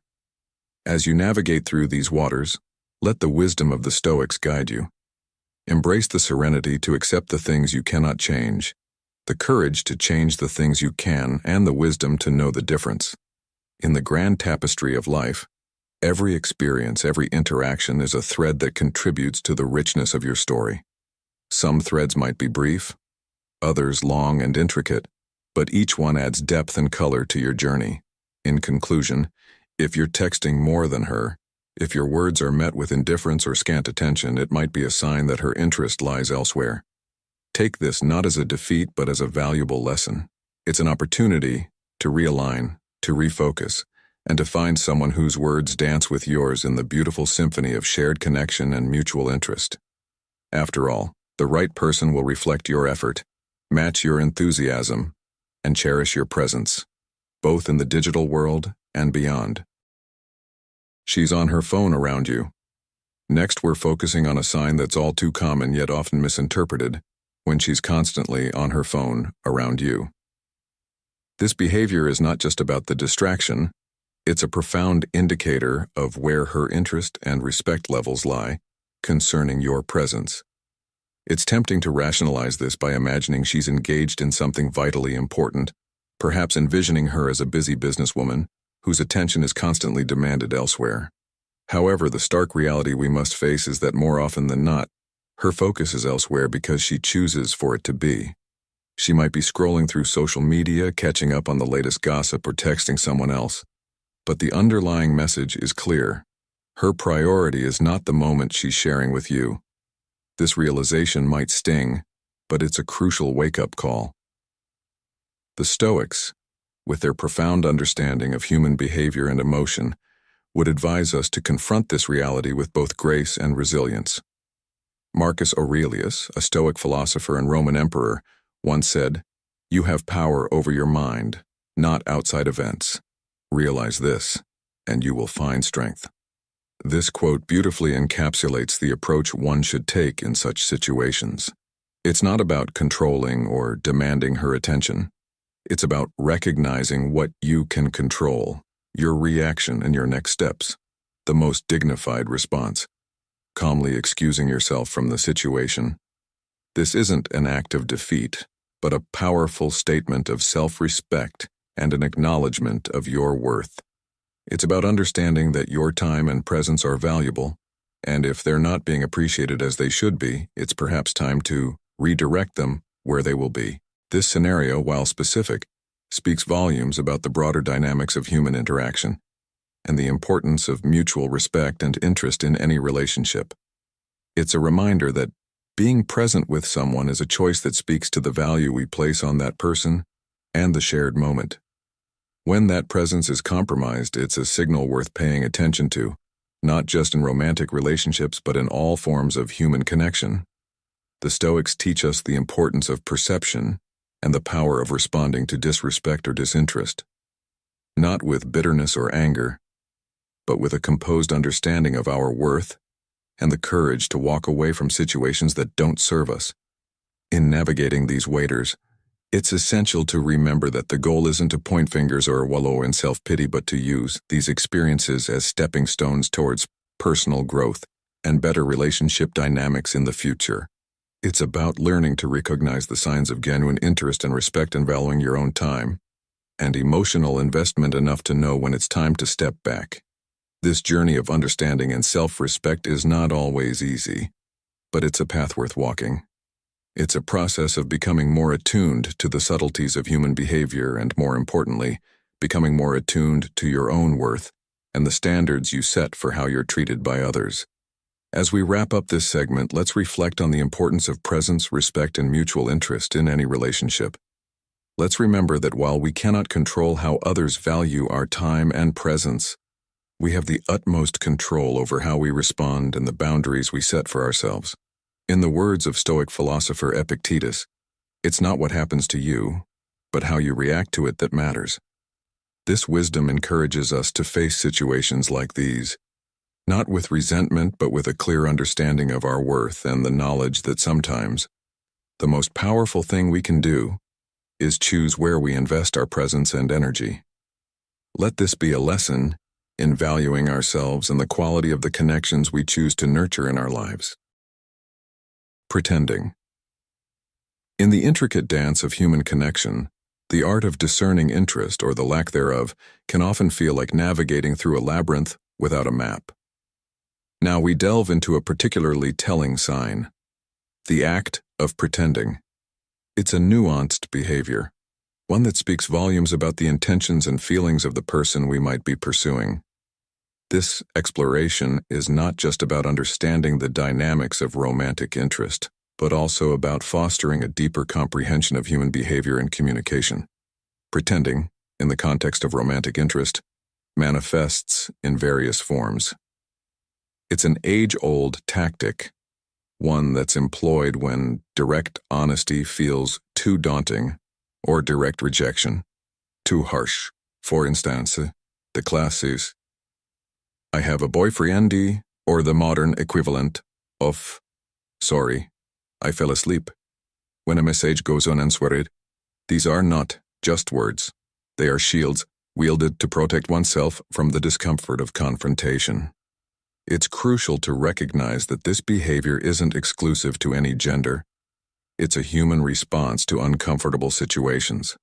However, societal norms and expectations often pressure women into adopting these indirect methods of communication.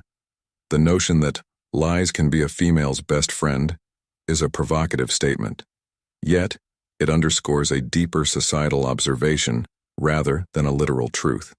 It reflects on the societal pressures that mold women's communication strategies, often encouraging indirectness as a form of politeness or self-protection. When a woman expresses disinterest through evasion, such as the non-committal "I'll let you know," or the evasive "I'll have to check my calendar," it's a signal worth paying attention to. It's not an indictment of her character, but a reflection of the complex dance of social interactions, where directness often takes a backseat to tact. However, it's essential to approach this understanding with nuance. The busyness of life is real, and commitments can indeed be pressing. Yet, there's a discernible difference in behavior when genuine interest is present. The Stoics remind us through the words of Epictetus, it's not what happens to you, but how you react to it that matters. This wisdom invites us to observe not just the actions of others, but our responses to those actions. When someone prioritizes us, their actions align with their words and excuses fall away, revealing a clear path of mutual interest and respect. The concept of the high-value man and the alpha male taps into the idea of assertiveness and decisiveness being attractive traits. However, it's crucial to transcend these labels and recognize the core principle. Mutual respect and genuine interest transcend games of pretense and power dynamics. A relationship built on honesty and mutual respect, where both individuals feel valued and prioritized, stands on a much firmer foundation than one rooted in societal constructs of dominance and submission.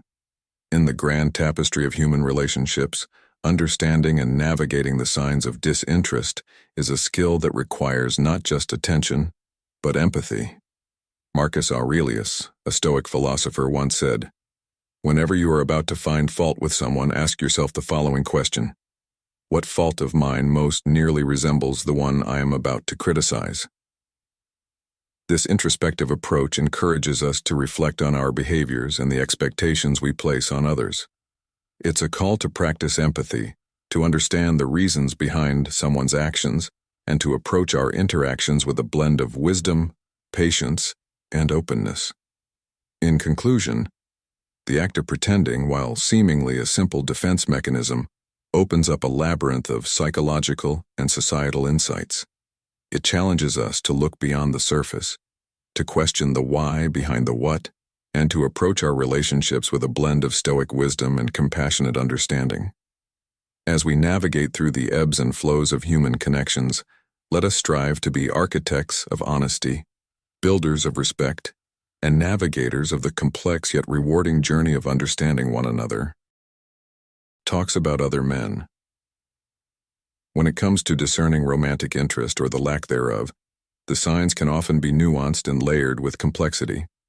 One such sign, which might be a bitter pill to swallow, is when the focus of your affection persistently talks about other men, be they celebrities, friends, or ex-partners. This behavior isn't just a casual conversational misstep, it's a profound indicator of where her interests truly lie, and sadly, it might not be with you. Imagine you're a sailor navigating the vast ocean, and your North Star is the affection and mutual respect in a relationship. If the conversations consistently veer towards other men, it's akin to the North Star flickering and fading, guiding you away from the tranquil harbor of mutual affection and towards the rocky shores of one-sided interest. It's a signal, clear and unambiguous, that her emotional compass might be pointing elsewhere. This realization, while undoubtedly painful, shouldn't be construed as a defeat but as a pivotal moment of clarity and self-reflection. The Stoics, with their profound understanding of human nature and resilience, would perhaps advise us to confront this reality with equanimity and inner fortitude. They taught that while we cannot control external events, we can certainly govern our reactions to them. In this spirit, seeing her talk about other men not as a personal slight, but as a revelation of her true feelings can be liberating. Instead of harboring resentment or wallowing in self-pity, which are but natural first reactions, use this moment as a catalyst for personal growth and introspection. Reflect on the relationship dynamics and your own self-worth. Remember, your value does not diminish because someone fails to see it. Like a Stoic, embrace this challenge as an opportunity to fortify your character and realign your life's journey with individuals who truly appreciate and resonate with your essence. In practical terms, this might mean taking a step back, reassessing your boundaries, and perhaps, as harsh as it may sound, considering the cessation of this unfruitful pursuit, blocking her number and erasing her from your daily thoughts. As suggested in the original text might seem drastic, but sometimes, creating physical and emotional distance is necessary for healing and growth. In conclusion, while the realization that someone is not into you can be a jarring experience, it also holds the potential for profound personal development and self-discovery. Embrace this moment, not with bitterness, but with the Stoic wisdom of understanding, acceptance, and the courage to move forward.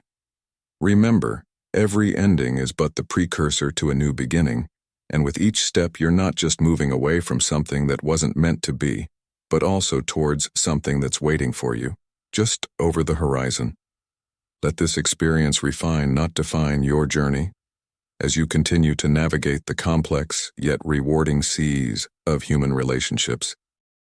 Doesn't ask you personal questions. In the intricate dance of human connection, the signals we send and receive are often cloaked in the mystery of our intentions and desires. This delicate interplay becomes particularly pronounced in the realm of romantic interest, where the absence of curiosity can be a telling sign of disinterest. It's akin to a story where one character remains an enigma, not because the plot demands it, but because the other character simply lacks the desire to unravel the mystery. This scenario is poignantly illustrated when a woman shows no inclination to delve into the personal realm of a man's life, a clear indicator that the spark of interest is missing.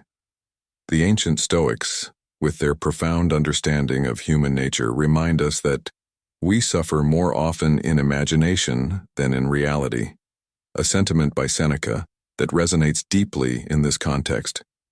It serves as a Stoic reminder that the pain of unrequited interest is often exacerbated by our own perceptions and expectations. When a woman does not ask personal questions, it's not just a lack of curiosity. It's a mirror reflecting a broader disinterest. This isn't merely about the absence of questions, it's about the absence of the desire to connect on a deeper level. In the modern courtship ritual, where social media and digital footprints offer myriad ways to discover and connect, a woman genuinely interested in a man will naturally seek to know him beyond the surface. She will navigate through his digital world, engage in conversations that seek to uncover his thoughts, his dreams, his fears, and his aspirations. However, when this curiosity is absent, and the conversation feels like a monologue rather than a dialogue, it's a stark indication that the emotional investment is one-sided. This scenario is often characterized by responses that lack depth or interest, such as the perfunctory "what about you?", which serves more as a conversational placeholder than a genuine inquiry into one's life. It's a subtle yet clear sign that the connection is superficial, lacking the depth and warmth that characterizes genuine interest. In the grand tapestry of human relationships, understanding and recognizing these signs is crucial. It allows one to navigate the complexities of romantic interest with a clear-eyed perspective, minimizing the emotional turmoil that often accompanies unrequited affection. The wisdom of the Stoics can be a guiding light in these moments, encouraging us to confront reality with resilience and to find serenity in the acceptance of things we cannot change. Moreover, this understanding prompts a reflection on the nature of our own interest and the depth of connection we seek. It challenges us to consider whether we are seeking a genuine bond that transcends the superficial, or if we are content with the ephemeral and the transient. In the modern context, where connections can be fleeting and superficial, this reflection becomes all the more pertinent. It invites us to cultivate relationships that are rooted in genuine curiosity, mutual respect, and a deep desire to understand and be understood.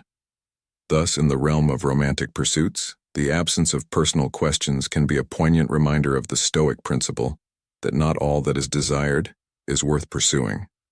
It encourages us to seek connections that are enriching, that challenge us to grow, and that offer a mutual exchange of thoughts, emotions, and experiences.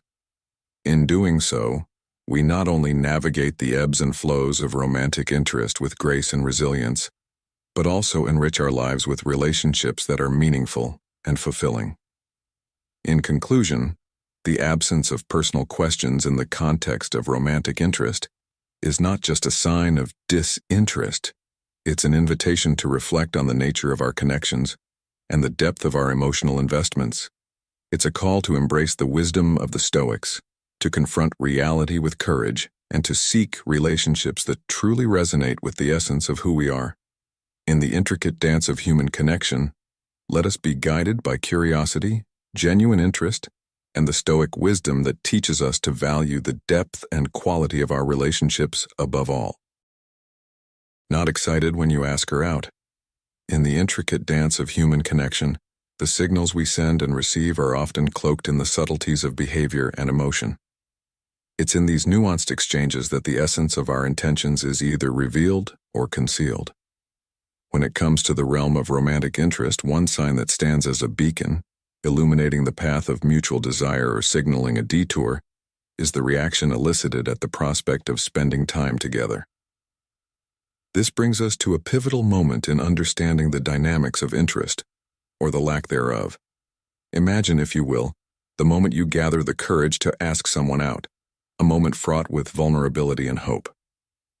The anticipation of a positive response is palpable, a silent plea for a shared excitement that mirrors your own.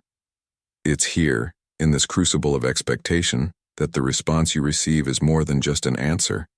It's a window into the heart of the other's feelings towards you. If the lady in question harbors a genuine interest in you, her reaction will be unmistakable, a burst of enthusiasm, a glow of excitement, an eagerness that transcends the mere acceptance of an invitation. This reaction is not just about saying yes, it's about what that yes means.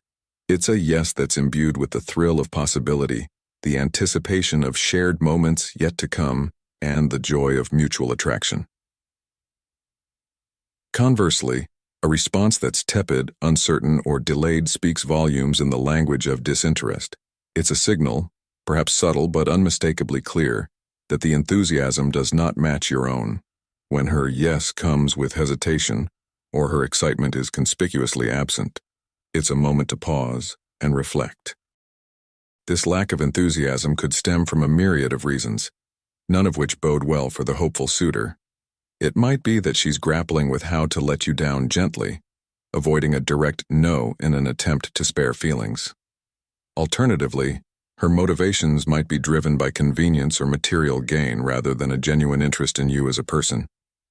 In these scenarios, the outcome is often a journey that ends in disappointment, leaving one to ponder the missed signs along the way.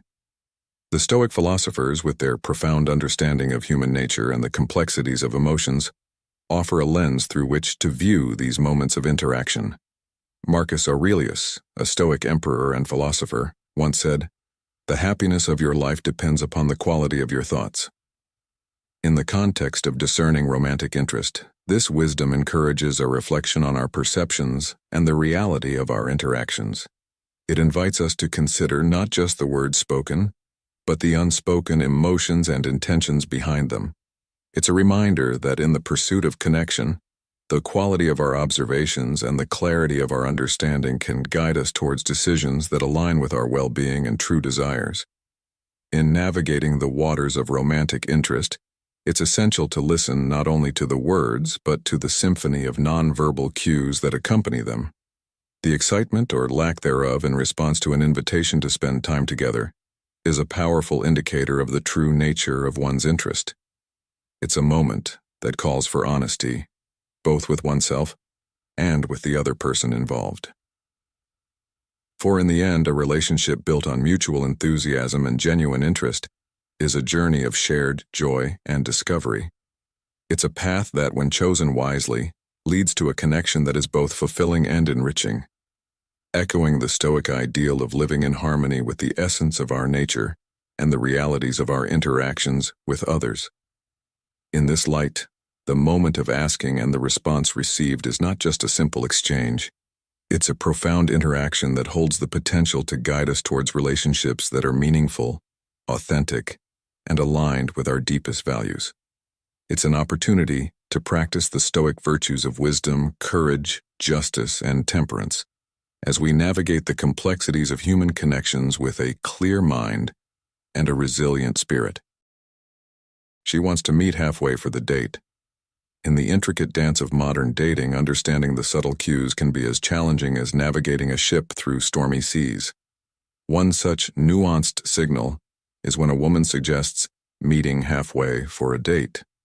This gesture, seemingly considerate, might harbor deeper implications about her interest level. In the realm of romantic pursuits, effort and willingness to invest time and resources often mirror the depth of one's interest. Woman, blessed with an abundance of choices in the dating sphere, engage in a silent yet profound evaluation, placing potential partners on an invisible scale of preference. The notion of meeting halfway, geographically speaking, serves as a litmus test for this evaluation. If a woman insists on this arrangement because you're unwilling to bridge the geographical gap entirely, it might be a subtle indication that her interest wanes. This is not to undermine the value of compromise or mutual effort in a relationship, but to highlight a potential mismatch in enthusiasm and investment. The ancient Stoics, with their profound understanding of human nature, remind us that we suffer more often in imagination than in reality. A quote by Seneca that resonates deeply in this context. It's crucial to discern between genuine logistical challenges and a lack of willingness to invest in the budding relationship. In the grand tapestry of dating where choices abound, a woman's decision to meet halfway can be a calculated one, reflecting her assessment of you against her other options. If you find yourself not being the one she's willing to go the extra mile for, it might be a sign that you're not her top choice. This realization, though potentially bruising to the ego, is invaluable. It serves as a compass, guiding you away from emotional investments that might not yield the desired return. The high-value individual in her eyes is someone for whom she would willingly undertake a journey of significant effort, perhaps even crossing national borders. This scenario underscores a broader principle in human relationships. The allocation of our resources, time, energy, emotional investment, reflects our priorities and affections. When someone is truly captivated, obstacles transform into adventures, distances become mere details, and resources are joyfully allocated. The reluctance to invest in these ways, therefore, can be a telling sign of where one stands in another's heart. In the modern dating landscape, where the lines between interest and disinterest are often blurred by digital communication and societal expectations, understanding these subtle cues becomes paramount. It's an invitation to look beyond the surface, to question not just the what but the why of actions and suggestions. This insight, while it may sting, also empowers. It offers a clear directive to invest where the returns, emotional, psychological, and relational, are mutual and fulfilling. Moreover, this situation calls for a Stoic reflection on our own worth and the nature of our attachments. Marcus Aurelius, a Stoic philosopher, once said, "You have power over your mind, not outside events. Realize this, and you will find strength."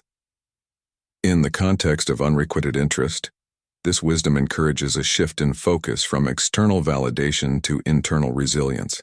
It invites a reassessment of self-worth that isn't tethered to the whims of others' interest but rooted in self-respect and the pursuit of relationships that are truly reciprocal. In conclusion, the act of suggesting to meet halfway for a date, while seemingly innocuous, can be a revelatory moment in the early stages of dating. It offers a glimpse into the dynamics of interest and investment, serving as a guidepost for where one might stand in the hierarchy of another's affections. This realization, though it may carry the sting of disappointment, also carries the seeds of empowerment. It beckons a return to Stoic principles of self-awareness, resilience, and the pursuit of relationships that enrich rather than diminish. In the modern quest for connection, these insights are not just valuable, they are essential, guiding us toward choices that honor our worth and foster genuine connections. She never wants to be alone with you. Imagine you've taken an interest in someone and you're eager to spend time with them, to get to know them on a deeper level. However, every time you propose an idea for just the two of you, there's a pivot, a suggestion that perhaps a group setting might be more enjoyable. This isn't just about preferring the company of friends. It's a sign, a subtle indication that she might not be as into you as you are into her. It's a moment of realization that, while it might sting, is crucial for personal growth. This scenario is reminiscent of the ancient Stoic practice of premeditatio malorum, the premeditation of evils, a technique where one visualizes potential negative outcomes to prepare oneself emotionally and mentally. The Stoics believed in facing realities head-on, understanding that not every endeavor would lead to success, and that resilience in the face of rejection was a virtue.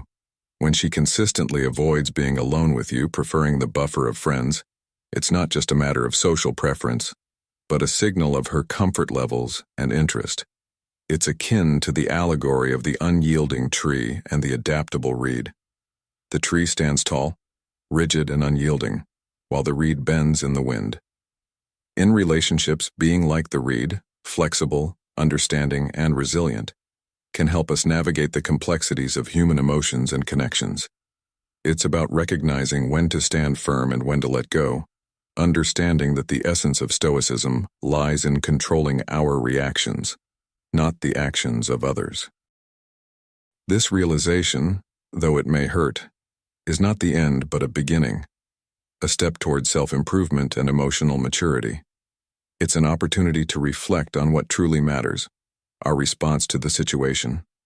Instead of dwelling on the rejection, we can choose to see it as a lesson in understanding human behavior and our emotional resilience.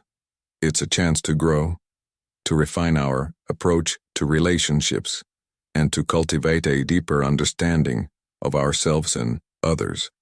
In conclusion, the lesson here is not just about recognizing when someone is not into you, but about how you respond to that realization.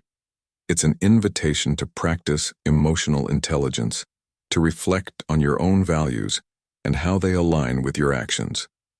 Remember, the goal is not to change the other person's feelings, but to understand and accept them, moving forward with grace and resilience. This is the essence of Stoicism, finding strength in adversity, wisdom in rejection, and ultimately peace within ourselves. As we navigate the ebbs and flows of relationships, let us strive to be like the reed, flexible, resilient, and ever-growing, no matter the direction of the wind.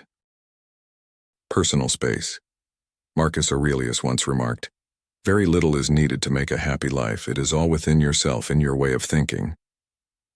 This wisdom resonates profoundly when deciphering the signals of romantic interest, urging us to look inward and recognize the truths that lie in the actions and spaces between us. Personal space, a domain as personal and inviolable as the inner sanctum of our thoughts, serves as a critical barometer in the realm of romantic pursuit. Women, in the grand tapestry of human emotion and connection, often express their comfort and attraction through the allowance of proximity. This is not merely a matter of physical closeness, but a testament to the trust and interest they harbor. Conversely, when a woman recoils from or meticulously maintains her personal space around a man, it is a clear, albeit silent, declaration of her disinterest. This reaction is not rooted in disdain, but in a fundamental human instinct to protect one's personal sanctuary from unwelcome intrusion.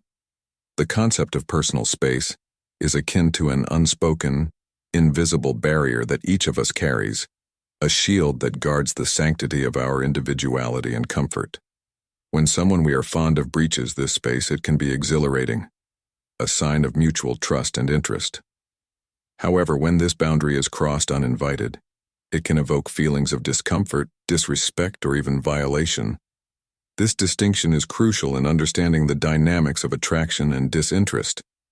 It is a reminder that, in the pursuit of connection, respect for personal boundaries is paramount. In the context of modern relationships where digital communication often precedes personal interaction, the importance of recognizing and respecting personal space has only amplified.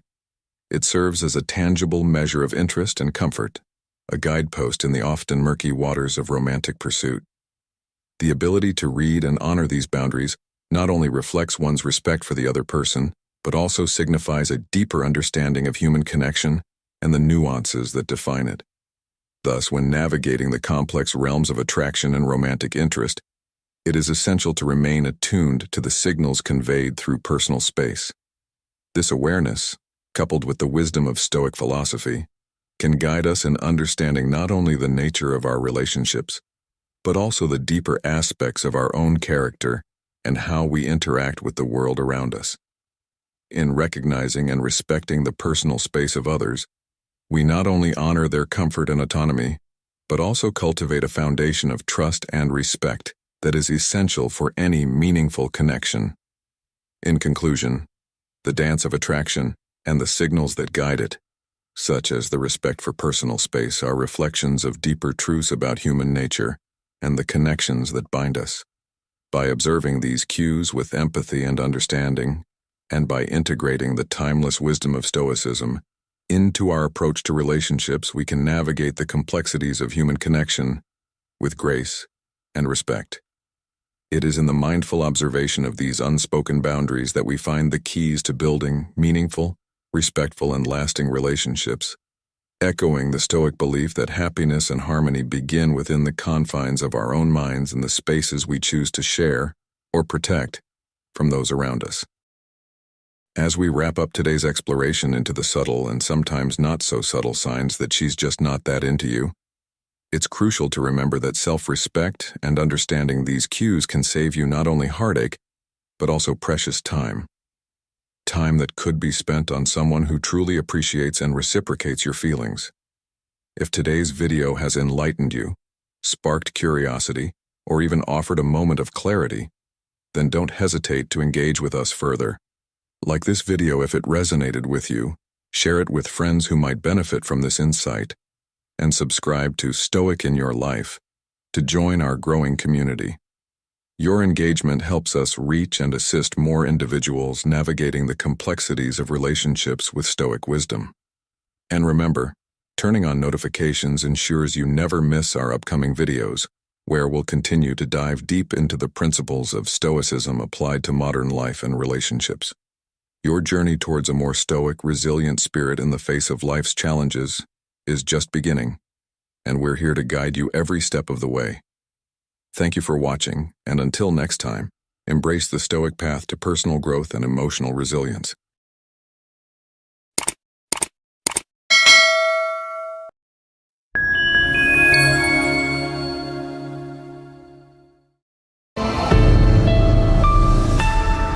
Marcus Aurelius once said, "You have power over your mind, not outside events. Realize this and you will find strength."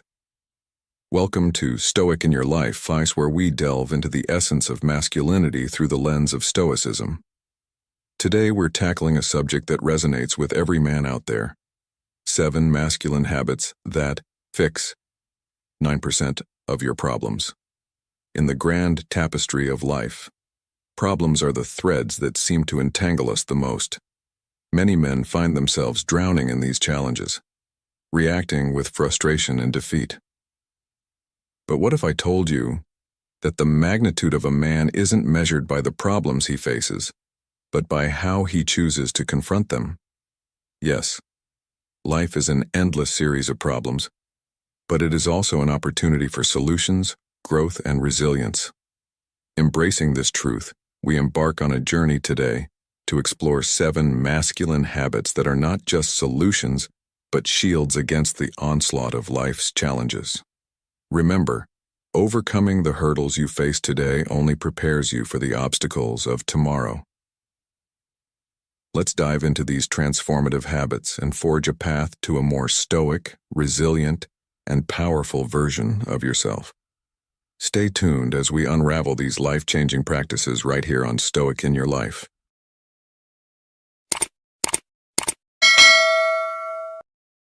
Make money. In the grand tapestry of life, where the threads of challenges and opportunities intertwine, the pursuit of financial independence emerges as a quintessential masculine endeavor.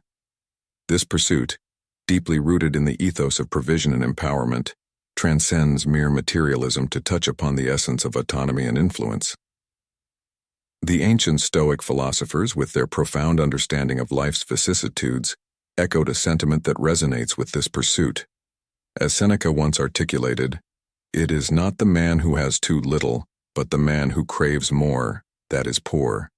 This wisdom underscores the notion that the quest for financial stability is not driven by avarice, but by the noble aspiration to fulfill one's duties and to carve out a realm of influence in a world governed by economic realities.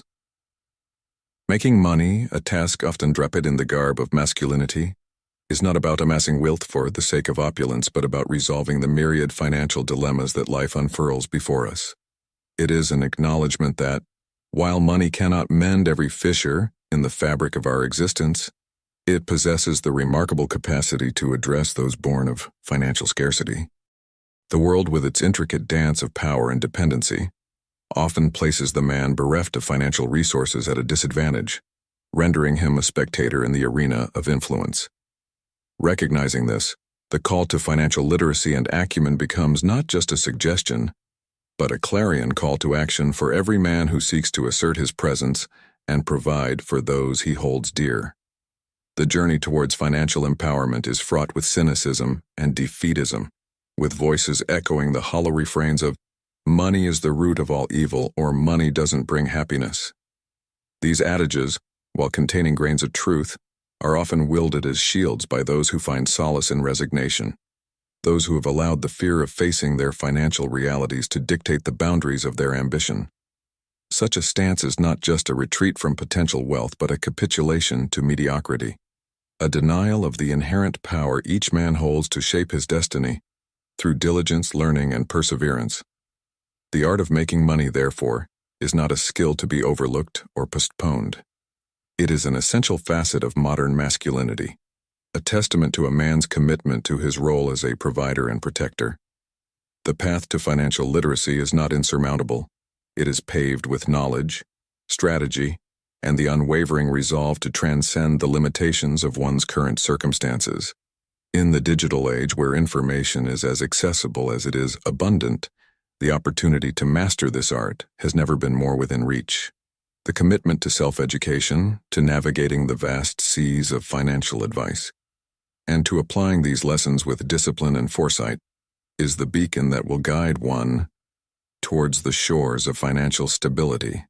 As we forge ahead, let us remember that the pursuit of financial independence is not a solitary journey but a shared voyage.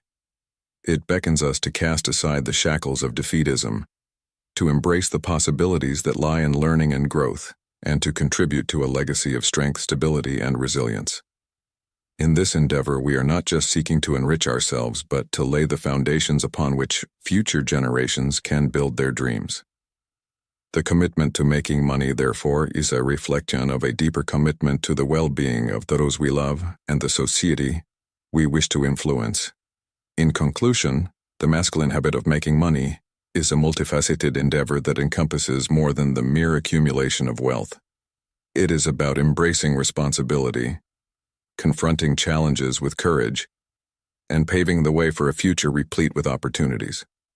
It is a journey that aligns with the Stoic virtues of wisdom, justice, courage, and temperance, guiding us to lead lives of purpose, dignity, and influence. As we navigate the complexities of the modern world, let us hold fast to the timeless wisdom of the Stoics, using it as a compass to guide our financial endeavors and to remind us that true wealth lies not in the abundance of possessions but in the richness of the soul. Natural foods, stop eating garbage. We're diving deep into a topic that, while often overlooked, holds the power to transform not just your physical health, but your mental clarity and overall ability to tackle life's challenges. The profound impact of natural foods on your life. It's time to elevate our discussion beyond mere diet trends and into the realm of intentional living, especially for men striving to optimize their existence. The statement, "You are not a little kid or a woman having hormonal mood swings. As a man, eat only with intention," underscores the importance of mindful eating. This isn't about gender stereotypes, but about adopting a disciplined approach to nutrition that aligns with your goals and aspirations. The wisdom of the Stoics comes to mind, particularly a quote from Epictetus that says, "No man is free who is not master of himself." In the context of our discussion, mastering oneself begins with the fundamental act of choosing what we put into our bodies. The foods you consume lay the groundwork for your future, not just in terms of physical health, but in your capacity to think clearly, solve problems, and achieve greatness. It's a simple yet profound truth. If you fuel your body with low-quality foods, you're essentially bogging down both your mind and body with unnecessary burdens, leaving less energy and clarity for the things that truly matter. Consider the concept of fasting, not just as a dietary choice, but as a tool for sharpening your mental acuity. There's a reason why many of the world's greatest thinkers and leaders have practiced fasting in some form. It's not about deprivation, but about clarity, control, and intention. When you approach your meals with the mindset that hunger can indeed be a superpower, you begin to see food as a source of fuel rather than a source of comfort or entertainment. This shift in perspective is crucial. When you do choose to eat, especially after a period of fasting, opting for wholesome natural foods can feel like a revelation, enhancing both your physical vitality and your appreciation for the simple yet profound pleasures of nourishing your body with what it truly needs. But let's be clear, adopting a diet rich in natural foods isn't about perfectionism or never allowing yourself a moment of indulgence. It's about balance. Think of it as an 80-20 approach where the vast majority of your diet consists of foods that genuinely fuel your body and mind, while still leaving room for those less than ideal choices on occasion. The key here is consciousness in your choices. When you opt for a snack, it should be a decision, not a compulsion, reflecting a moment of indulgence rather than a lapse in judgment. As you embark on this journey of intentional eating, you may find that your cravings for processed, unhealthy foods begin to wane. This isn't just about physical health. It's a mental and spiritual cleanse. Fasting and choosing natural foods help recalibrate your taste buds and, more importantly, your mindset towards food. You start to value quality over quantity, nutrition over convenience, and in doing so you align more closely with the Stoic principle of living in accordance with nature. In essence, the journey towards incorporating natural foods into your life is not just about dietary changes, it's a holistic approach to self-improvement. It's about making choices that reflect not only who you are, but who you aspire to be. It's a testament to the idea that by mastering the basics, such as what we choose to eat, we lay the foundation for mastering the complexities of life itself. As we navigate this path, let us remember another Stoic wisdom from Marcus Aurelius. The happiness of your life depends upon the quality of your thoughts. By choosing foods that nourish both body and mind, we cultivate a terrain fertile for positive thoughts, clear decisions, and ultimately, a life of purpose and achievement. Cultivate discipline and consistency.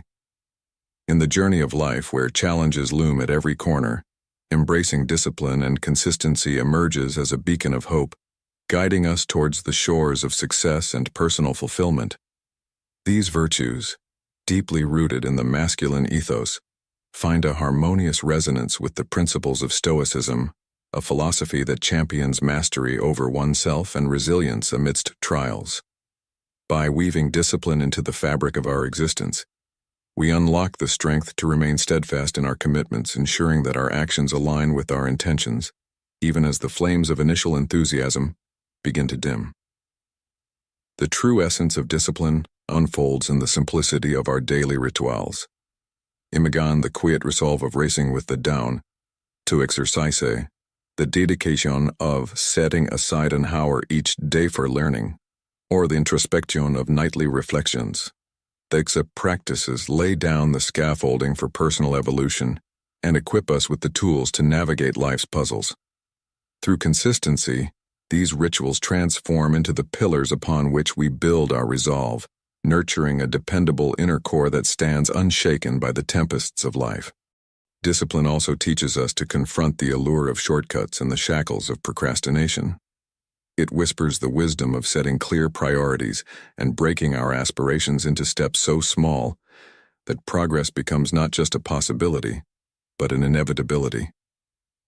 Each minor triumph propels us forward, lighting the path to conquer more daunting obstacles, embodying the Stoic belief that no great thing is created suddenly.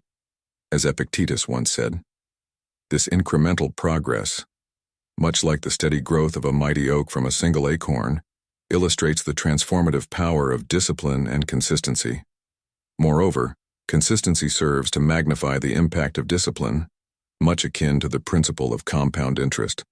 The relentless pursuit of our goals day in and day out accumulates over time, yielding exponential rewards.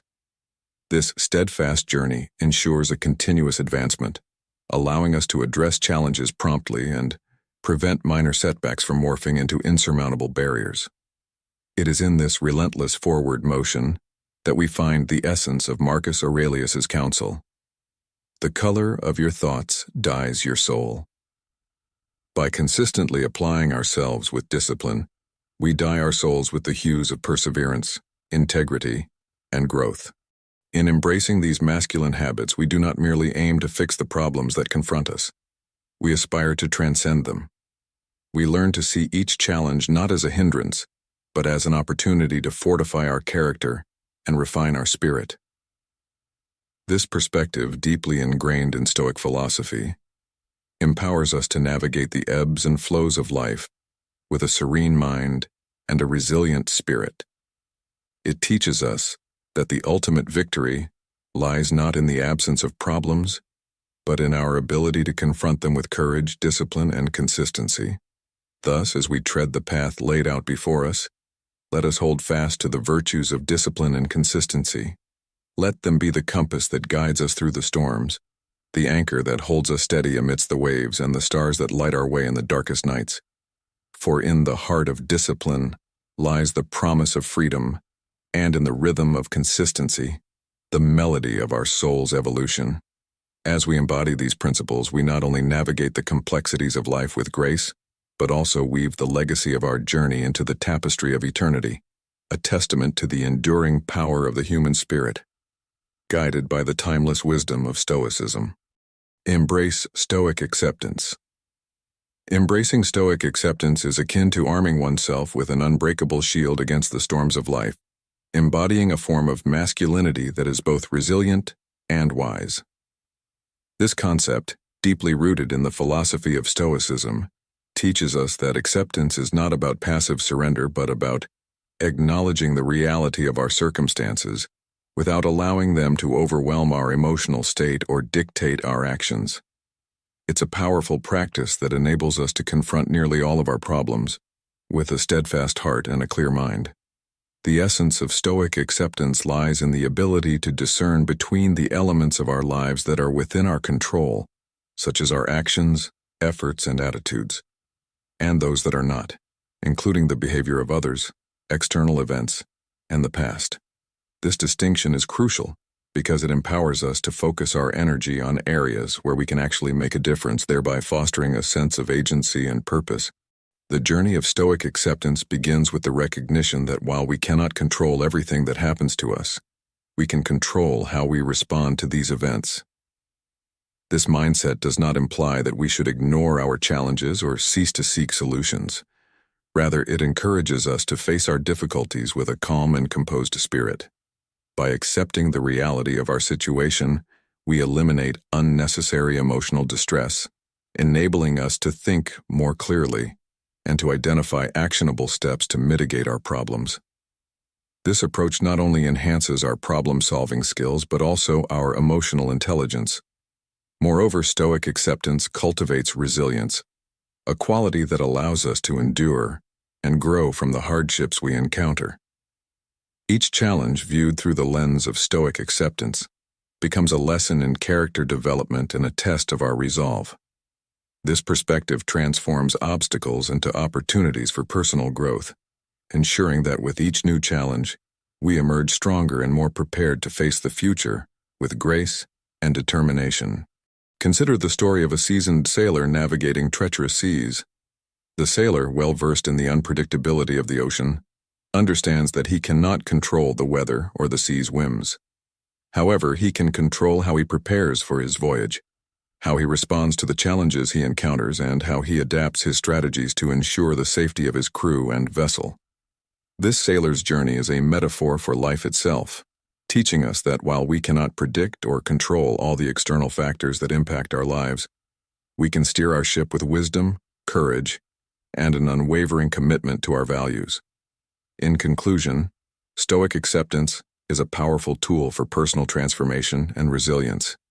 It teaches us to focus on what we can control, to approach life's challenges with a clear and composed mind, and to view each obstacle as an opportunity for growth. By integrating this practice into our daily lives, we can navigate the complexities of the modern world with a sense of peace, purpose, and strength. Let us, therefore, embrace Stoic acceptance, not as a passive resignation, but as a proactive stance towards life, empowering us to live more fully, with integrity and resilience. Exercise daily. In the bustling rhythm of modern life, where challenges loom large and often seem insurmountable, there lies a simple, yet profoundly effective strategy to mitigate 99% of the problems we face: daily exercise. This notion might appear overly simplistic at first glance, yet its roots are deeply embedded in both ancient wisdom and contemporary science. The act of engaging our bodies in physical activity is not merely a means to enhance our physical well-being, but a powerful catalyst for mental clarity and emotional resilience. The ancient Stoics, with their profound understanding of the human condition, recognize the indissoluble bond between mind and body, advocating for harmony between the two as a pathway to virtue and inner peace. In this light, exercise emerges not just as a routine for physical fitness, but as a practice of Stoic philosophy, embodying the principle that through controlling our physical actions, we gain leverage over our mental and emotional states. Consider the allegory of the warrior and the philosopher. The warrior, through rigorous training and discipline, hones not only his physical strength but his mental fortitude, preparing him to face the adversities of battle with calmness and strategic insight. Similarly, the philosopher, through the exercise of both mind and body, achieves a state of equanimity, enabling him to navigate the complexities of life with wisdom and serenity. This narrative illustrates the transformative power of physical activity, not just in preparing us for the physical challenges of life, but in equipping us with the mental clarity to solve problems that initially appeared daunting. The crux of this philosophy lies in the understanding that most problems we encounter are magnified by our perceptions. A problem, when brooded over in stillness, grows in size and complexity, often becoming a labyrinth of our own making. Physical movement, however, acts as a key to this labyrinth, offering a way out through the simple act of engaging our bodies. Exercise, be it a series of burpees in the freshness of a morning park or a brisk walk under the canopy of twilight, serves as a reset button, clearing the fog of overthinking and illuminating the path to solutions with newfound clarity.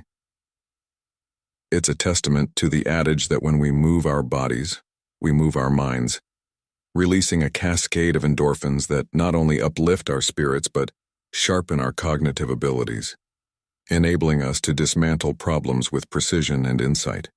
Moreover, the practice of daily exercise embodies the Stoic virtue of self-control and discipline, teaching us that through consistent effort and resilience, we can overcome the inertia of passivity and reclaim the reins of our lives. It's a reminder that, in the grand tapestry of life, we are both the sculptors and the marble, capable of shaping our destiny with the chisel of our actions. In conclusion, the journey towards a fulfilled and problem-free life is paved with the simple act of daily exercise.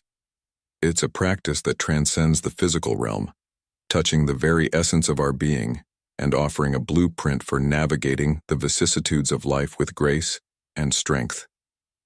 As we embrace this habit, we not only enhance our physical vitality but forge a mind of steel and a heart of resilience, ready to face the world with courage and serenity. Let this be a call to action, a reminder that within the realm of our daily habits lies the power to transform our lives. One step, one breath, one heartbeat at a time. Rule your mind. We're diving deep into a concept that's both simple and profound. Ruling your mind. It's a stark choice we all face. Either we master our minds, or we become its servants. This isn't just motivational speak, it's a fundamental truth that shapes our lives. Many of us unwittingly invite chaos into our lives, becoming architects of our own downfall, simply because we let our minds wander unchecked. The crux of many problems lies not in external circumstances, but within us, in the untamed wilderness of our own thoughts and desires. It's a harsh reality to confront. But think about it. How often do you hear someone acknowledge their own role in their misfortunes? It's a rare occurrence. More often than not, blame is cast outward, never inward. This, frankly, is a defeatist attitude. As men, the responsibility to govern our thoughts and actions falls squarely on our shoulders. Embracing this responsibility can transform our lives because our reality is sculpted by our perceptions and beliefs.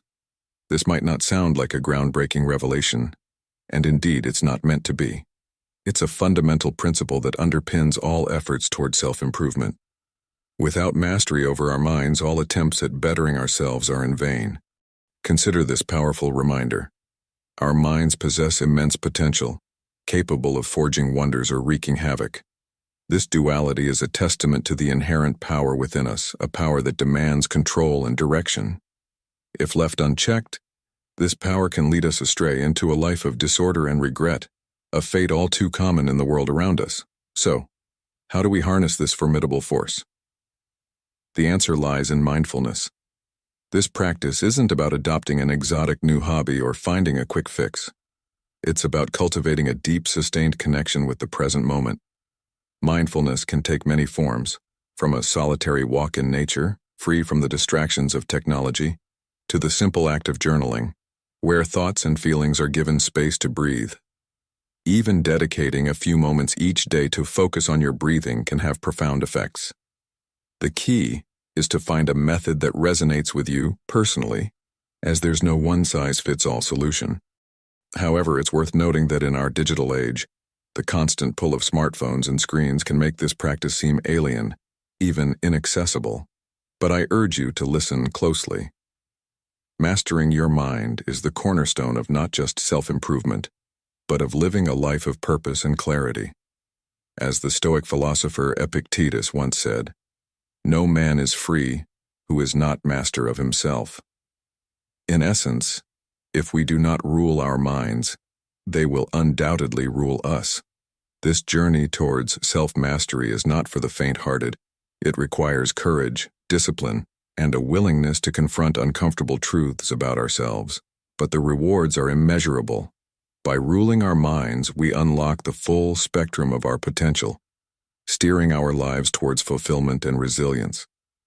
So I challenge you to embark on this path, to embrace the power of mindfulness, and to become the sovereign of your own mind. Remember, the greatest battles are fought within the silent chambers of our own souls, and victory in this realm is the first step towards conquering the world outside. One problem at a time. In the journey of life, especially for men navigating the complexities of adulthood, the cultivation of masculine habits can be transformative. Among these, the practice of addressing one problem at a time stands out as a beacon of wisdom, guiding us toward a path of clarity and purpose. This principle, deeply rooted in the essence of Stoicism, echoes the timeless advice of the Stoic philosopher Seneca, who once said, "It is not that we have a short time to live, but that we waste a lot of it. Life is long enough, and a sufficiently generous amount has been given to us for the highest achievements if it were all well invested." This quote underscores the importance of focusing our efforts and attention on the present task, undistracted by the myriad of challenges that life throws our way. Imagine embarking on a journey through a dense forest, where each tree represents a challenge or problem in your life. The natural instinct might be to chart a path that cuts down every obstacle in sight, but such an approach is not only impractical, but also overwhelming. Instead, the wisdom lies in selecting one tree, one problem, and dedicating your efforts to clearing it effectively. This methodical approach to problem solving, akin to the strategic moves in a chess game, ensures that you're not your own adversary, bogged down by the paralysis of choice or the fog of war that is mental clutter. After mastering the art of mental discipline and nurturing your body through exercise for optimal mental clarity, the next step is to identify a singular problem you wish to resolve within the day. This could range from financial goals, educational pursuits, health objectives, or any personal endeavor that demands your attention. The key is to start with one, embodying the principle of divide and conquer. By breaking down a larger task into manageable segments, you create a roadmap for success, one that is clear and actionable from the moment you rise with the sun. This approach is not about heroics or the pursuit of monumental achievements in a single bound.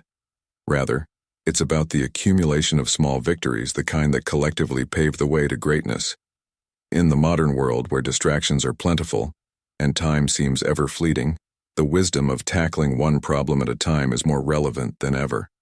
It's a reminder that progress, no matter how incremental, is still progress. It's about understanding that the journey of 1,000 miles begins with a single step, and every day offers a new opportunity to move closer to your goals.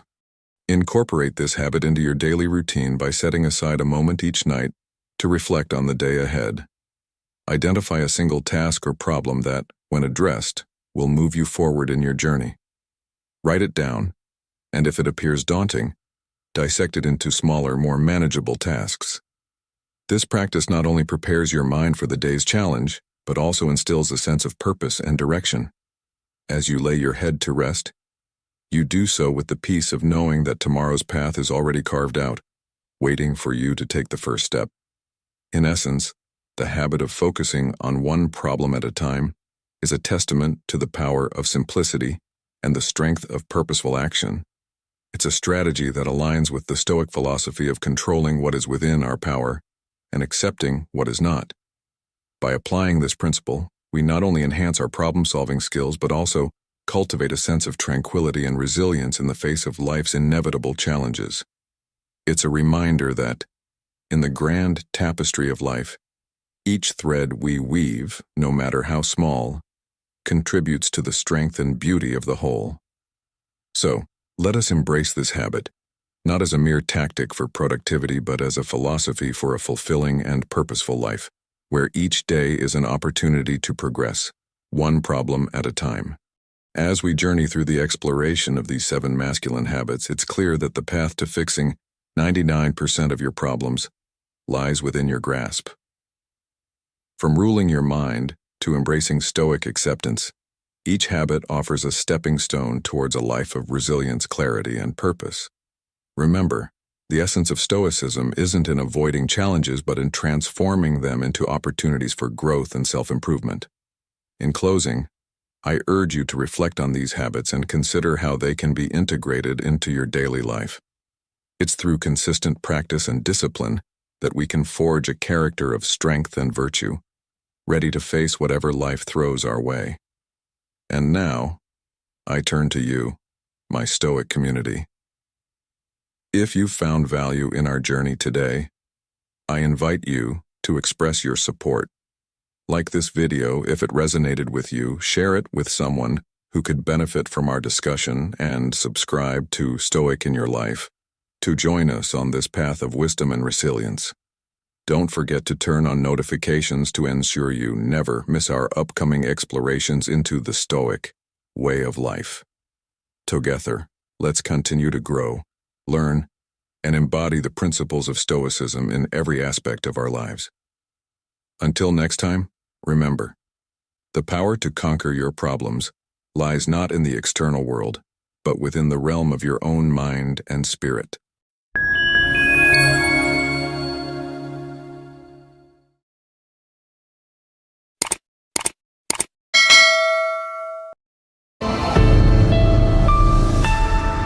Marcus Aurelius once said, "How much more grievous are the consequences of anger than the causes of it?" Welcome to Stoic in Your Life, where we delve into the essence of self-respect and discernment in relationships. It's easy to fall into the trap of overlooking disrespect, especially when loneliness or desire clouds our judgment. But remember, tolerating disrespect is a disservice to your dignity. A warning sign should never be dismissed lightly, for it's far nobler to walk alone than in bad company. Today's exploration might challenge your comfort zone, but by its conclusion, you'll gain profound insights into the qualities of a virtuous partner. We're about to uncover 8 statements a person of character would never utter. Join us as we navigate the complexities of relationships through the lens of Stoicism, ensuring your journey is not just about enduring, but about thriving with wisdom and integrity.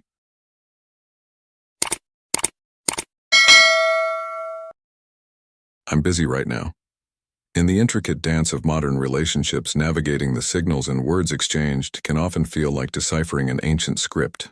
Among these, a phrase that might seem innocuous at first but carries a profound weight is when a partner says, "I'm busy right now." This statement, seemingly straightforward, can be a harbinger of underlying sentiments that merit a closer examination. It's a pivotal moment that calls for reflection, not just on the words themselves but on what they signify about the dynamics of your relationship.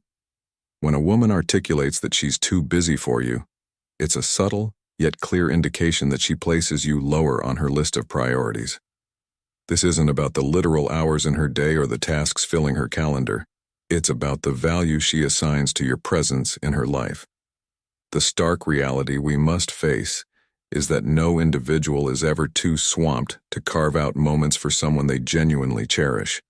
This truth echoes the timeless wisdom of Seneca, a Stoic philosopher who once said, "It is not that we have a short time to live, but that we waste a lot of it." This sentiment resonates deeply here, reminding us that it's not about the quantity of time we have, but the quality of attention and priority we give to those who matter to us. Reflect on this. The very person who claims to be buried under commitments would likely rearrange her entire schedule, sidelining all else, for someone she perceives as her ideal partner. The message here is not veiled. It's stark and unambiguous. You are either a priority in her life, or you are an option, and the distinction between these two positions is vast. This realization isn't meant to be a harbinger of despair but a call to action, urging you to reassess where you stand and to seek a connection where mutual respect and prioritization are the foundation. In the context of modern life, where the hustle of daily activities often blurs the lines of our priorities, this scenario is a reminder of the importance of clear communication and understanding in relationships. It's a call to not settle for being a mere afterthought, but to strive for relationships where you are valued and cherished. The advice here is not to hastily sever ties, but to engage in an open dialogue, seeking clarity on where you stand.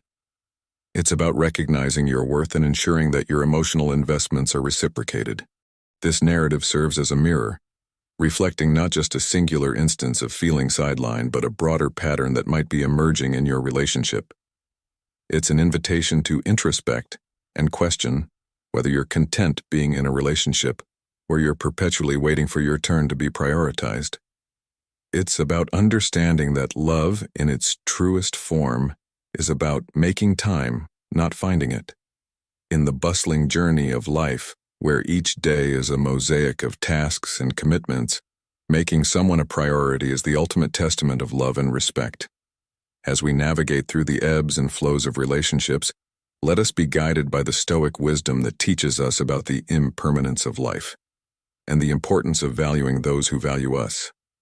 Let this be a lesson in self-respect, in recognizing our worth, and in understanding that in the grand tapestry of life, we deserve to be more than just an option.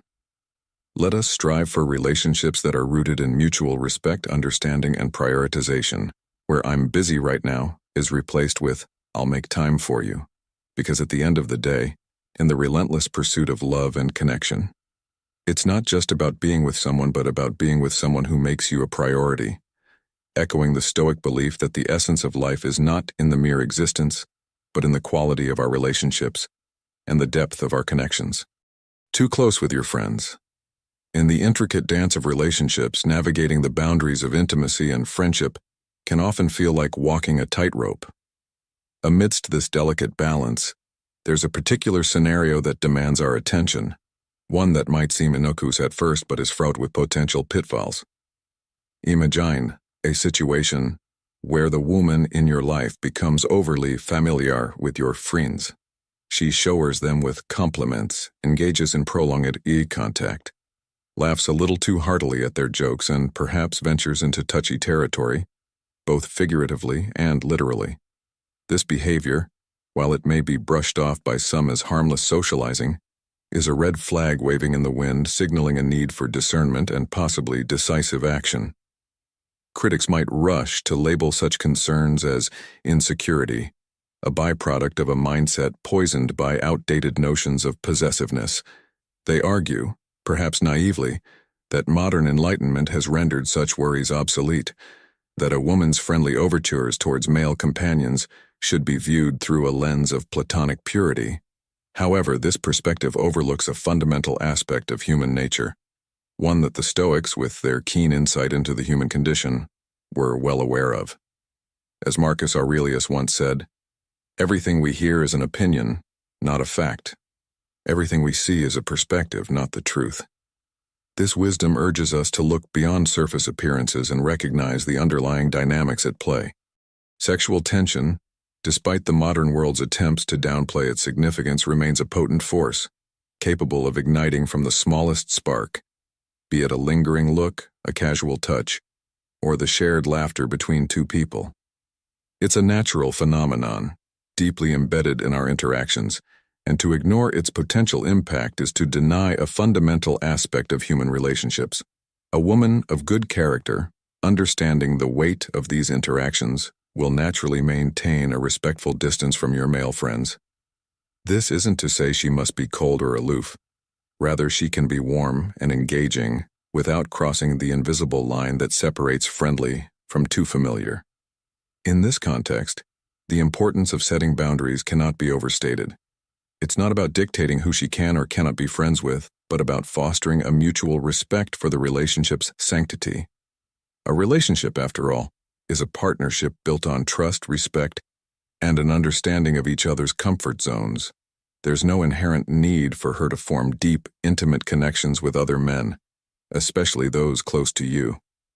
Such behavior not only sows seeds of doubt, but can also erode the foundation of trust that your relationship rests upon. In our modern lives, where the lines between personal and professional, private and public, are increasingly blurred, it's essential to navigate these social waters with wisdom and discernment.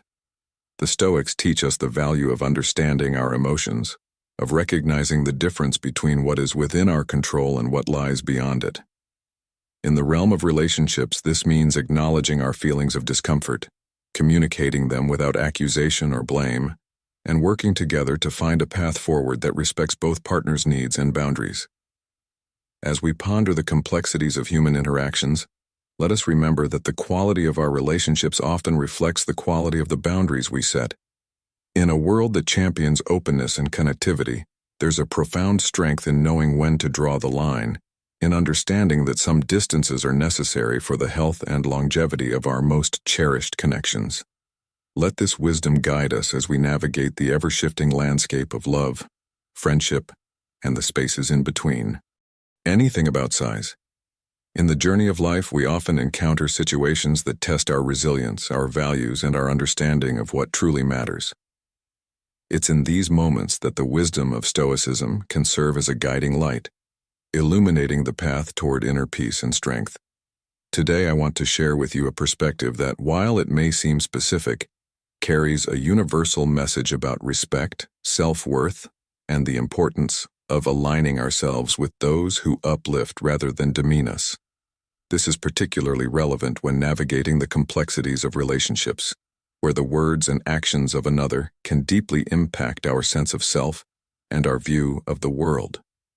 Consider the scenario where a partner comments negatively on aspects of your physical appearance that are beyond your control, be it the size of your physique, your height, or even the natural process of aging, such as balding.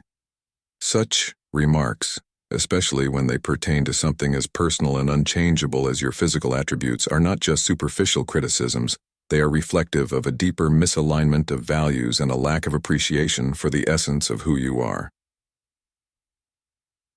Marcus Aurelius, a Stoic philosopher and Roman emperor, once said, "The best revenge is to be unlike him who performed the injury."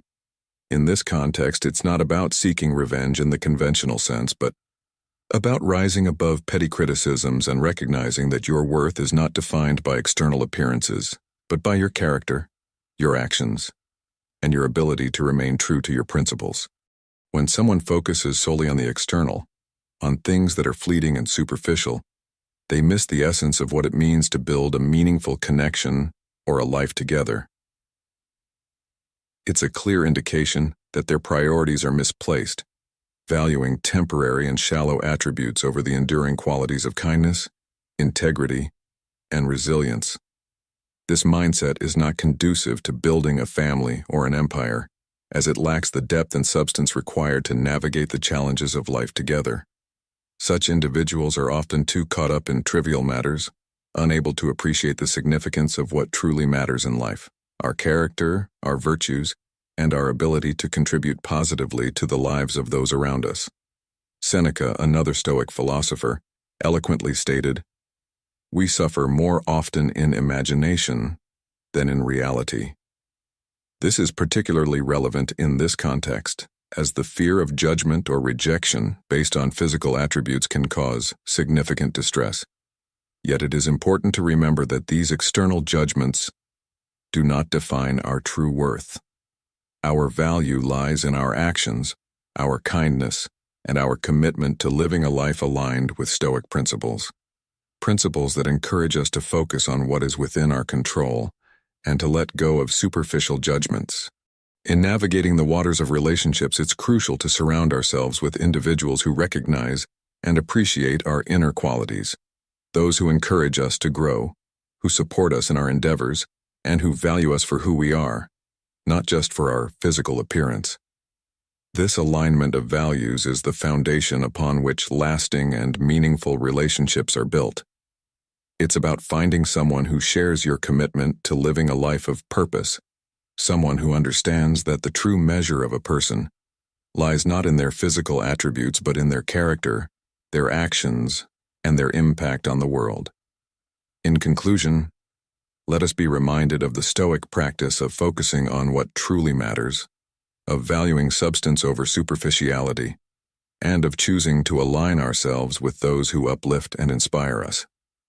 Let us seek partners who appreciate the depth of our being, who understand that true beauty lies in our character and our actions, and who are committed to building a life together based on mutual respect, understanding, and shared values. In doing so, we not only honor ourselves, but also contribute to a world where relationships are built on the solid foundation of respect, kindness, and genuine connection. Pointing out flaws. For men navigating the complexities of relationships and self-improvement, understanding the dynamics of support and criticism within a partnership is crucial. The essence of a true partnership lies not just in the joyous moments, but significantly in how two people support each other during the trials and tribulations. A partner, in the traditional and perhaps idealistic view, is seen as a beacon of support, a person who uplifts you and instills in you a belief so profound that it can transform your darkest days into ones filled with light. This support system is not just about being there physically, but involves emotional and psychological upliftment, where your partner sees the king within you, even when you are cloaked in the garb of a defeated warrior. They are the ones who, with their words and actions, help you heal, recover, and stand tall against the adversities of life. However, the stark contrast to this supportive partner is one who, rather than building you up, chooses to highlight your flaws and failures. Imagine being on the receiving end of constant reminders of your inadequacies with phrases like, "You're going to mess up again," or "I told you so," or even seemingly harmless jabs at your clumsiness. These comments, though they might appear insignificant at first glance, are akin to venom that seeps into your psyche, eroding your self-confidence, and instilling a fear of failure that hampers your willingness to take risks or try again. It's a subtle yet destructive form of negativity that transforms your sanctuary into a battlefield where you're constantly on the defense, not against the world, but against the person who is supposed to be your ally in every sense. The ancient Stoics taught us that the obstacle in the path becomes the path. Never forget, within every obstacle is an opportunity to improve our condition. This wisdom resonates profoundly when considering the role of a partner in our lives. True partnership is about facing obstacles together, transforming them into stepping stones for growth and improvement. A partner who focuses solely on your flaws, without recognizing your potential or encouraging your growth, is not someone who aligns with the Stoic ideal of turning obstacles into opportunities. They become, instead, an obstacle themselves, one that hinders your path to self-improvement and personal fulfillment. In the modern context, where life is fraught with challenges and the pressure to succeed is immense, having a partner who is your biggest critic rather than your supporter can be detrimental to your mental health and overall well-being. The journey of life, especially for men in the prime years of 30 to 65, is one filled with battles to be fought, dreams to be chased, and obstacles to be overcome. In this journey, the role of a partner should be akin to that of a lighthouse, guiding you through stormy seas, not the storm itself that threatens to drown you in waves of criticism and negativity. A partner who sees the potential in you, who believes in the man you can become even when you're at your lowest, is a treasure worth holding on to. This belief in your potential is the wind beneath your wings that propels you forward, encouraging you to rise above your current self and embrace the greatness within. On the contrary, a partner who dwells on your shortcomings, who sees only the flaws and none of the strengths, is a chain that binds you to the ground, preventing you from taking flight.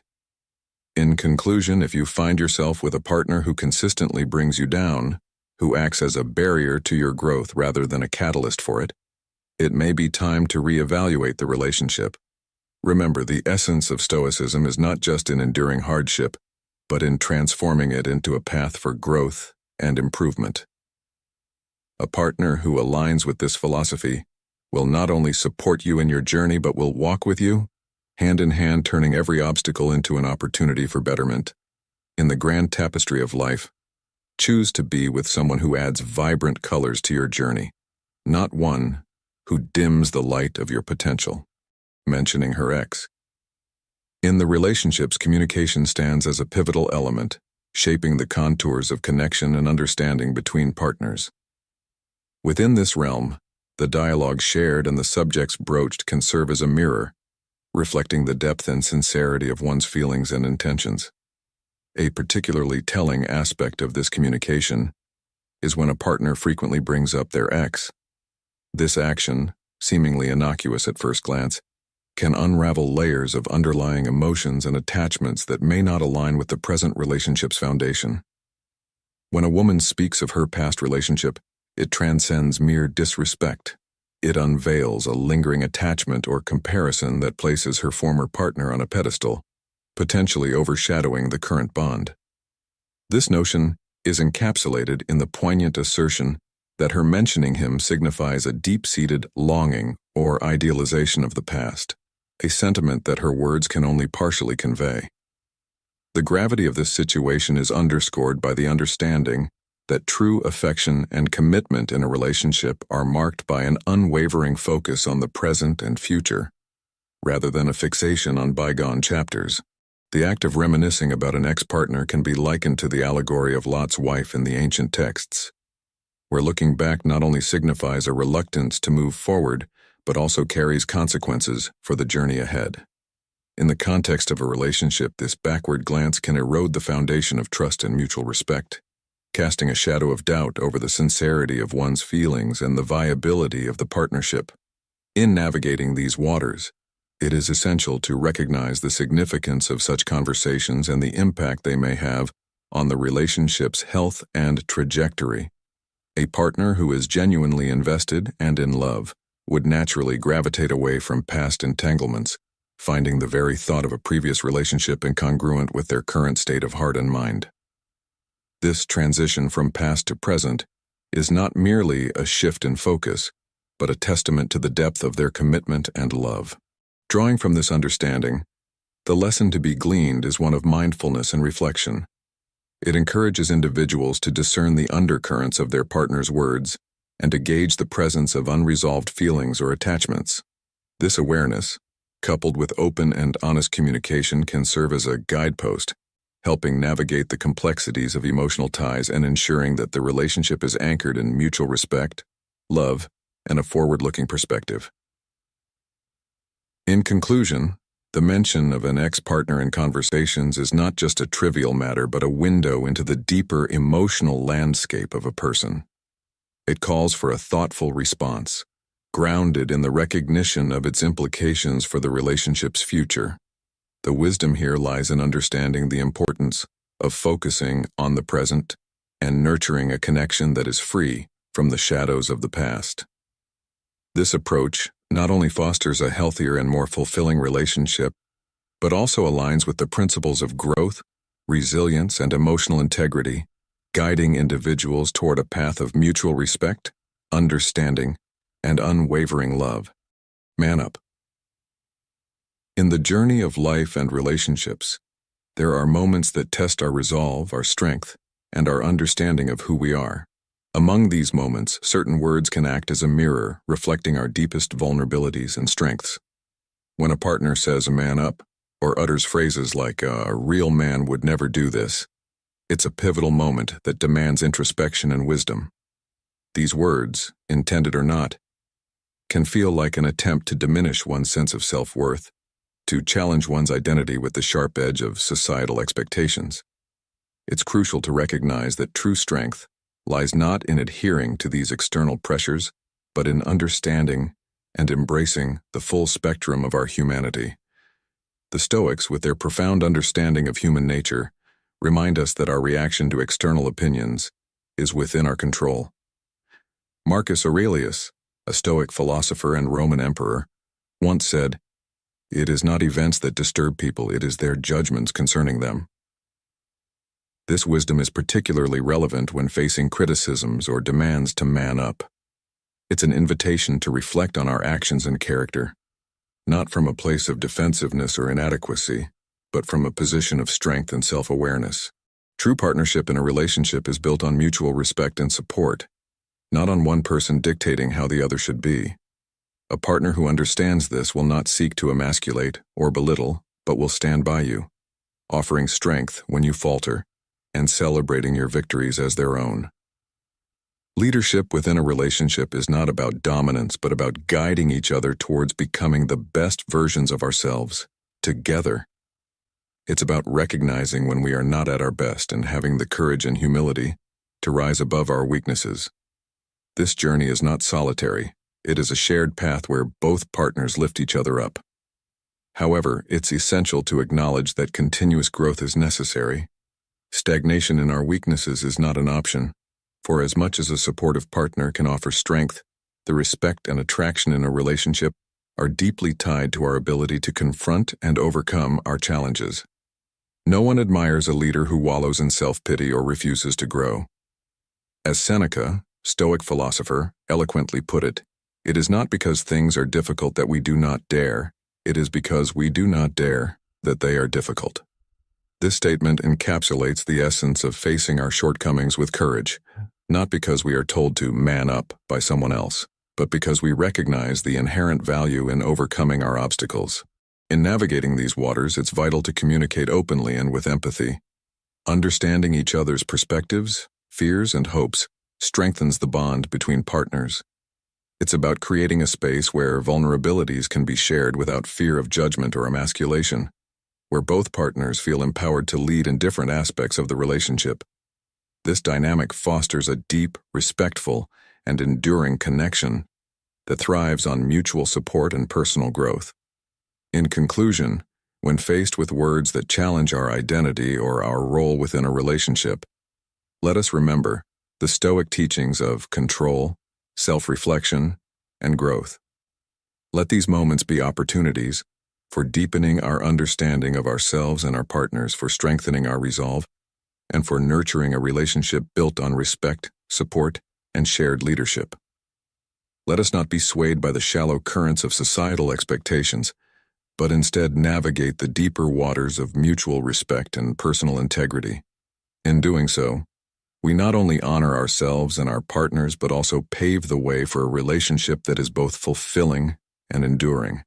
You're lucky to have me. In the intricate dance of relationships, certain phrases can serve as glaring signals, urging us to reevaluate our connections. One such phrase is, "You're lucky to have me."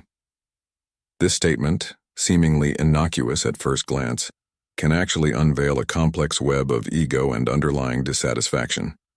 It's akin to a siren's call, luring one into a false sense of security while masking the perilous rocks beneath. This declaration is not just a reflection of an inflated self-view, but also an indication that the person may be entertaining thoughts of alternatives. The modern digital age, with its relentless stream of social media interactions, only amplifies this phenomenon. Direct messages from admirers coupled with societal pressures and comparisons can plant a dubious seed of belief in one's superiority and the possibility of finding someone better. The Stoics teach us that external circumstances, including the opinions and actions of others, should not dictate our inner peace and decision-making. In this light, the suggestion to put her theory to the test is not a call to spite, but a Stoic reminder of our ability to choose our path, to focus on our personal growth and journey, rather than being anchored by the whims of another's fleeting satisfaction. It underscores the Stoic principle that our contentment and value are not to be measured by others' perceptions, but by our adherence to virtue, personal integrity, and the relentless pursuit of self-improvement. The lesson here extends beyond the confines of romantic relationships and touches upon a universal truth, applicable to all aspects of life. The significance of recognizing when to let go, the strength found in solitude and self-reflection, and the unparalleled growth that follows the courageous decision to walk away from situations that no longer serve our highest good. In conclusion, the advice to heed such warnings and to choose self-respect and personal growth over remaining in situations that challenge our worth is not just about relationships. It's a broader, more profound lesson in life. It teaches us to value ourselves, to be wary of those who would have us believe we are less without them, and to embrace the journey of self-discovery and resilience. As we navigate through the ebbs and flows of life, let us remember that true strength lies in our ability to stand alone, to cherish our worth, and to never settle for less than we deserve. This story, enriched with the wisdom of Stoicism, serves as a beacon for all who seek to improve their lives, reminding us that sometimes the most powerful step we can take is to walk away, with our heads held high and our spirits unbroken, towards a horizon of our own making. You don't make enough money. In the journey of life, especially when it comes to relationships, understanding and support form the bedrock of any lasting bond. Imagine you're navigating through a challenging phase, perhaps financially, and you're doing your utmost to stay afloat. It's during these times that the true colors of those around us shine brightest. Let's delve into a scenario that's all too common, yet profoundly telling. Picture this. You're facing financial hurdles, and the pressure is mounting. In an ideal world, your partner, a beacon of support and understanding, stands by you, weathering the storm, shoulder to shoulder. She embodies humility and resilience, recognizing that life's journey is fraught with ups and downs, and it's the courage to endure together that forges unbreakable bonds. Contrast this with a partner who, rather than offering support, chooses to highlight your current shortcomings. You don't make enough money, she declares, a statement that cuts deeper than a knife. This isn't merely an observation, it's a complaint, a nagging reminder of your present difficulties, voiced as if you weren't already fully aware and striving to make ends meet. It's a stance that reeks of entitlement, lacking empathy or the willingness to contribute positively to the situation. Instead of lifting you up, she weighs you down, making an already challenging situation feel insurmountable. In the realm of Stoicism, a philosophy that teaches the value of understanding, resilience, and support, such behavior is antithetical to the principles of growth and partnership. Stoic wisdom, dating back to ancient Greece, offers profound insights into handling life's adversities with grace and strength. Marcus Aurelius, a Stoic philosopher and Roman emperor, once said, "When you arise in the morning, think of what a precious privilege it is to be alive, to breathe, to think, to enjoy, to love." This quote underscores the importance of gratitude and the value of focusing on what truly matters, including nurturing supportive relationships that withstand the test of time and hardship. Feeling inadequate, especially in the context of not being able to provide financially, is a burden no one should bear alone, least of all from a partner who's supposed to be your ally. It's natural to feel the sting of such comments, to feel diminished when we're unable to meet not just our own expectations, but those of the people closest to us. Yet Stoicism teaches us that external circumstances do not define our worth or the strength of our character. It's our responses to these challenges, our resilience in the face of adversity, that truly matter. As Seneca, another Stoic philosopher, eloquently put it, "It is not the man who has too little, but the man who craves more that is poor." In navigating the complexities of relationships, it's crucial to recognize that financial stability, while important, is but one facet of a multifaceted bond. A relationship built on conditional support, where financial contribution becomes a yardstick for worthiness, is fundamentally flawed. True partnership is about mutual support, understanding, and the shared resilience to face life's challenges together.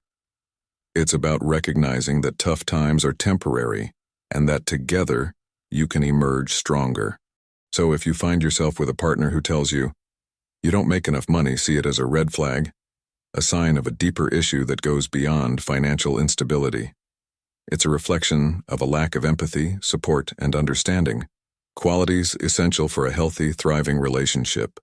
Remember, it's not about how much you make, but the values you share and the mutual support you provide each other that truly define the richness of your relationship. In conclusion, let this be a reminder to seek partners who value you for who you are, not what you have. Look for those who stand by you in times of hardship, who offer support and understanding rather than judgment and criticism. In the words of Epictetus, another revered Stoic philosopher, "It's not what happens to you, but how you react to it that matters." Let this wisdom guide you in choosing partners who react with compassion, support, and understanding, for it's in the crucible of life's challenges that the depth of your bond is truly tested and strengthened. As we navigate through the complexities of relationships, it's crucial to recognize the signs that may not align with the values of self-respect and mutual support. Today, we've explored 8 red flags that signal a disconnect from the principles of a healthy and uplifting partnership. Remember, the essence of a truly enriching relationship lies in mutual respect, encouragement, and the shared journey towards growth and fulfillment. In the spirit of Stoicism, it's essential to approach these challenges with wisdom, courage, and the serenity to accept what we cannot change, while having the courage to change what we can. This includes making tough decisions about the relationships we choose to invest in. If today's insights resonated with you or sparked a moment of reflection, I encourage you to engage with our community. Like this video, if you found value in our discussion, share it with someone who might benefit from these insights, and subscribe to Stoic in Your Life to join us on this journey of personal growth and philosophical exploration. Don't forget to turn on notifications to stay updated with our latest videos, where we delve deeper into the wisdom of Stoicism and how it applies to our modern lives. Together, let's cultivate a life of virtue, resilience, and profound contentment. Thank you for being here, and until our next encounter, may you navigate the ebbs and flows of life with a stoic heart and an unwavering spirit.